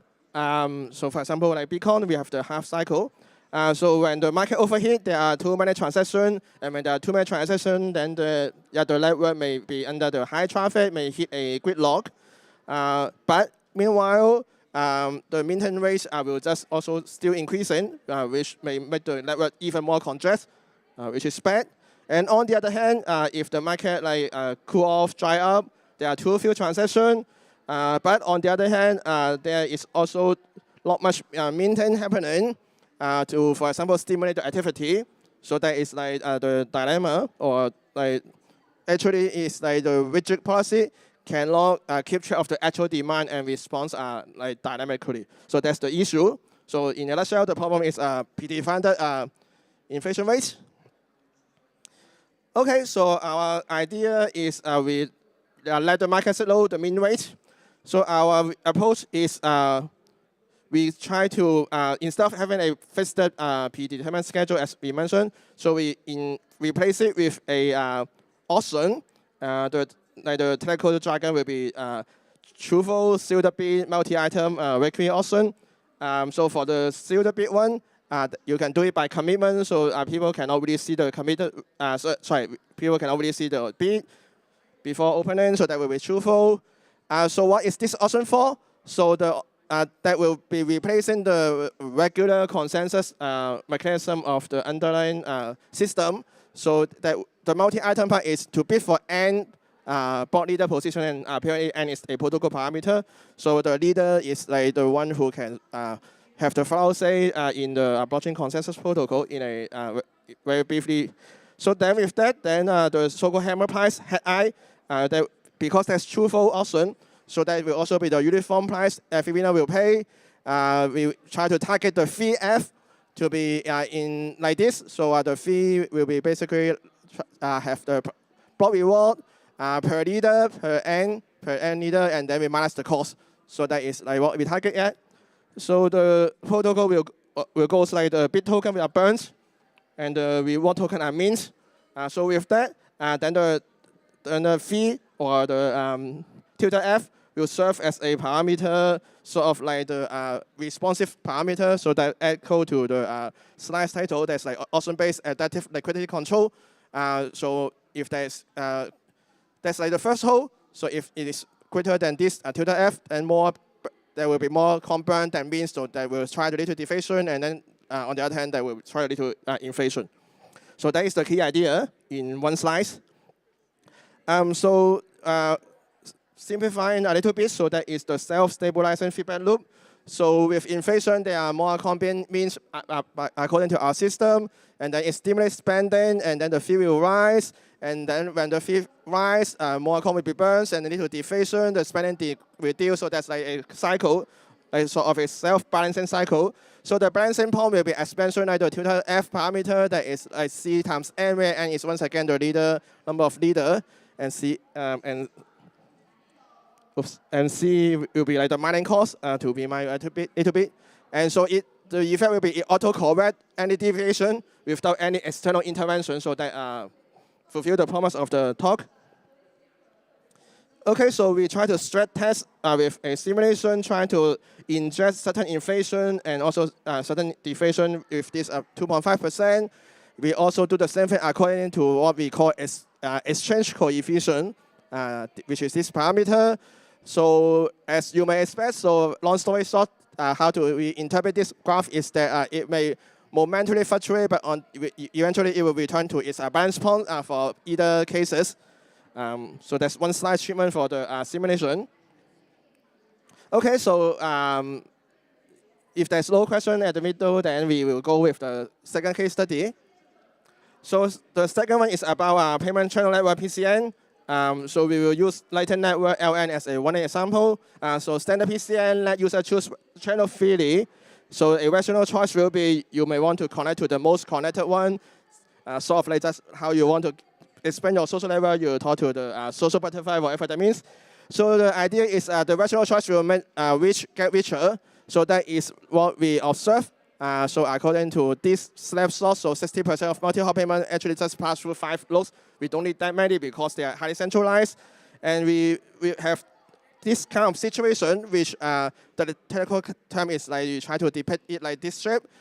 So yeah, you remove this from the PCN. It actually all this node, they are not connected. So that is like removing 10 such Berkeley routes will disconnect 10% of all those new LN nodes.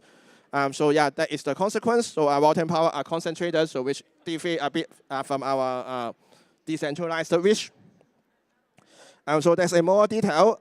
So basically, every parameter suggests that that is like very highly clustered. So for example, let me highlight one of them. So the diameter should be more intuitive, and the cut edge. So you cut that. Those will be like the situation in the last graph. After you cut those look, then 50% the cutting edge, so all of them are just like highly sensitive, forming a single port failure in that region. And yeah, so that is like the situation, which is not good. So basically the observation here is that free channel information will look decentralized, but it just creates this kind of oligarchy. Okay, so now our proposed solution. So we have a hybrid approach, prescribed plus open. So we have this parameter gamma, which is a number less than 1 like a probability. So gamma of those channels, when each node has M channel, they will be prescribed. Long story short, it will try to instantiate a data structure called expanded graph, for example, instantiated by this LPS graph. Then that is like the one which we try to make the global desirable property happen. And also, we also have the rest 1 minus gamma of them should be open choice, so the user can just choose it like in a regular sense. So to make sure you are on the same page, so gamma equals to 0 means that there's a fully open one. So we did not think gamma equals to 1 means that it's very centralized one. Everyone just forced to follow this expanded graph structure. So the participant can opt in to manage a managed PCN instance. And yeah, with this existing PCN can coexist outside the instance as well. So that's the key idea. So as you may expect, we'll just say, we greatly improve everything. So as far as this table is concerned, we basically have everything being better.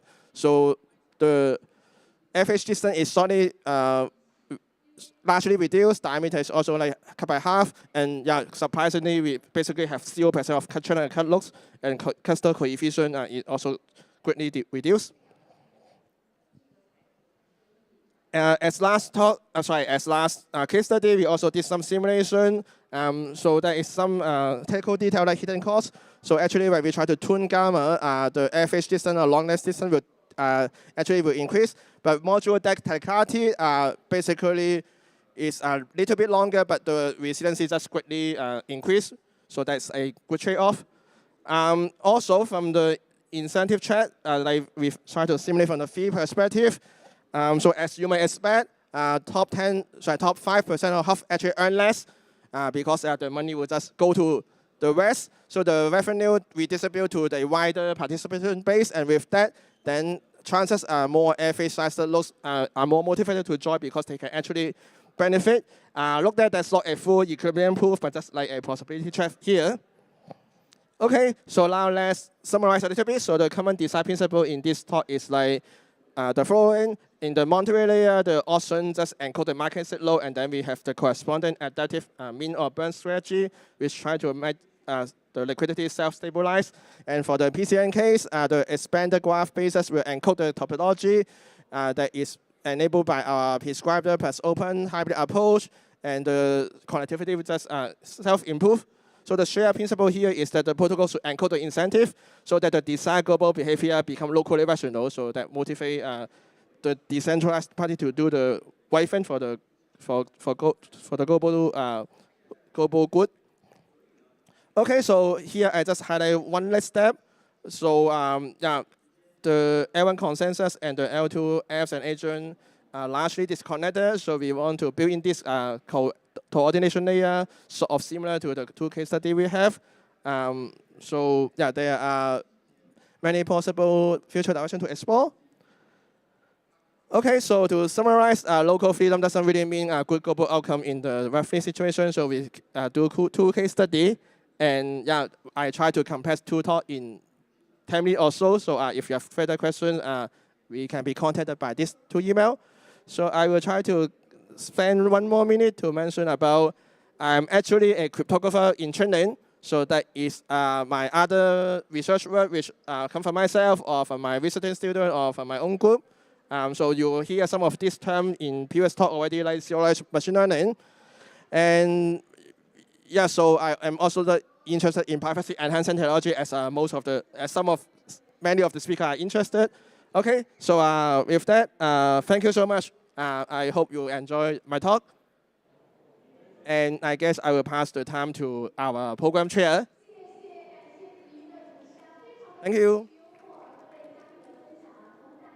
Thank you, Sherman. So that's it for today, no?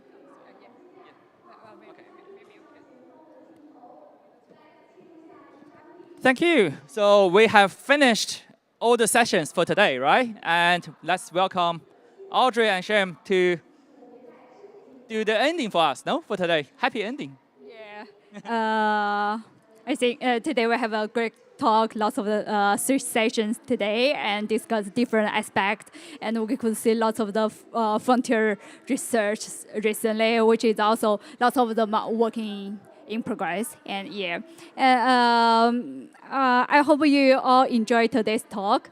And we're also gonna have lots of planning for this year and also next year, and hope to see all of you in the later of this year and the next year. Thank you.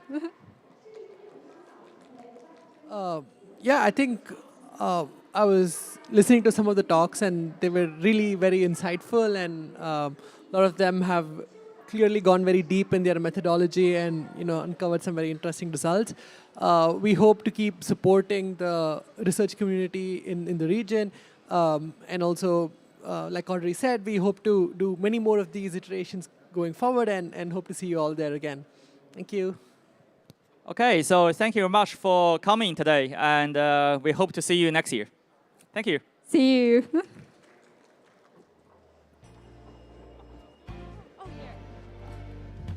Maybe. Hello?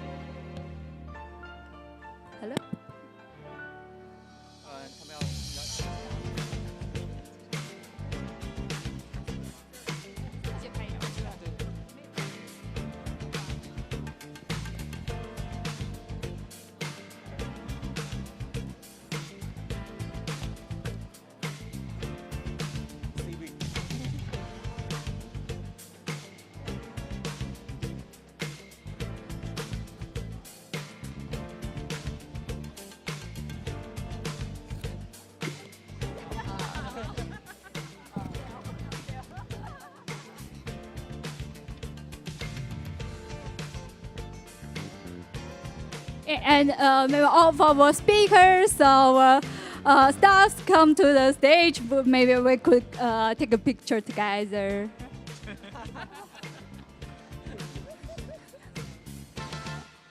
Did I?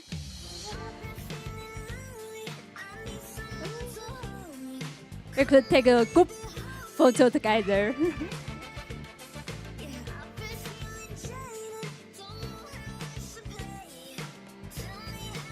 So if anyone wants to join us for a photo, please feel free to come up, no?